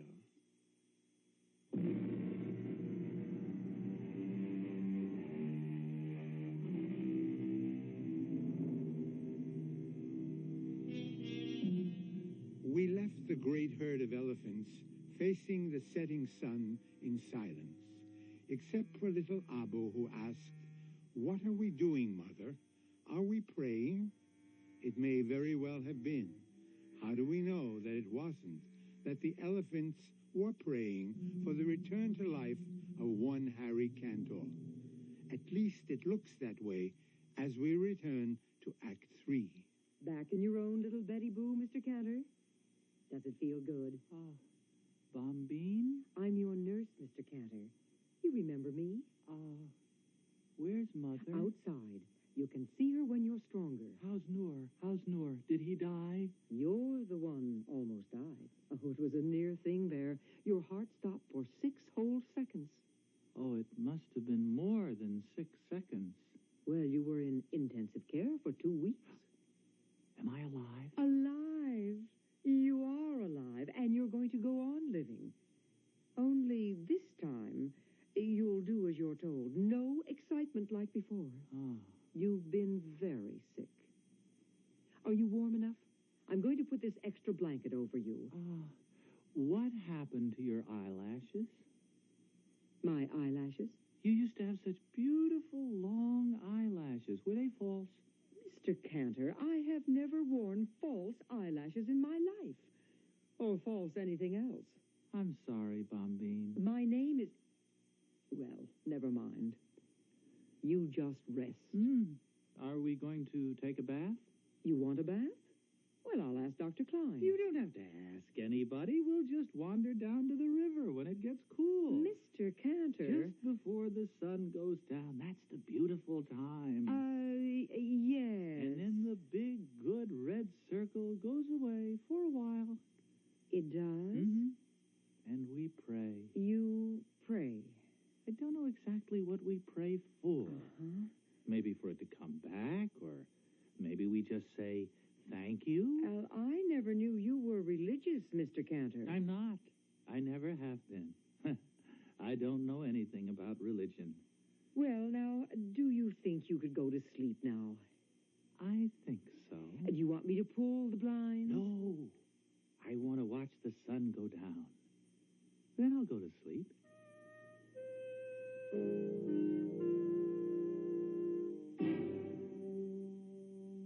Mr. Burroughs? Is he all right, nurse? Yes. Can we see him? Well, he's sleeping right now. When he wakes up? Yes.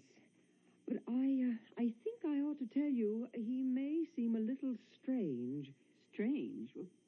What do you mean by strange? Well, different. He talks sort of funny. His speech is impaired. Brain damage? No, nothing like that. Well, then what?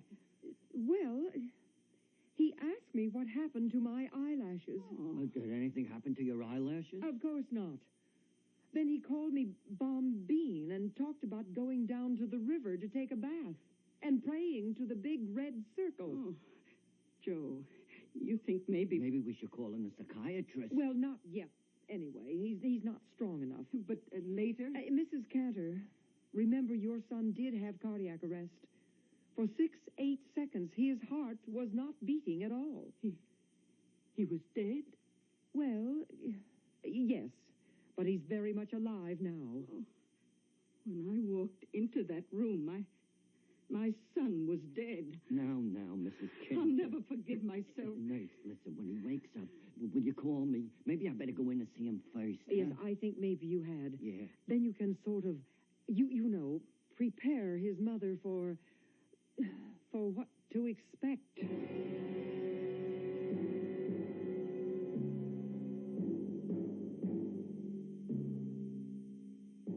Who is it? It's me, Harry. How are you feeling? Why, it's Noor. Noor? Oh, Noor, you're alive. Yeah, I'm just fine, Harry. I'm fine. Oh, I was so worried. Your mother's outside. She wants to see you, too. Oh, how is she? Oh, she's fine, Harry. She's wonderful, my mother. Very strict, but very wonderful. And a wonderful swimmer. Oh, I never knew that. Oh, yes. And a wonderful mother. Very strict, though. Yeah, Harry, maybe I better not stay too long. No, stay. I know you don't care too much for children, but I want you to stay. Harry, I'm Joe. You know, Joe Burrows. I'm your partner. I'm your friend. You're not Noor? No, you don't look like Noor. I'm Joe Burrows. Your mother's waiting to see you. Your girl, Bernice, she'll be around later. Joe Burrows. My partner. My friend. Right. We're in the import-export business, Harry. You remember? You were talking about some kind of deal to have to do with sponges. You remember before? Sponges? What? Yeah. What do we want with sponges? Yeah, well, nothing. You just thought if you could buy up all the sponges. Well, what for? Well, for nothing, Harry. Absolutely nothing. You see, we are very wonderful, superior beings, Joe. We are? Therefore, we must be responsible. Act responsibly. I mean, you understand? Well, I'm not sure I do. That's because you're not an elephant. I'm not. I'm an elephant, Joe. I mean, I was an elephant, and my name was Abu. When were you an elephant, Harry? For a little while. Oh. Just for a little while. How was it being an elephant? Beautiful. You're not an elephant anymore, are you, Harry? No, I'm just Harry Cantor. But I'll never forget being Abu, and the sun going down, and all of us standing in a line. Harry, I think I know what happened. When your heart stopped, you do know your heart stopped there for a minute, don't you? Everything stopped. Harry, you died for a minute, and Harry, you were reincarnated. You were reincarnated into an elephant. Is that possible? Well, I don't know if it's possible, but it happened. That has to be what happened. Maybe. Oh, positively. I hope you're right. Only, Joe. Yeah, Harry, what? The next time my heart stops. Oh, there isn't going to be any next time. Well, there has to be some time. And what if I'm not reincarnated into an elephant, Joe? Oh, but you would be. No, what if I was reincarnated into a tiger, Joe? And my own mother sat on me.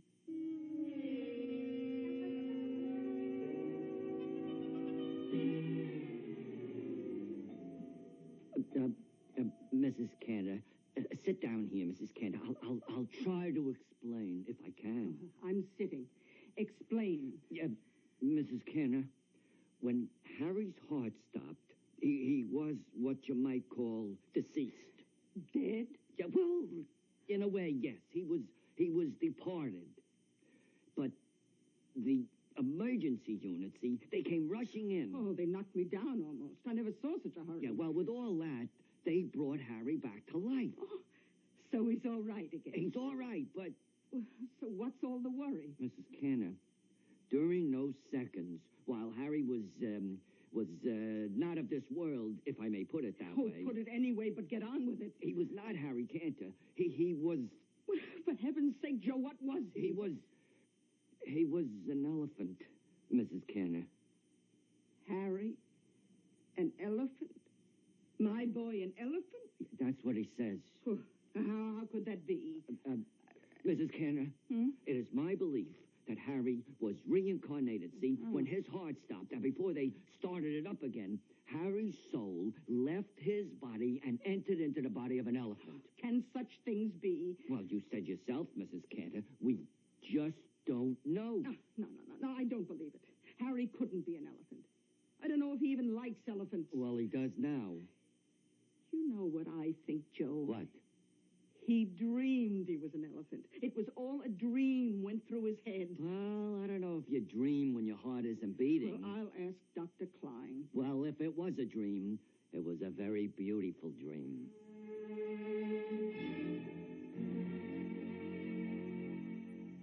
So you see, Ma. Oh, I love you to call me Ma. It's been so long. Yeah. Well, you see, elephants are really the kings of the jungle. Not just because they're so big, but because they have a sense of responsibility. They find water for all the other animals. And you know who's the leader of the elephant herd? A woman. The oldest and the wisest woman elephant. Would you believe it? Oh, that's the best thing of all. And the men elephants, you know, they sort of hang around together, except every so often they get excited and flap their ears and whip their tails around. And the female elephants do too, and that means they're in love. You know, you learned a lot in your dream, didn't you? Wasn't a dream, Mother. Wasn't a dream. I was there. I was one of them. If you say so. I was Abu, the elephant. Whatever you say, Harry. I mean, I don't mean to contradict you, Mother. Oh, that's all right. Well, you see, you don't understand because you've never been an elephant. Well, I'm looking forward to it. Ma, I just thought of something. What happened to Abu? Did he die? Oh, no, I hope he didn't die. But if I was Abu, and now I'm Harry, what happened to Abu? Now, son, I think, let me see. I think that in a dream, a person can be all kinds of things. No, Ma, that isn't it. No, because you see, it wasn't a dream. I was Abu. My soul, Harry Cantor's soul, entered into Abu the second he was born. And it stayed there a little while, and now it's come back into me, Harry Cantor. But it's still Abu's soul, too. And as long as I live, I'll have the soul of Abu inside me.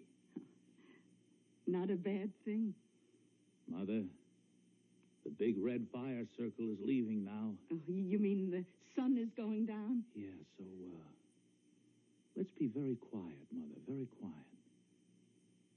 Let's not talk at all.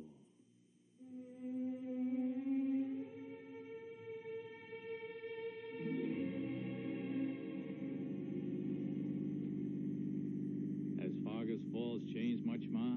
Not much. It's been, I don't know, years since I saw the old place. Well, it's pretty run down. Oh, we can fix it up. If you want to, Harry. Maybe not. Maybe we'll leave it the way it is. Are the trees all there? Everyone. And the brook? Still running. That's nice, that's nice. Oh, Harry, I'm glad you're taking an interest in the old place. Interest? I'm going to live there. You are? What about the business? Oh, I don't know. Joe can run that. I'll sell it to him. Maybe I'll give it to him. Oh, it won't do so well without you. Joe's a very nice fellow, but you were always the brains. I got different brains now, Ma. Once you're an elephant, you never forget it. Oh, did I tell you I asked Bernice to marry me? You did? Oh, what did she say? Well, she sort of whisked her tail and flapped her ears. No, I mean, she said yes. She said yes. Do you think she'll like living in Fargus Falls? Oh, I think she'll love it. We'd want you to live there with us, Ma. You mean that? Well, you're the oldest and the wisest, aren't you? Oh, if you say so. Hey, we're almost there, aren't we? Turn left, up ahead, down that little road. Oh, I can smell the woods, Ma. I can smell the water. Turn here. I remember. Look, there's a chipmunk. Yeah, look. And a raccoon. Hey, a raccoon. And there's birds. That's a cardinal. I know a cardinal. I remember cardinals from way back, right? Oh, Ma, look, there's the woods. That's right. And the house is just beyond. Let's stop right here for a minute. Beautiful, isn't it? Yes. Quiet. Yes. Peaceful. I always thought I'd like to be buried here when the time comes. Yeah, I'd like that too.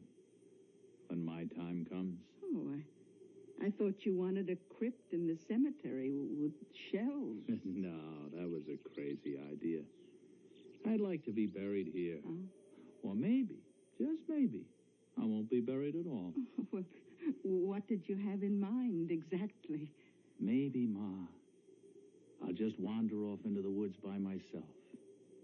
And no one will ever find any trace of me. Not skin, or bones, or hair, or anything. Well, how can that be possible? Something like that. It's the secret of the elephants, Ma. And only the elephants know.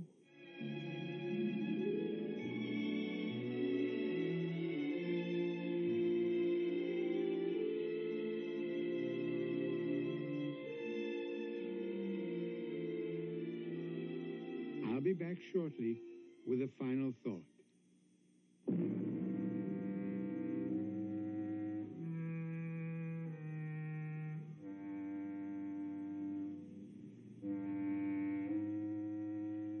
Our story has ended.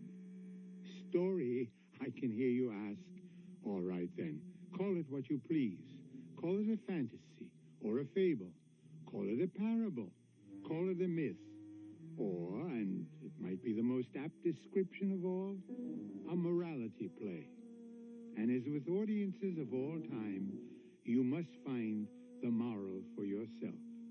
Our cast included William Redfield, Arnold Stang, Rainer Rayburn, and Joan Shea. Associate Director, Marlon Swing. This is Hyman Brown, Producer-Director, inviting you to return to our Mystery Theater for another adventure in the macabre. Until next time, then, pleasant dreams.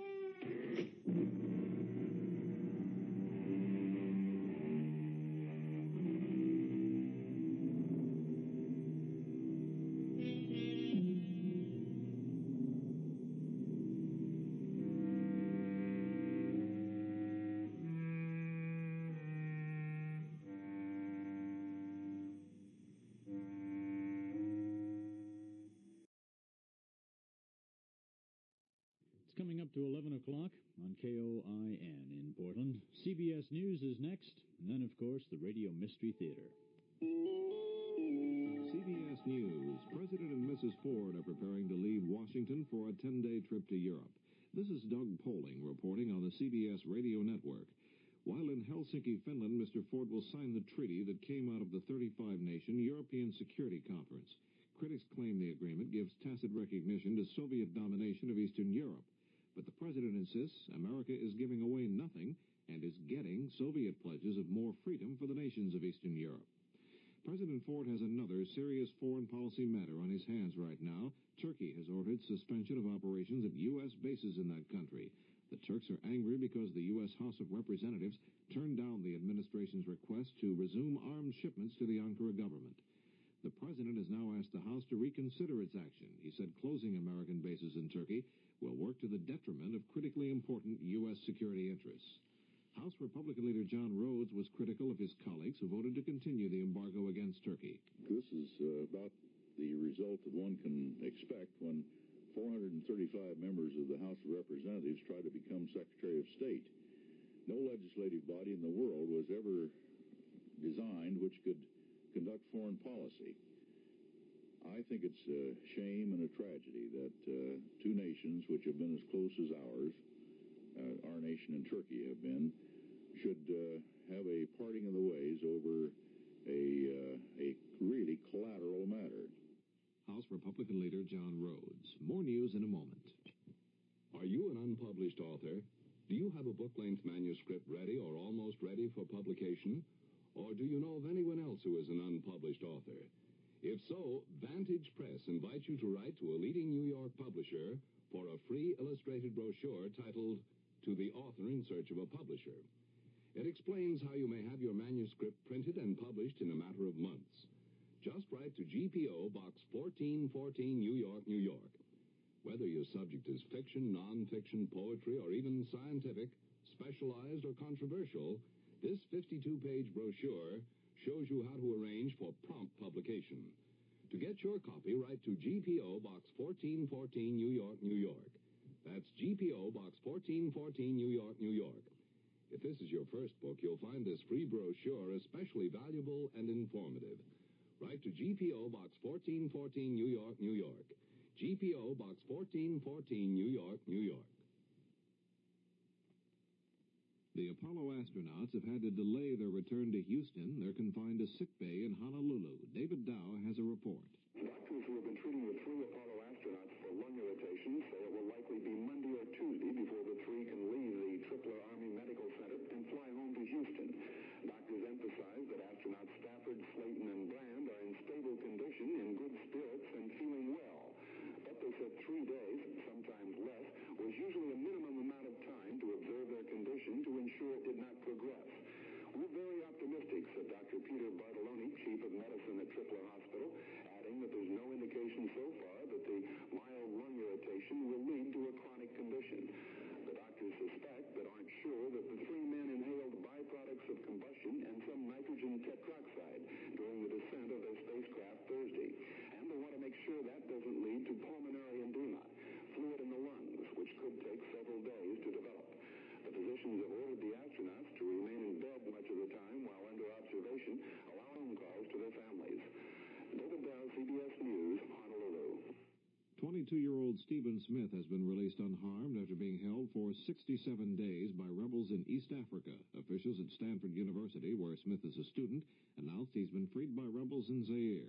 Smith and 3 other students were abducted May 19th at a camp in Tanzania. The others had already been freed. A Stanford professor involved in the negotiations for the release of the students said it was mutually agreed upon that the terms of the release remain secret. In Portugal, the armed forces rulers have announced creation of a 3-man panel to run that nation. The Troika will be made up of the nation's security chief, its premier, and president. Inclusion of communist-oriented Prime Minister Vasco Gonçalves is seen as a serious setback for the moderate forces in Portugal. Now this message. I'm standing at a drug counter looking at hemorrhoid medication labels. This one contains only petroleum jelly, a lubricant that soothes. This one, Preparation H, has more and does more. Preparation H not only brings prompt temporary relief in many cases from occasional pain and itch, but very importantly, Preparation H actually helps shrink swelling of hemorrhoidal tissues caused by inflammation. Yes, Preparation H goes beyond soothing, has more, and does more. Ointment or suppositories. Use only as directed. Hearts wants to round up every roundworm in town and run them out before they run your dog down. Roundworms can strike your dog or cat. Get rid of them safely with the Hearts Once a Month Wormer. Add it to your pet's dinner every 30 days, and then it'll round up those roundworms and keep them away for good. Get Hearts Once a Month Wormer at your favorite store and help your dog to be roundworm free evermore. The Hearts Once a Month Wormer for dogs and cats. In Raleigh, North Carolina, jury selection has been completed in the murder trial of Joanne Little, a black woman accused of murdering a white jailer in her cell. The judge also refused a request by the defendant to act as her own co-counsel. Testimony in the case is to begin Monday. This is Doug Poling, CBS News. The president of the Oregon Board of Higher Education, John Moser, said today he will resign next month. The Forest Service says the Lost Lake fire south of Hood River has been contained at about 110 acres. The fire broke out yesterday near Tye Valley. Some 300 men fought the blaze. Former Oregon Governor Tom McCall says he might take the job of Secretary of the Interior if it is offered to him, but that he doesn't expect it will be. The incumbent, former Wyoming Governor Stanley Hathaway, has resigned for health reasons. A self-contained water purification plant has been purchased by Crater Lake National Park. The plant can purify 80,000 gallons of water a day. It is needed because of severe pollution in the park's main water supply. Hundreds have become ill as a result. The park has been closed, and there is no word on when it will be reopened. Oregon Attorney General Lee Johnson says nativity scenes cannot be displayed in public schools at Christmas time. He says the display and the required school attendance is a violation of the doctrine of separation of church and state. 30 off-duty prison guards were called up today after reports of unrest at the Oregon State Prison. The guards were sent home after the 2 men believed responsible for the problem were isolated. Warden Hoyt Cupp said he called the extra men as a precautionary measure. The body of a 16-year-old Warm Springs youth was found today on the Oregon State University campus. He died of head injuries after falling from a 12-foot-high concrete wall. He was identified as Bruce Berry, a participant in the school's Upward Bound program.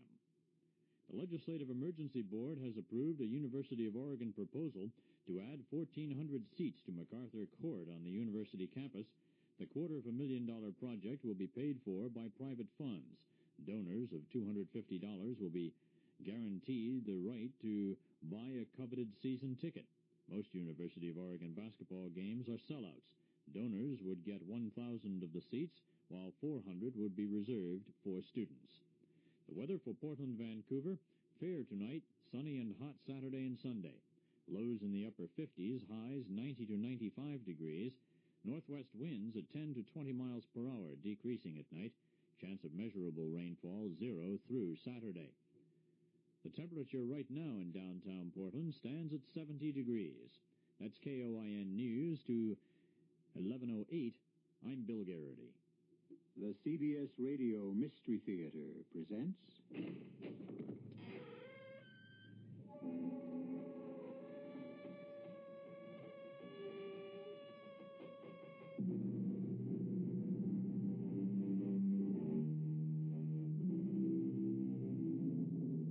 Come in. Welcome. I'm E.G. Marshall. Ancient civilizations are remembered for a variety of reasons. Egypt for her pyramids, the grandeur that was Rome, the glory that was Greece. But how about our own civilization? Sometimes in my darker moments, I wonder if perhaps ours won't be remembered as the creators of the sleeping pill, the little pellets that have brought surcease from care to so many, and, unfortunately, death to so many others. All this he needs is a good cameraman, and we could make a film. Please, Jenny, control your sense of humor. And here, take this pill. I never take pills. It is just to help you through the final rite. The making of the mark of the Walpurgis Club. That way, I promise, you won't even feel the heat of the branding iron.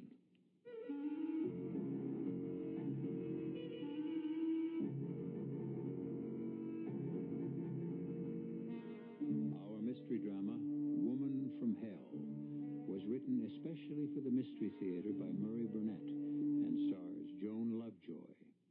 It is sponsored in part by the Florida Orange Growers and Buick Motor Division. I'll be back shortly with Act One.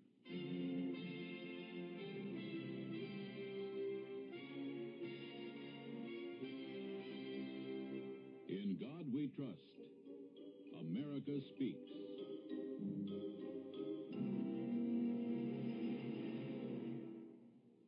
Thoughts from Helen Keller. I have 4 things to learn in life. To think clearly without hurry or confusion. To love everybody sincerely. To act in everything with the highest motives. To trust in God unhesitatingly.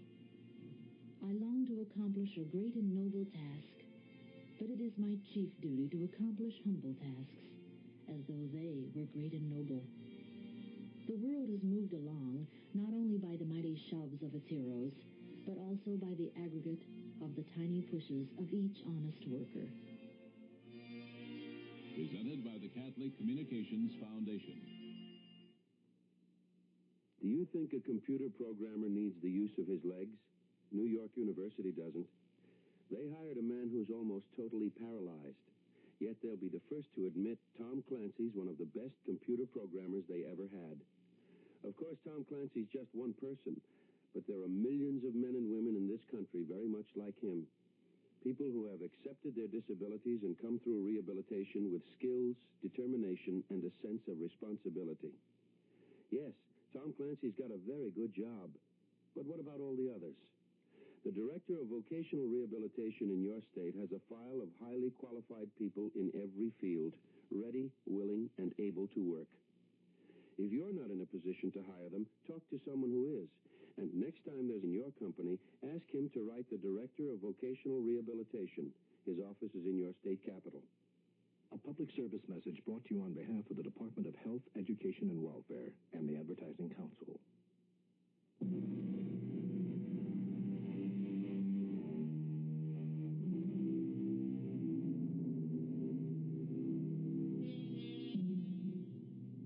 Suicides always rate a few lines of newsprint. But every newspaper headlined the shocking and totally unexpected death of the legendary superstar Jennifer Grinnell from an overdose of sleeping pills. The question on everyone's mind was, had this fantastic woman taken her own life? In Los Angeles, the medical examiner's office was off limits to reporters seeking the answer. One man, however, had been admitted, given a report, and now he walks slowly down the long corridor out of the building and into the bright California sunshine. Mr. Ducot! Mr. Ducot! I have nothing to add to what I've already said. No, you've got me wrong. I'm not a reporter. Here's my card. Darrell Jones, private investigator. I have no need for a private detective. But I need you. You see, someone's hired me to look into this death. Then I'm not the only one who feels there's something very strange about this so-called suicide? You can say my client has some doubts. And who's your client? Now, come on, Mr. Ducot. You know that information must be confidential. Good day, Mr. Jones. No, wait a minute. Where are you going? To my car. It's in the parking lot. Okay, if that's the way you want to play it. Have you ever thought how much better your chances are of proving your wife didn't commit suicide if you had some professional help? That was my introduction to Mr. Darrell Jones. Other introductions are in order. My name is Lawrence Ducot, the man who accompanied Jennifer Grinnell through life. Her only husband. But a husband who remained so discreetly in the background throughout her flamboyant career that only her intimates knew she was married. Nevertheless, I loved her, and I could not allow the world to believe she'd taken the coward's way out. And so I found myself in a quiet restaurant, drinking coffee with Darrell Jones. I'd like to know why you're so sure that Jennifer Grinnell didn't commit suicide. I should know. I was married to her. We lived apart, but we kept in touch. Oh, give it up, Ducot. You're never going to make anyone believe you and Grinnell had a close relationship. I was under the impression you were going to be of some help, but you're just the same as the police. I don't know why you bothered to ask me to talk. Because I'm getting paid to do a job, and you've made a lot of waves by going around insisting she never would have killed herself. I'm no expert, but don't most suicides leave a note? Not all of them, but more do than don't. There was no note. A point, but not conclusive. Do you believe in extrasensory perception? Now, there's something that would look great in my report. No hard evidence, but husband says that his ESP tells him Grinnell was murdered. How about a tape recording? You have a tape proving she was murdered? No, not exactly, but if you want to come out to my house, I think you'll find it interesting.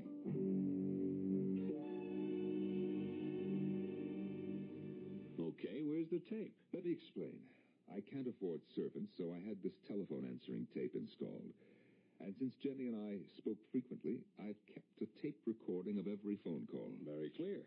10 days ago, I called her. Here's the call. Here are her words.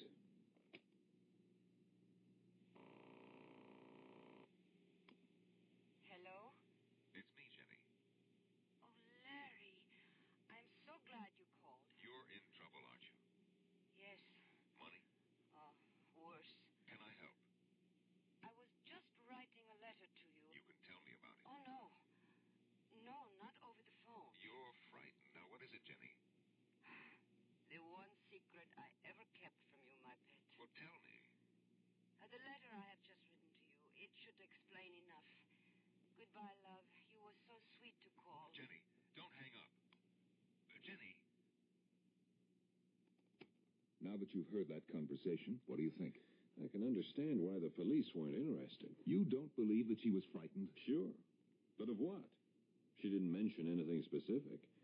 If the police and the medical examiner say that Grinnell killed herself, I'm not about to argue with them. Well, then, why did you take the case? That's the way I earn my living. A client asks me to look into something, I look into it. That's why I'm here. But I'm not on anybody's side, and I don't like to make myself look like a fool, especially in front of the cops. I see. Now, she said something about a letter she was writing. Did you ever get it? No, she must have had second thoughts after she talked to me. I never received the letter. It was a lie. I had received the letter. I felt that it would have been useless to show him. His mind seemed to be made up, and so was mine. Jenny had said one secret she never told me. Because I felt that Jenny's secret lay in her past, I went to the man with whom she'd had her longest and closest relationship, the spectacularly successful novelist, Bruce Brown. He was working at his latest retreat, a remotely situated house on the Greek island of Samos. You're here about our girl. How can I help? Well, first by telling me whether you think she committed suicide. Hell no. That's why I hired a private detective. By the name of Durrell Jones? That's my boy. Has he been in touch? Yes, he has. And? He thinks she did it. Does that make you change your mind? Well, it bothers me. Jones is good. Who would want Jenny dead? Bruce, she was scared. Scared? Our Jenny scared? Our Jenny. Hey, look, do I catch a whiff of jealousy after all these years? Come on, shall we stick to the subject? Right after I tell you something. If you don't mind, Bruce, I think It'll only take a minute. Now, you know when I first met Jenny, and you know how I fell for her. But what you don't know is that I proposed to her. You know what she said? Not only what she said, but how she said it. She told you? She didn't have to. I know the routine. She opened those violet eyes wide, and in her best ingenue voice said, "But I am married." Yeah, well, what you don't know is that I asked her to get a divorce. She refused. Welcome to the club. You say she was scared. What was scaring her? I received this letter, postmarked the day of her death. Shall I read it to you? No. Yeah, let me. Dear heart, there is no way you will make any sense out of this letter. But I do not see any other way. If 1 week after you receive this craziness, I am still alive, you will destroy it and forget it.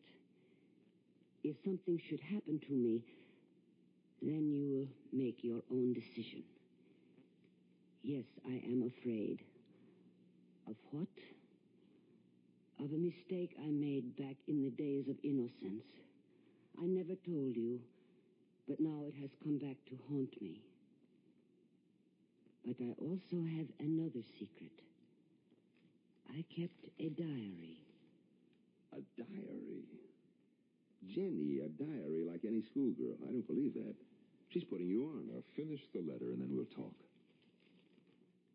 I have written both too much and not enough.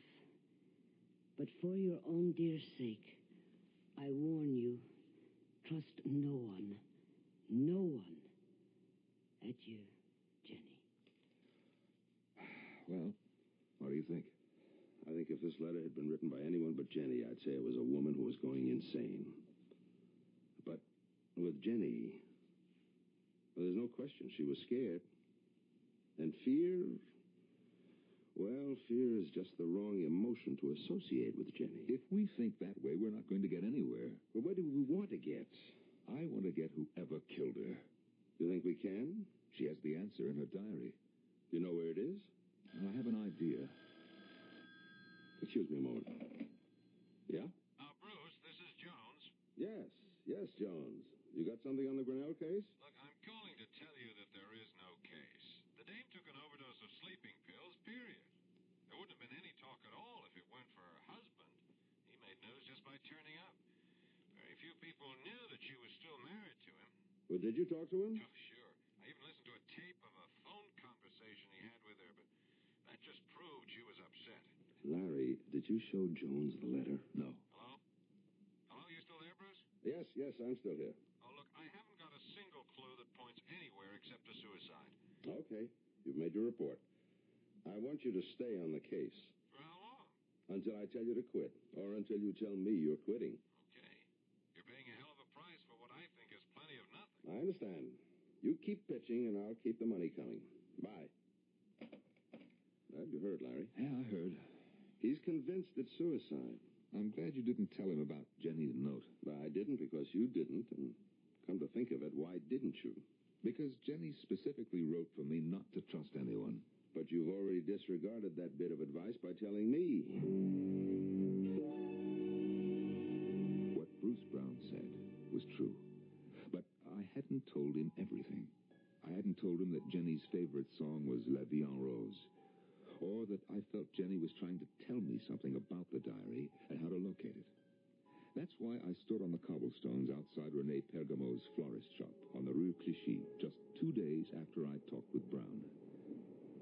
René's window, with its usual bounteous and beautiful display, brought back memories. And as I stood there, René himself came rushing out. Monsieur Duclos, monsieur, may I express my condolences and shock at this sad news? When I heard, I could not believe. I know, René, thank you. Come inside. You're most welcome, mon ami, and expected. Expected? But of course. A few days ago, this little package arrived from Madame, addressed to you and marked, hold for arrival.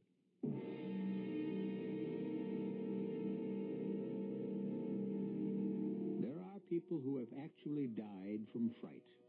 Medical testimony bears that out. The question in our tale seems to be, can fear actually drive a person to take his own life?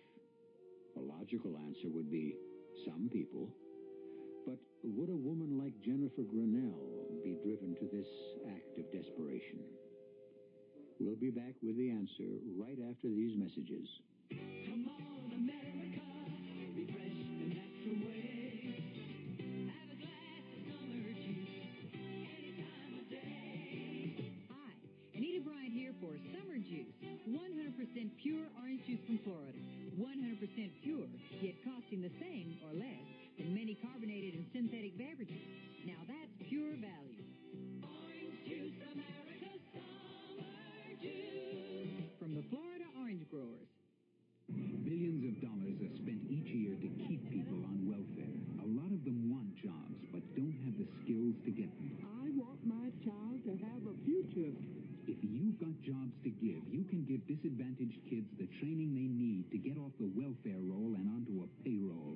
The way to get this country working is to get people working. So if you have a job to give, call the National Alliance of Businessmen. Help America work.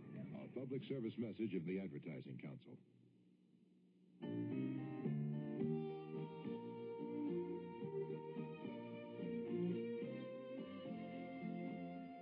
think it was the first time I can remember really going fishing with my dad. I'm sure I'd been with him before, but the first time I really remember it was wading downstream with him in an extra big pair of wading boots as he felt his way very surely along the stream bed, and I shakily held onto the willows, and we found a spot where my dad lifted his finger to his lips and said, "Shh, we don't want to scare the fish away."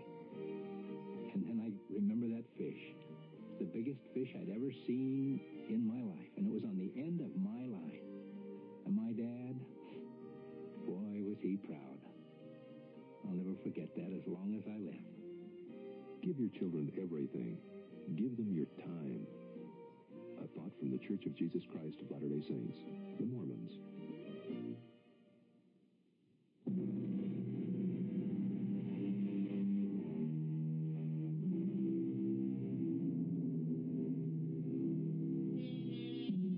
Now, what does anyone expect to find in a florist shop in Paris in the spring?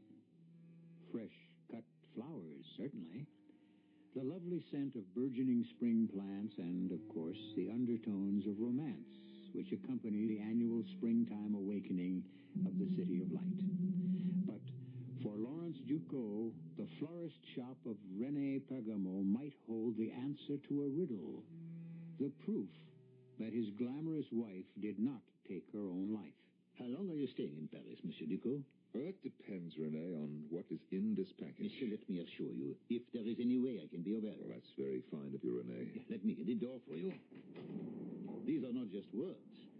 Attention, monsieur, watch out. Oh, well, let him go, René. But I won't forget that I'm even further in your debt. You know, he really might have hit me. It was almost as if he were trying. That is our Parisian drivers for you. Hop in, Duclos, quick. Jones, what are you...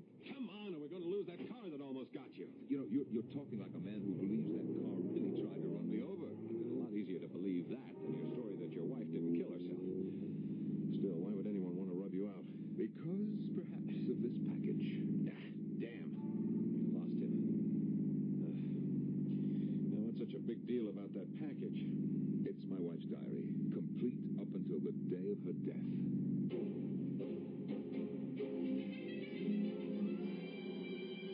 Do you intend to follow me wherever I go from now on? I think you need protection, Ducot. Maybe, but I can't afford your fee. Don't let the fee worry you. I'm already being paid.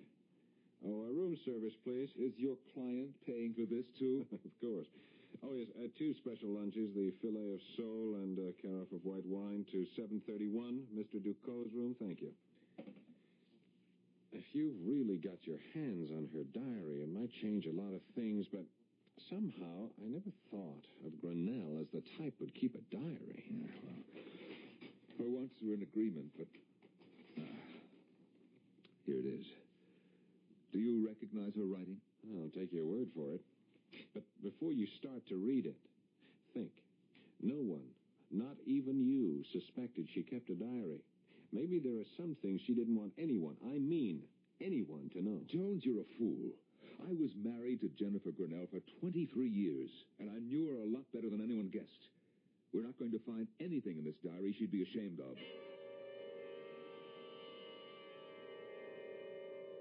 The years fell away, and memories came flooding back as I read the entries and found myself again under the spell she'd always cast for me. I could see her sitting in the small, cramped flat we'd had in Paris right after our marriage. I could smell her perfume and hear her as she wrote in the diary I never suspected she kept. And such foolishness today.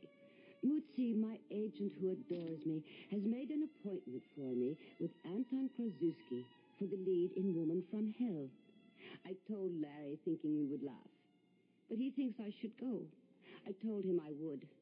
But I refused to make a fool of myself. Jenny, are you home? Larry! I will give you only one guess what we have for dinner. Did you go to but see... a small clue. It is heaven. Well, what about Krasuski? Did you like him? What did he say? Oh, he said I was a fat cow who would be fine as a milkmaid, but to play the lead in a picture as big as Woman from Hell... Oh, you're lying. Of course. I did not go. It would have only been a great waste of time. Yes? May I speak with Jennifer Grinnell? Who's calling? Who is it? Krasuski. Your waste of time, Anton Krasuski. Now, young lady, you will tell me why you failed to keep an appointment with Anton Krasuski yesterday. May I have a light, please? Do you want the part? Are you offering it to me? Here is your light. The part can be yours, depending. Depending? On how much you really want it. Why do you choose me, an unknown actress dreaming of a career, for the lead in the most important film of the year? Because I have seen your nightclub act. Because your insolence and your beauty are perfect for the part. Well, pardon me for being slow, but I thought there were other considerations. Only one. Join the Walpurgis Club. The Walpurgis Club. And what is that? A club of witches? Exactly. It was a desolate house in the country, lit only by firelight and candles with weird music, and people drunk, not with liquor, but with some kind of frenzied belief in the magical power of the devil. As Krasuski took me through the various rooms, he watched, and then asked perceptively, You find this amusing? That disappoints you? Not at all. But I must warn you that this is literally playing with fire. With hellfire? A most exact description. And now I would like you to see the altar. The altar is impressive. But I was more impressed with the worshippers. They believed. And people who believe as deeply as they did can be dangerous. Krasuski was most cordial today, when I again visited his office.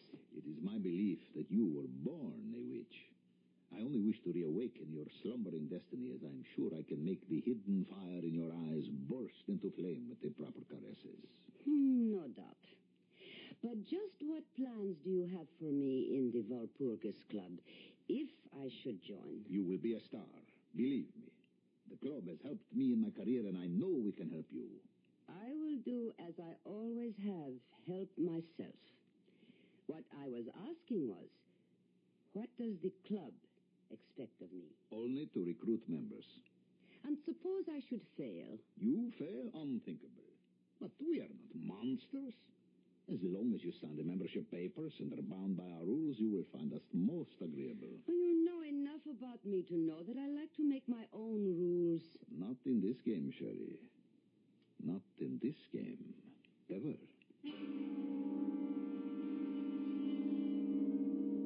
How can I tell Larry the truth?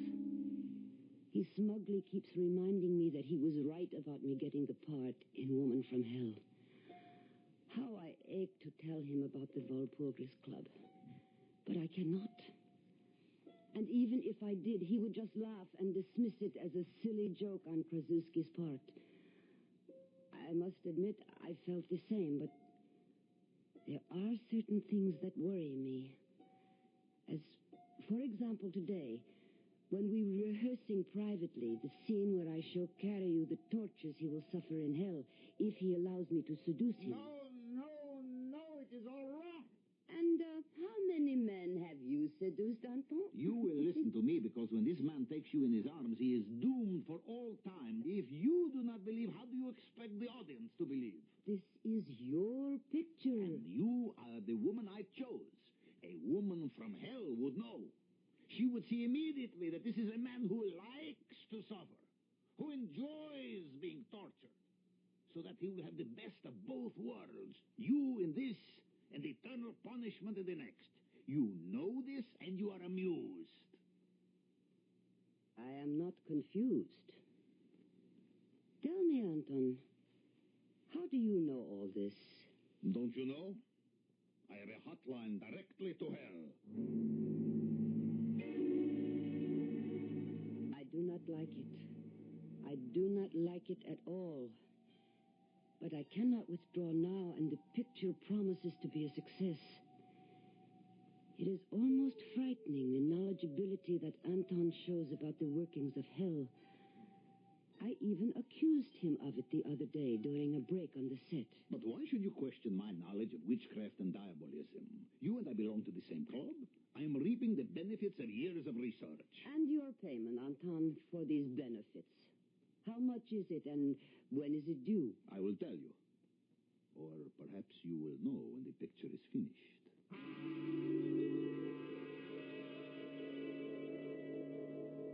I loathe fidgety men, and Anton has become extraordinarily fidgety. He has also become a bore about other men. He blames everything upon Hollywood and the Klieg-lit frenetic quality of our success. But this is nonsense, and he knows it. When are you seeing him again? You mean Bruce?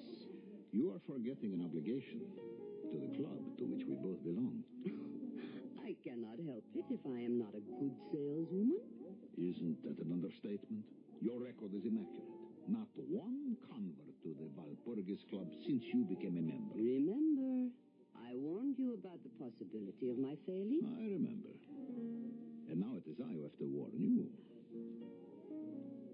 Either Bruce Brown becomes a member, or you will suffer severe consequences.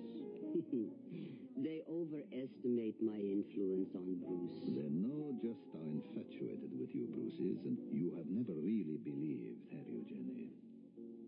And you won't until it is too late. However, we have a problem. We? Do you mean you, the club, or me? All of us. You remember Jacqueline Fournier? Of course. Then you may also remember that she was announced for the part that I gave you in Woman from Hell. Must we go through this ancient history? I am afraid we must. You see, she has heard rumors about the Valpurgis Club, and she threatens to do a whole expose, claiming you got the part through witchcraft. Let her. The club does not think that would be wise. Then let the club stop her. That is just what they intend to do. Fournier can be appeased. With your influence, you could get her a part in a picture and she would be happy. I do not pay blackmail. I told them what your answer would be. But, Jenny, for your own sake, get Bruce Brown to join the coven.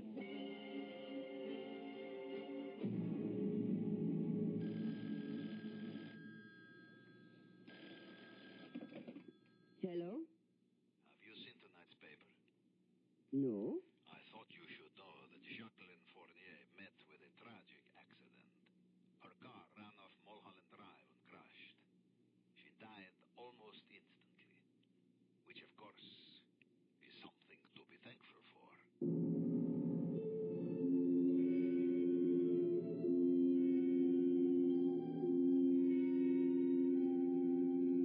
Accidents can happen anytime, anywhere. And today, everyone knows what you mean when you designate a person as accident-prone. On the other hand, would we be so willing to say someone was accident-prone if we knew that a coven of modern witches wanted that person dead? That knowledge bothered even the strong-minded Jennifer Grinnell. I'll be back shortly with Act 3. The following fable is presented to make you want to buy a Buick. As a girl, I had certain aspirations for myself that were not quite the same as the aspirations that others had for me.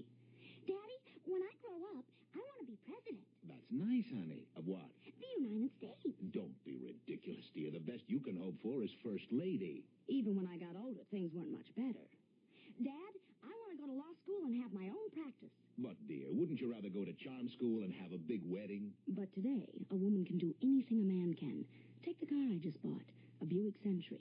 Not cute, but sporty and good-looking. The kind of car only men are supposed to know about. When I told my father the Century was the only American-made mid-size car with a V6 engine, he was surprised. When I told him about the great deal I got on the Century, he was impressed and said I would make somebody a good wife. Then when I told him I was running for Congress, he bit off the arm of his chair. Buick, dedicated to the free spirit in just about everyone. Radio. It's been doing nice things for you for years. It wakes you up. It keeps you company in your car. It fills your life with music. It fills your mind with ideas. It informs, entertains. And radio does something else. It sells. Quickly, easily, creatively, efficiently. Consider that last word, efficiently. As a businessman, you know how all costs, including advertising, have been skyrocketing. You know what adflation means. A major advertising agency has just reported that line rates for the largest metropolitan dailies in the top 50 markets rose 12% over the past year. But what about radio? The same study revealed the cost for buying radio in the top 50 markets increased only 3%. What else can you buy today that only costs 3% more than it did a year ago? Get radio selling for you. Call this station. We'll suggest ways radio can help you fight adflation. Furnished by Radio Advertising Bureau.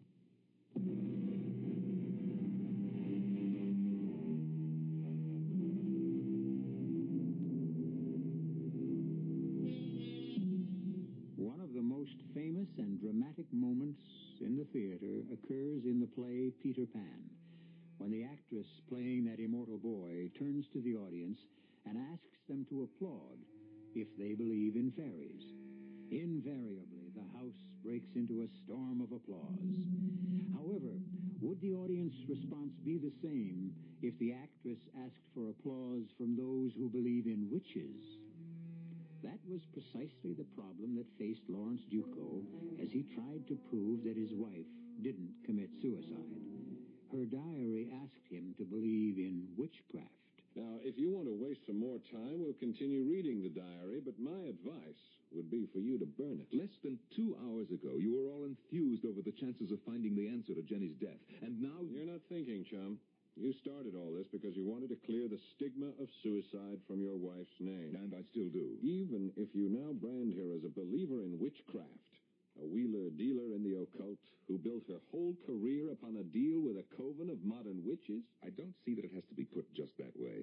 And I'll make my decision when I've finished reading the whole diary.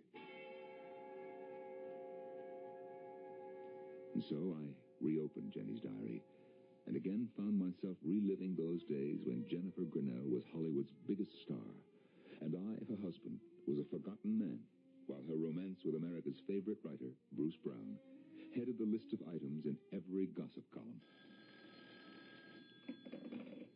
Hello? Jenny, it's me. I'll pick you up at the usual place at 9. Oh, that is not possible, Bruce. Why, what's up? I thought we had gone beyond questions. Well, I thought so too, but that was before we stopped seeing each other. Or haven't we stopped seeing each other? More questions? I'll pick you up at 9. No, not tonight, really. Tomorrow? I suppose I owe you that much, love. You don't owe me a thing, and I'll explain when I see you tomorrow. Tomorrow will be the last time I see Bruce. It is something I have refused to face for too long now. But I am afraid I believe that the Walpurgis Club is an evil and vicious thing. If they are not witches with supernatural powers, then they are criminals. Because I cannot believe that Fournier's car crash was an accident. And I will not even talk to Bruce about joining. Poor Anton. I must lie to him.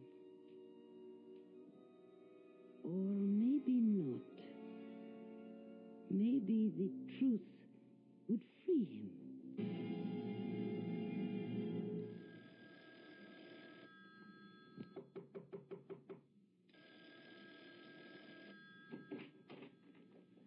Come in, Anton. Isn't that your phone I hear ringing? Yes? Why don't you answer it? You know me better than to question me, Anton.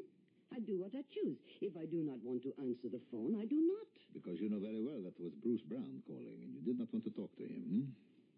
So? You have deliberately broken off your relationship with him. And if I have? If you have done something I have never known you to do since we met. You have broken your word. So I have. And it is about time you should find the courage to break yours also. Don't talk to me of courage. You could continue to see Bruce Brown and never bring up the question that he's joining the club. But that way you might get him into trouble if the club members are really witches and warlocks. So you take this coward's way out, and it ruins me. What can they do to you? For starters, they can take me off the picture.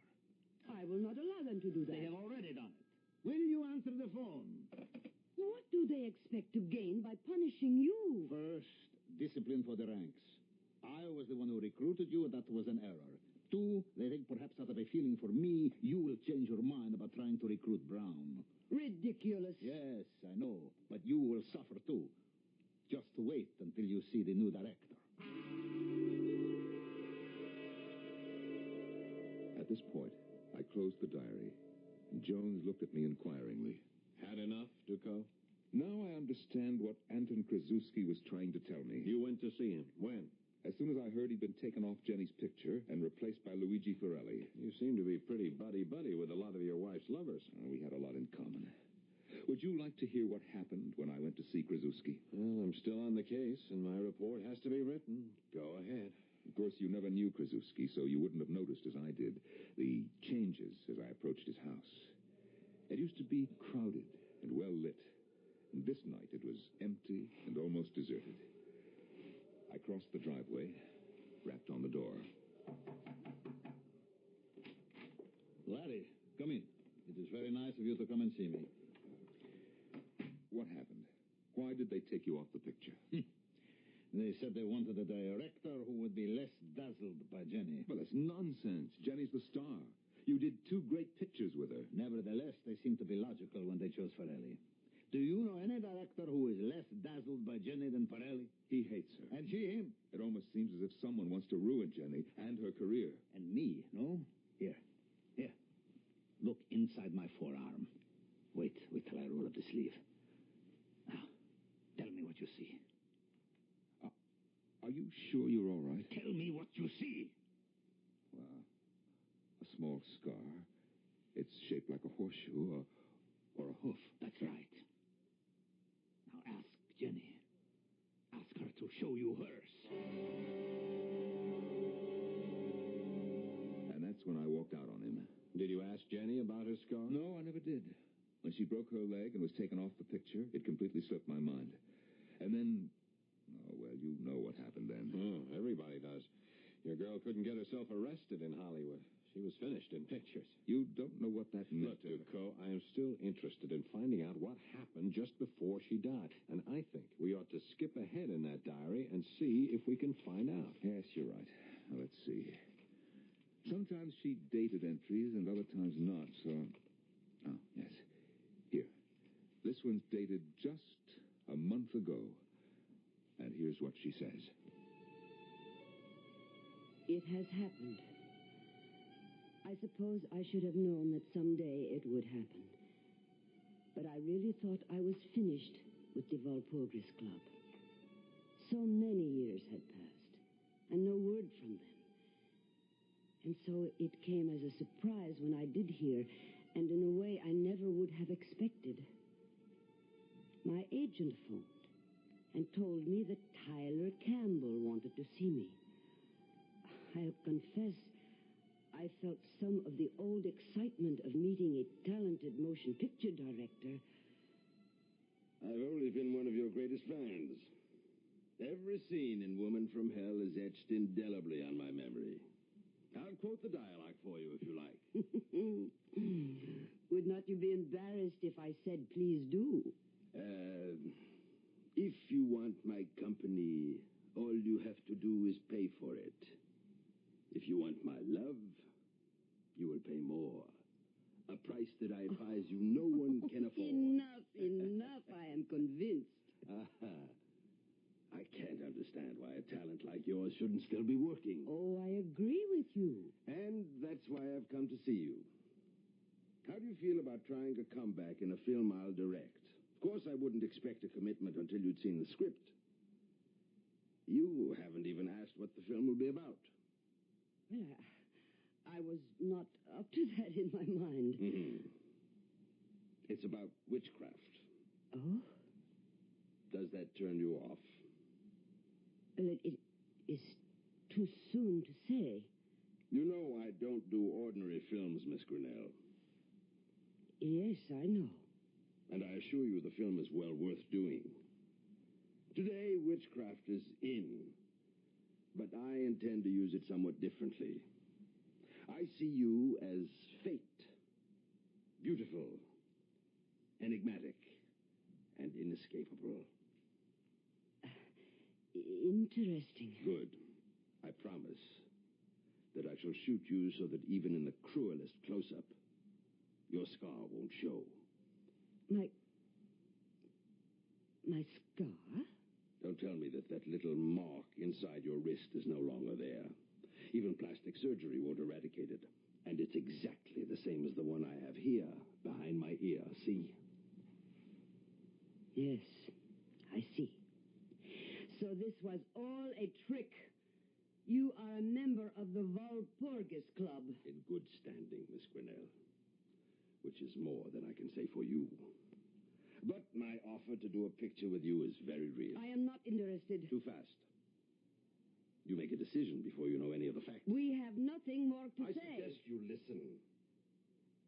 If you think you've paid your dues in full, you're mistaken. You betrayed us. And you betrayed your oath. I am finished with you and with the club. And you will be. I promise you. Do one small favor. And you'll be a big star again. And no strings attached.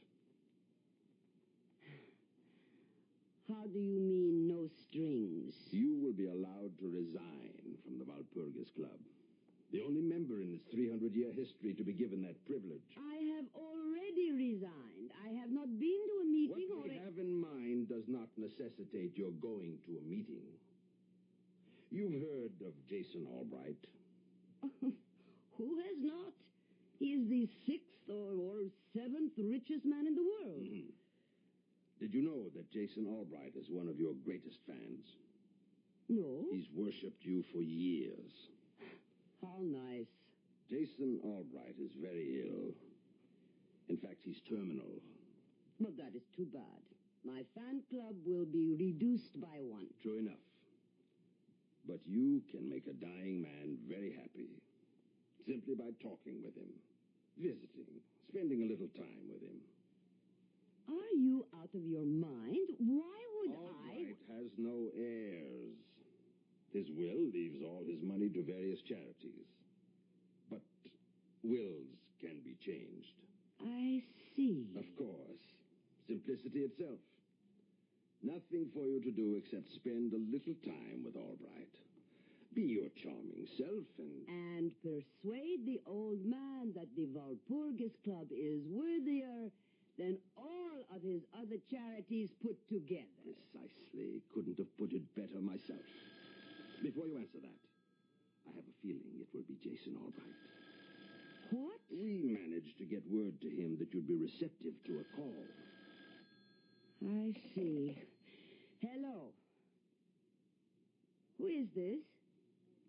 No, this is not Miss Granell. She is not at home. She will not be in for some time. No, I do not know. Goodbye. That, Miss Granell, was very foolish. I want you to think carefully. Think what a small thing we're asking of you. And then consider the alternative. We can make things very definitely unpleasant for you, Miss Granell. Think it over. How long do I have to think? We can give you only 12 hours. And then we'll be here for your answer.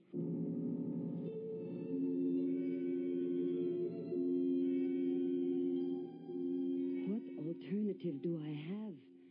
I cannot go to the police, and I will not have anything to do with the club or its scheme. So, I turn to my diary and write.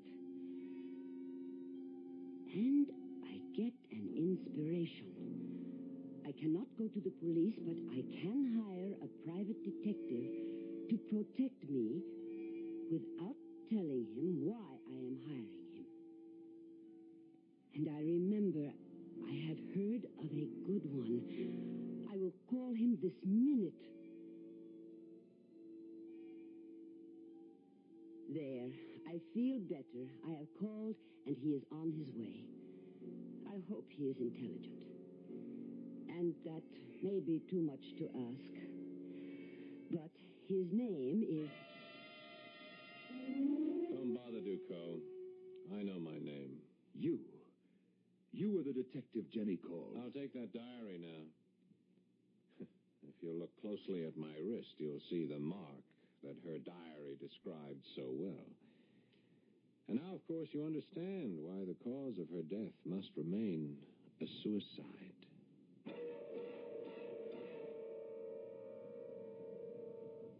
Now, I know there are some scholars in the audience who will say that Walpurgisnacht, the witches' Sabbath night, named after St. Walpurgis, is a fake.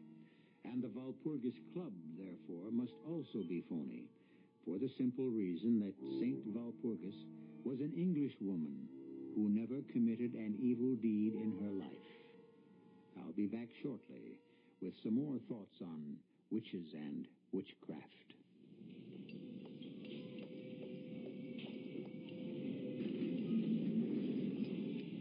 Welcome to Gurney's Department Store. What?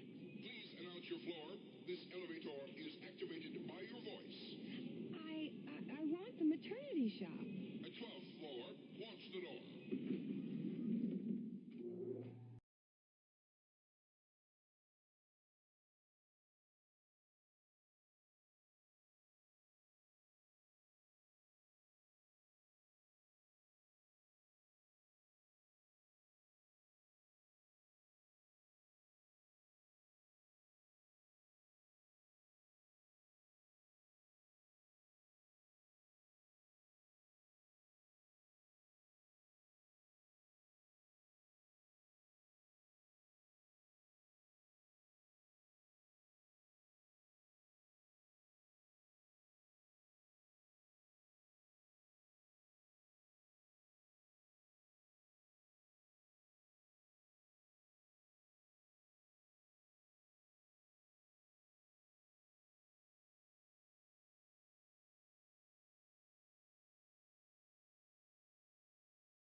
them all the way? Something like that. Bill, I've got it. I've got it. Where? Here, in the closet. What's the matter? No tone. Here, listen. The line's dead. This is worse than useless. Is there any other way off this island? Well, there are boats and a channel if you can navigate it. Well, why can't you? You have to see it to believe it. Well, there must be someone on the island who can get through besides Ross himself. Well, let's go find him.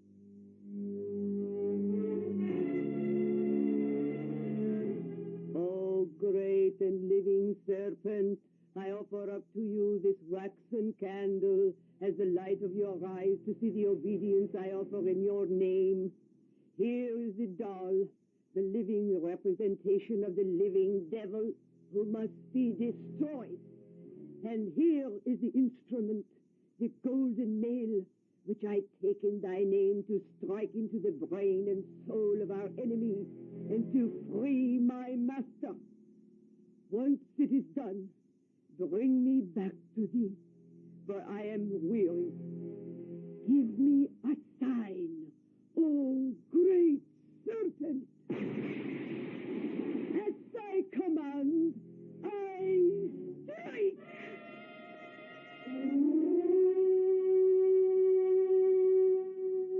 Dr. Fleming. Yes, Dr. Berkeley, what is it? I have been looking for you. Where were you? We were down at the harbor. We're trying to make arrangements to get off the island. What is it? Mr. Richard, he died suddenly in one huge convulsion. I don't know what happened. Hey, wait a minute. Anyone smell anything burning? Yes. Do you suppose the storm, It could lightning... not affect us in the catacombs. Coming from upstairs. Come on.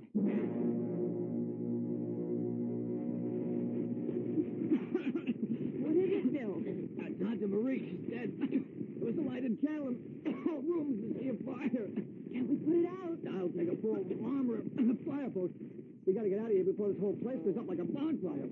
Chateau is mostly wood. We're dry as tinder. Good Lord, perhaps I am being punished. We've got to get everyone out of here. What do you mean? Well, with all my precautions, I never thought of this kind of fire. If it generates enough heat to melt through to the hydrogen, it isn't only the house, but the whole the whole island that could blow sky high.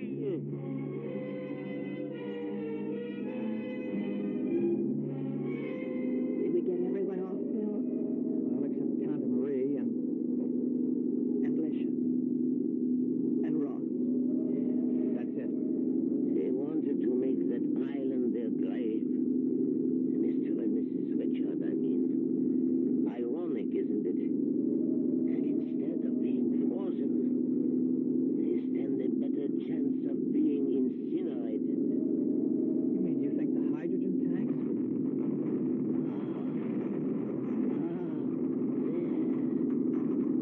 There is your answer. Or maybe it is the answer that those who fly in the face of God only court destruction.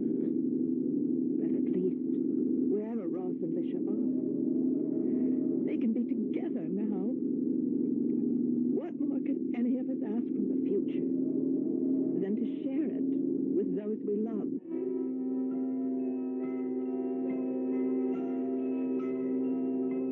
A strange, tortuous story. And one that, in spite of all the pyrotechnics, really has no ending. I can only leave you with nothing but questions. I have no answers. Is there anyone who does? I'll be back shortly.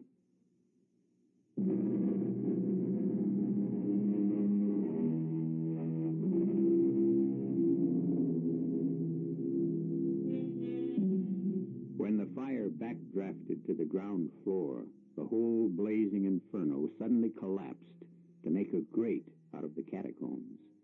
The lead coffins were fused to tangled lumps of metal, and Ross and his bride had no more future than you or I, wherever we go, when death finds us at last. Our cast included Marion Seldes, Mandel Kramer, Jack Grimes, Ann Petoniak, and Leon Janney. The entire production was under the direction of Hyman Brown. This is E.G. Marshall inviting you to return to our Mystery Theater for another adventure in the macabre. Until next time, pleasant dreams.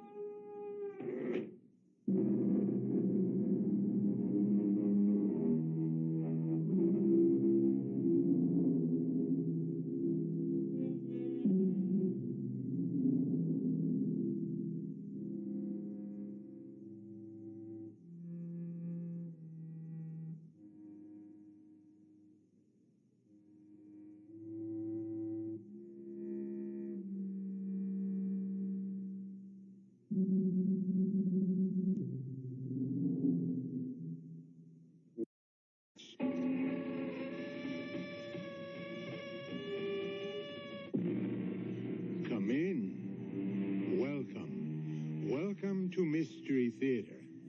I am Hyman Brown. Are you one of those who believe that the voices of those you love can reach you from beyond the grave? And if you do, should you summon them up? Or is it wiser to leave the dead past to bury its past? I offer no answer. You decide for yourself on the basis of this story of men who flirt with death all their lives. Can he catch him, Joe? If he can keep her on the track, he made that curve all right. Yeah, but he's catching up on the straightaway, and he's going to try to... No! What is it? It's the same pattern that killed my father. It's okay. He has plenty of room and enough speed if he just keeps his nerve. Oh, Judas, please. He chickened out. The damn fool's trying to come back inside, but the car won't hold the... No! Oh, good Lord, she's gone!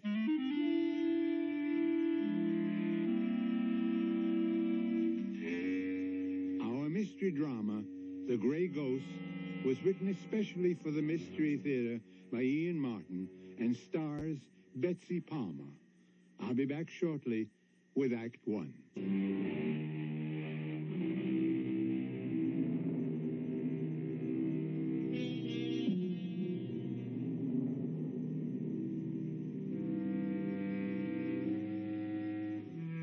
All of us have private ghosts of one sort or another, remembered terrors that lurk in shadows deep within us, or specters that lean over our shoulder, ghouls that haunt us by day or night.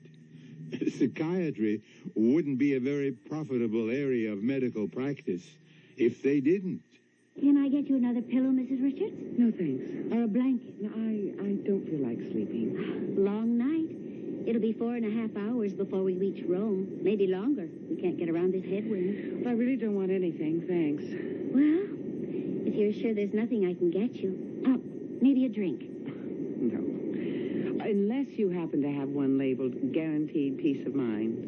I wish I could provide it. I'm sorry, Mrs. Richards. Even that really doesn't belong to me. My husband's name. Oh, dear. You lost him? In a manner of speaking. He didn't die, just a divorce. Oh. That should make me gay, shouldn't it? I beg your pardon? Oh, just a bad joke. The gay divorcee, right? Isn't that the stereotype? Well, I'm not. I'm one of life's losers, and it seems to be a habit that I can't shake. Oh, I just couldn't figure you for a loser. Not anyone as beautifully dressed and as lovely looking.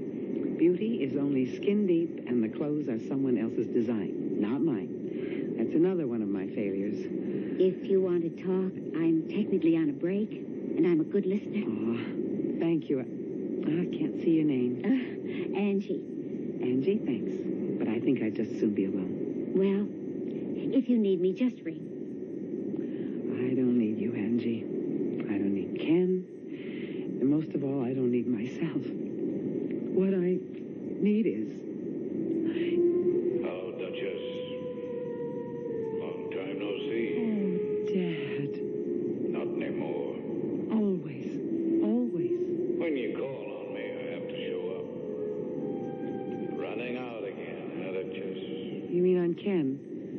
Well, I did that months ago. You sure? How was Reno? You didn't get over to Vegas and see any of my old gambling buddies, huh? Nope. I stayed my legal time and got out of town fast. Why, Duchess? I couldn't cut it, Dad. I like Ken too much to be a drag on him. Now, before there were children and we got trapped, I thought I ought to get out, that's all. Did he want it? No. But then you see, he never would face the truth. What? That he married a loser. I didn't want to make him one, too. Duchess, why do you call yourself a loser all the time? Come on, Dad. What else am I? I took Mom away from you just by her having The me. breaks, baby. I tried to make up for her the best way I could. Could I have ever asked for more? You were it. My sun, my moon, the center of it all, Dad. And not only just my father and my friend and my special boyfriend, but you were somebody. Chip Stabile, right up there with Jackie Stewart, Stuart Moss, and Graham Hill. What do you think it was like at those last few indies? The two that you won. Even the one you lost, except the one I really blew. The one you should forget. I can't. You must. No. Took me right out of this world. No, I can't shut out the memory of you passing Alex high on the turn. And the way he drove you off and through the rail, and I can see the car in the air spinning and turning and then crashing, and the sheet of flame, that sheet of flame. All right, Duchess, knock it off. There are real chances you must take. You don't win them all. Just stop remembering. Shut it out of your mind. Let me lie a little easy in my grave. I can't. You were my whole world. You were never a loser, Dad. I've never been able to believe it really happened. You never died for me. I'm dead enough. Why won't you accept it? I know you're dead, but I can't accept it. And once I lost you, well, I became the perpetual loser. Then I met Ken. Sweet Ken. And he was kind and gentle. And he made me a buyer. I thought maybe that was the way out, but Ken fell in love with me. So I married him. And I thought maybe that was my way out. Well, it wasn't. Why, Duchess? Because I couldn't offer him enough in return for what he wanted to give me. He couldn't measure up to you, Dad. So, I'm running. Where? Did you ever play pin the tail on the donkey? Well, I picked Rome. On a buyer's trip, I was once kind of happy there, and as happy as I can be since you went out like a shooting star. You know Freud isn't my bag, Duchess, but what are you going to find there? I don't know. Maybe enough courage to keep myself from swallowing those sleeping pills that I've been saving up. You wouldn't do anything stupid like that. I'm not so sure. I'm sorry to bother you, Mrs. Richards, but we're running into some turbulence. Will you please fasten your seatbelt? What? What is it? Are you all right? You look as if you'd seen a ghost. Not seen a... I'm sorry, what did you say? Oh, don't be alarmed. It's nothing serious. But we're running into a bad storm, so please fasten your belt. And excuse me. The pilot reports rough weather. Fasten your seatbelt, please. Dad, maybe this would be the best way. Just to go out as you did. And have it all over with.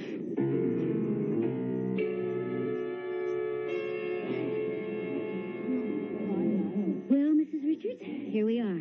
Safe and sound. Oh, I can't believe I'm here in Rome. Do you have friends waiting for you? Nobody. I'm flying solo. Oh, well, where are you staying? Just a hotel up above the Spanish Steps, the Umberto. You know it? Oh, yes.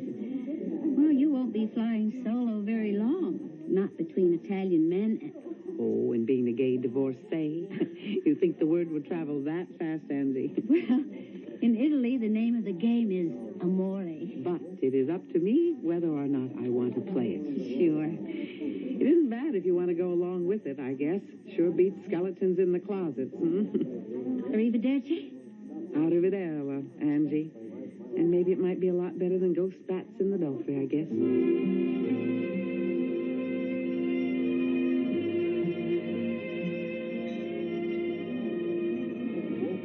So, Senora Richards, how do you like your first night in Rome? Oh, it's just beautiful, Senor Basso. And I love your restaurant. Oh, my. Well, I hope that is for the music or anything besides me. Oh, I promise you it's nothing but jet lag. I haven't slept for nearly 30 hours or something. I am beat. But of course you are. I shall take you home subito to bed. Oh, I am not quite sure how to accept that invitation. Tonight, without the slightest suspicion, at face value. Tomorrow, we shall begin our romance, no?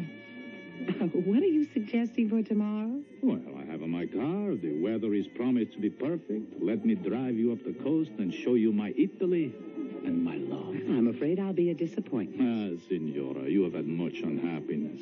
You are moltissimo triste. That is not right for a woman so beautiful.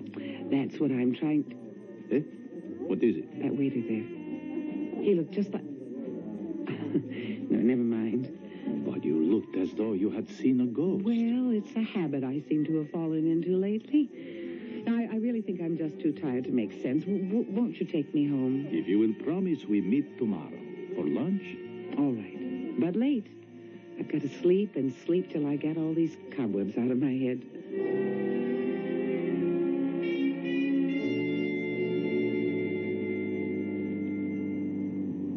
So, you will not be in Rome long, Mrs. Richards? I don't know, Senor Basso. It depends. On what? My mood, I suppose. Not a very good one, I'm afraid. L'amore. It kills and it heals. I have been sorry to hear about you and your husband. And the divorce. Well, how did you know? Oh, Signor Kerze, from whose firm you used to buy, has told me. That is why he introduced us. You must stay long enough in Italy for me to bring you back the sunshine. Well, you are making a very good start. It's clouding up. Looks like rain. Non importante. A shower, that's all. Oh, it's getting very dark. And you do drive very fast. I am an Italian, and I have the car to do it. What time is it? Does it matter? I would like to get back to Rome in the daylight, Senor Basso. Guido? What? Well, surely we know each other well enough by now, Caterina. Or may I say, Kate? If you wish. And Guido is easier than Senor Basso. Guido, okay? I think maybe we'd better head back for Rome. Do we really want to? Now, you're not going to start all this over again, At are you? every opportunity. Did you ever get any rebuffs? No, it happens, but then I do have many affairs of the heart also. Well, score one for honesty. But I do think we should get back. It's getting quite misty. Oh, there is no hurry. I can have you back in Rome in 40 minutes. 60 miles? 80 kilometers. Mia carissima, you are riding in a Ferrari Dino 2500cc displacement 2.5 liters. Nothing can beat this car when I let her out. Or her sister, whichever one I race at Monza. That's the track outside Milano 2 weeks from now. Will you come and see me win, as my guest? Well, that depends on how gentle a host you turn out to be today. Oh, Kate, can you blame me for trying so hard to do... What is it? Look behind us. Another car, so? Oh, but what a car. Oh, it does look a little strange. Hard to see in all this mist. What is it? Who knows? Homemade. You find them all over Italy. It is our other love affair. Women and cars. Or sometimes the other way. This paisan, he is mad trying to race with my Ferrari and me. Yes, poor paisan. And he's coming closer and closer. This mule track I turned off on Che Diavolo. It winds like a snake. If I had a straightaway... now, straight ahead. Now we show him our heels. And where do you keep your heels, Guido? On your radiator cap? What do you mean? Just if you're going to show them to your paisan, that's where they better be. He's going to pass you. Impossibile. Not only possible, but there he goes.